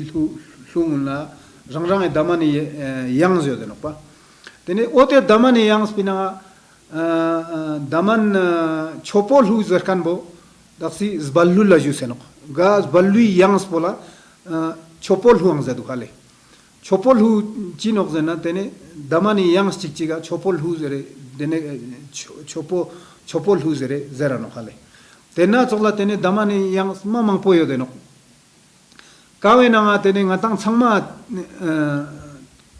sang halasha spera nang changma sang trapo tene ngata spalngam chan bo chidu juna ina tene ngati damani ridam gun hale ngati damani six gun mana den misheshas du khale ga khere nang ha go mana denne na nup se dukchas mene mana de mana tene bingchal ma ka kho charu tanga ta teo no tantan la tene sargam mashes kan bos base ode damani six gun chapik lop sala ka kho charu lop tene mar demo mar nyakshan tene surnang tal jo me da hale ngati damani six ponang tene damani skat po tene sur bonang tal bo zom te mana samye mi kya ngati ang yo deno ngata teo same cha pa Ladakh si jungli na ata dedam si yoda he sam kan so si ngati tene yang spo mana samgi mikyapa duk something ye jun samte samara khaleta daksa ngatang changma I junglu sala no ya baktoni lu sal na ya jabro sal na chi sal na Ladakh si lu sama yu ngaja stangchamen ya ngache hulla izuk chiong chan azuk chiong chan molkan ji molwa teo mana mamola lu gayot na ngatang Ladakh spell hu no tene lu changma jangajat rangrang yuli lu borazat teo menok ki teo mabor zate mari yang innang al lu changma hale rangrang jangajat il lu changma yu shammel higinakpa yu stotpel higinakpa yu changtangpel higinakpa mazera lu tang na kerena lu mana demo nang mana jimpo nang hale mas nyakshan nang tene gala duk something ye teo samara hale ta I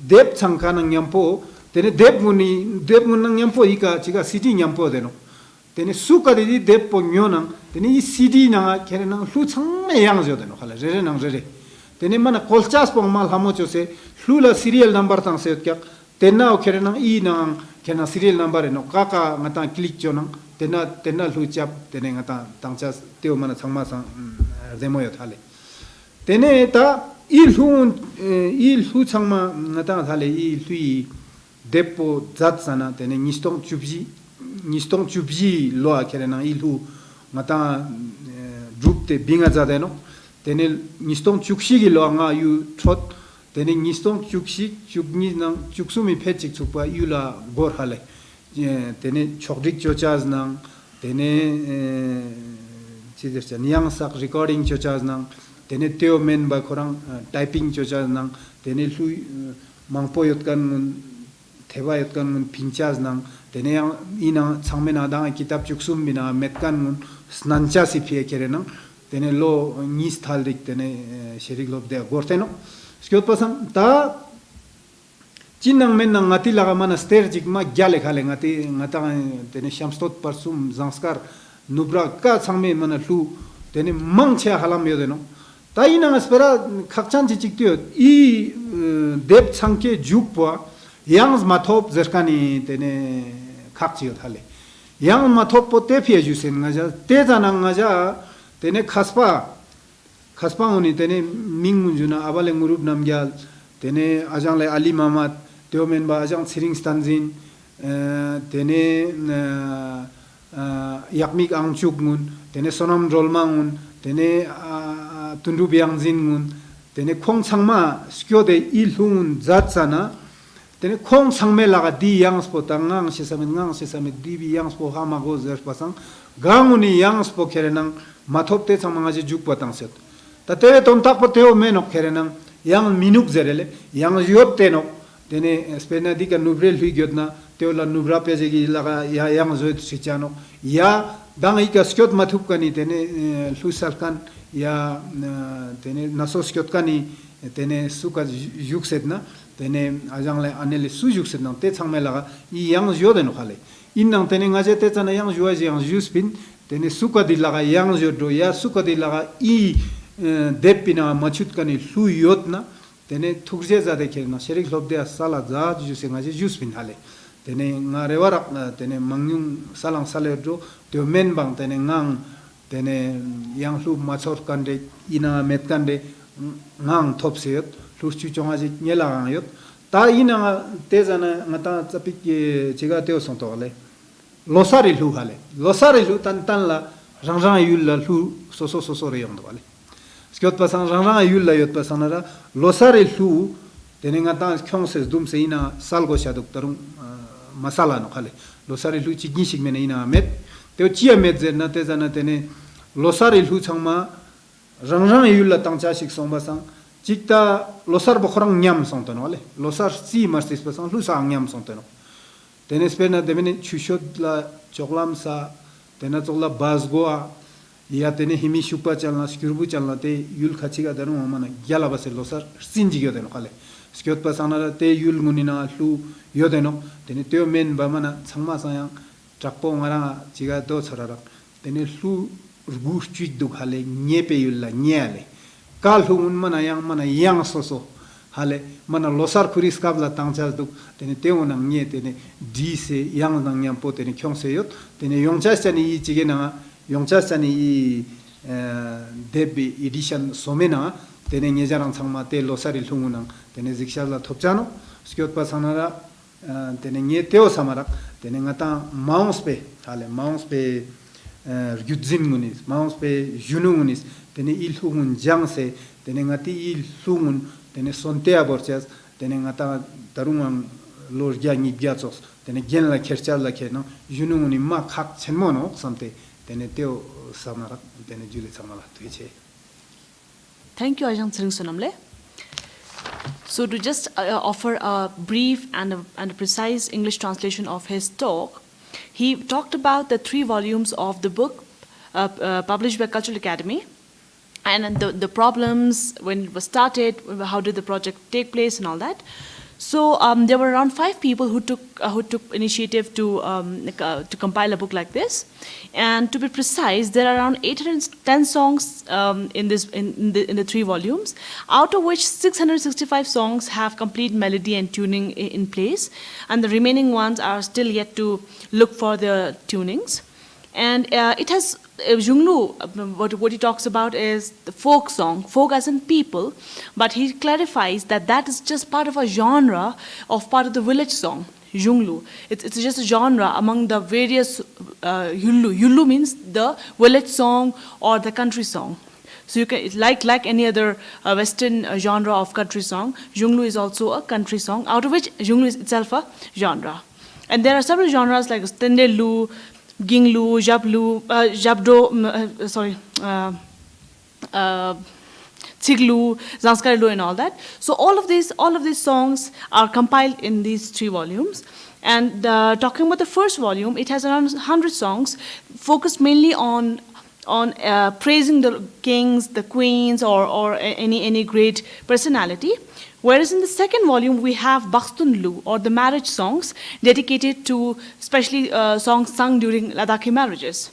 And third volume is about Jabdo, which coming from the eastern part of Ladakh has more rhythm and has more melody. That is part of the 3 volume, and it comes with a CD in it, which also talks about the tunes and melody of each song. In terms of challenges, Ajahn talks about is how the classification was a huge challenge because there are sub-genres within the genre, so that was one issue. And secondly, as mentioned by Ajahn Ali Muhammad Le, that is Ballu or Chopolu is a genre dedicated to the kings and the queens, which is usually harder than the rest of the genre because of its relaxed nature and it's because of the hard picking up issue. So that's one of the challenges. And Ajahn Le talks about how we need to preserve Ladakhi Junglu for the upcoming generation because it's an unmatchable, intangible cultural heritage which still needs hard preservation. And he also requests people not to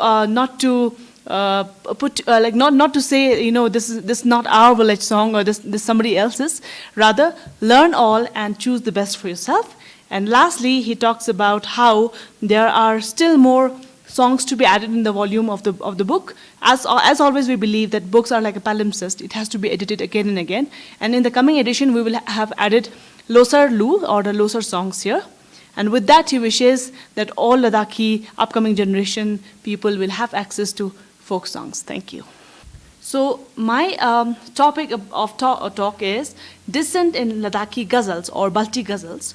So first of all, when I ventured on this journey, I realized I don't know the meaning of the ghazal itself. So ghazal means talking to the beloved, or mostly melancholic songs and sad songs is what I believe to be. But then beloved doesn't always mean a love affair or having a romantic relationship. It could be your king, it could be your neighbor, it could be your brother. So something that I really found powerful in this ghazal songs are the voices of dissent, which means that the question not just they express themselves, be it their suffering, be it their authority. So they question as well as they express, and that's the power of Balti ghazals. When I was working on the theory part of the Balti ghazals, I realized that Balti ghazals, since the partition, we have cut off only Indian ghazal as well as the Balti ghazal, but now it seems like it's a spread out genre in the northern Himalayan region, spreading even to the Parmi Norths. So there we have ghazals sung by almost all the people, but again, there are two types of genre which again emerges from the same genre, called the light ghazals and the pop ghazals.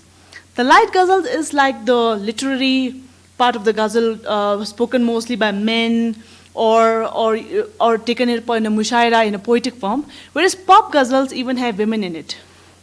I'm going to focus on the pop ghazals coming from Ladakh, specifically from the book published by Cultural Academy. That's my source, and from there I'm going to pick few songs and bring it out to you. What are the dissenting voices or the themes in those books?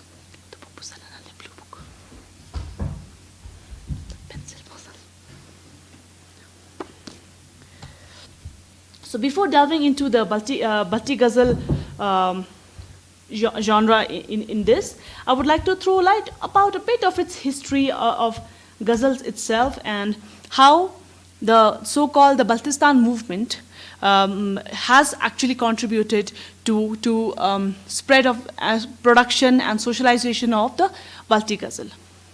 So I won't bore you much with the theory part. I've picked and choose a few basic songs which I found the best for myself, or rather which I could understand being a new generation Balti ghazal listener more than a singer. So first of all, there's this song called Pomi Mingla Fatima, which talks about how she is exploring the arena of poverty and everything. Okay, so I will sing the song and I'll translate each para for you so that it'll be easier for all of us to understand what dissenting voices are there in this song. I will need the help of this book because I feel that I'm still not trained enough to go without a book. So here it goes. Bumi mingla Fatima pandilla ya jadet sangdangi chaskolen marpe gulab. Bumi mingla Fatima pandilla ya jadet sangdangi chaskolen marpe gulab. Yulgona yuljuga gulaba chuzalet gulaba chumato marpe gulab. I'll translate before I go further on. So here the song says, my name is Fatima and I clean copper pots, which shows her social class. And she says that Sangdang ichas golet marpe gulab. Sangdang is not sandalwood. Everyone, I used to think it was sandalwood, but no, Sangdang is a wild herb out of which the roots are brewed for tea. So she's saying that because of my poverty, I can only afford having the root tea of a grass, and I'm brewing that. And after that, she says, from the beginning of the village to the end of the village, Yulgona yuljuga gulaba chuzalat. I have a rose shrub in my garden, but I'm not able to find water for that. Now here we bring out the caste subtleties, because being from a socially outcasted background, she's not able to access the village resource, which is the water. Further going on, we have Appa har das nayot, kaka shingo nayot, chocho chamshin nayot, marpe gulab. Here, she says, my father is in Hardas, my brother is in Shingo, and myself, I'm in Chamshin. So this talks about the geospatial differences, being a beggar, being a bard, how she's been separated. Despite being a family, she's not been able to be together with her family. This is my favorite para, which I time and again sing everywhere. This is Kyorang yuli tasildar ngashars goe zamindar chibaha se hukumyon marpe gulab. Kyorang yuli tasildar ngashars goe zamindar chibaha se hukumyon marpe gulab. There she talks about authority. She says, you are the tehsildar, you are the head of the village, and I'm a rustic farmer. Shazgo zamindar, I'm a rustic farmer. How do you think you can manage to rule over me? How do you think you can rule over a farmer like me who doesn't have anything to do with you? So there I found the point of dissent, coming from a marginalized women's section in a Balti ghazal, and that was fantastic. So that's one song I found really, really powerful in my journey of understanding dissent.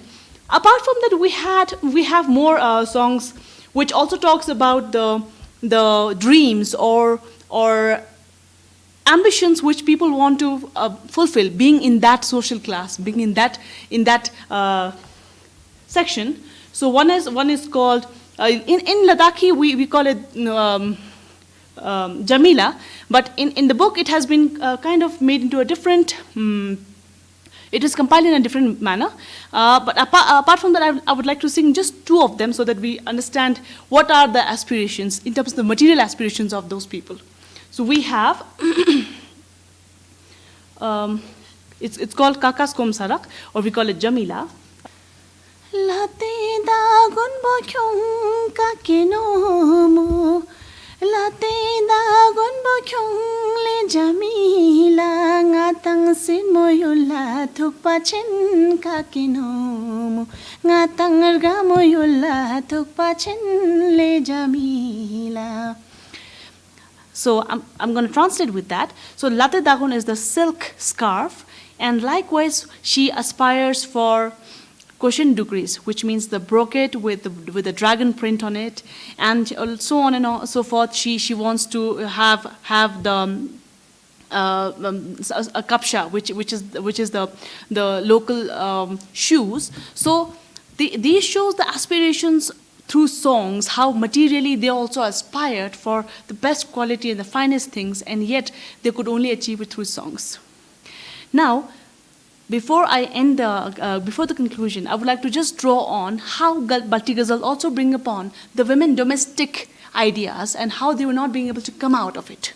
In this regard, I have one song called Stagoi Kazang Separi, which basically is talking about how she is not able to move beyond her everyday domestic chores, and her house is full of copper, she's rich, but then she's not able to go out. There's one particular stanza in that which I personally found very, very deep, and that is, so I'm just gonna sing it before I keep rolling on the pages. Stagoi Kazang Separi Jongsani na yotle goetle Gulabi nge kabula jo Ngapo morning is pachala dang tapik mo jare othe Gulabi nge kabula jo. This stanza is focusing on how she has copper pots in her house, and yet her chest and her thigh is bound by domestic chores and she cannot move beyond that. That's one stanza.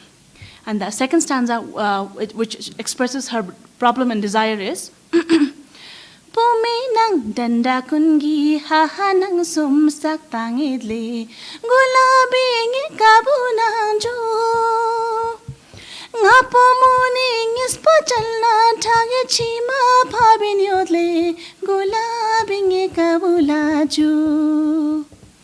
In this she says, my friends, the people whom I know are having a happy time outside, and yet I'm here bound by shedding tears of blood. Basically, she's putting her blood, sweat, and effort in making a home, making a house, and yet she's not allowed anywhere. So we always consider dissent as something questioning the authority, but sometimes I feel expressing your own suffering is also part of dissent, and that's how it is. And now, at last, I would like to dedicate this song as this song talks about who started ghazal, who spread the ghazal, and in this I would like the assistance of, I would request Ajang Ali Mohammad Lay and Ajang Singh Sonam Lay to come together to conclude this session with this song, the ghazal of Ngazyarang La Zirve Sharvingima, which means the sun I call you, or you being the center of my universe, how I address you. Najala sirve sharve ni male dun Gracias de las memendo, las memendo por las imagerele, es mi lara me llenesos morisho, las memendo por las imagerele, es mi lara me llenesos morisho.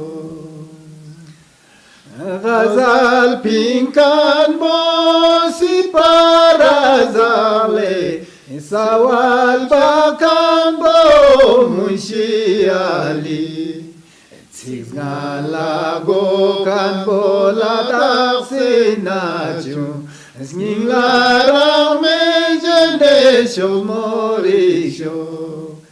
Tzigalago kan bo Ladakh sinaju, zinglara me jenesho morisho.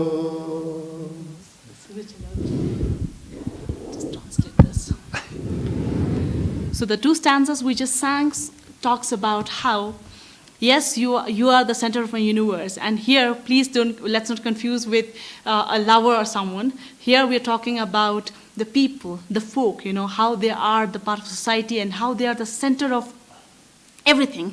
And still, lasme metok pula zir maziri yodle, sningla rang mejen yodle, shoks morik shok. Yani, despite whatever we do, don't eye on things that are really eyed by everyone, because that will give you a heartburn. Shoks morik shok, as in it's a trope, like shoks morik shok, it will happen. And the finest para of the entire session is Ghazal Pinkan Bo Sipa Razak.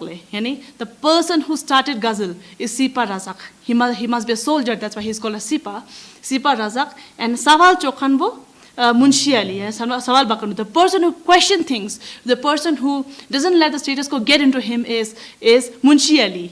Munshi is an accountant, so Munshi Ali is the person who questions. And last May,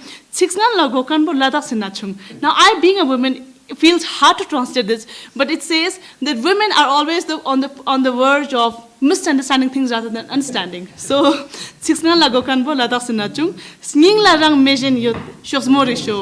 always a heartburn behind everything. So with this, I hope you enjoyed our session today. Thank you for joining us with traditional songs, and let's preserve it for future.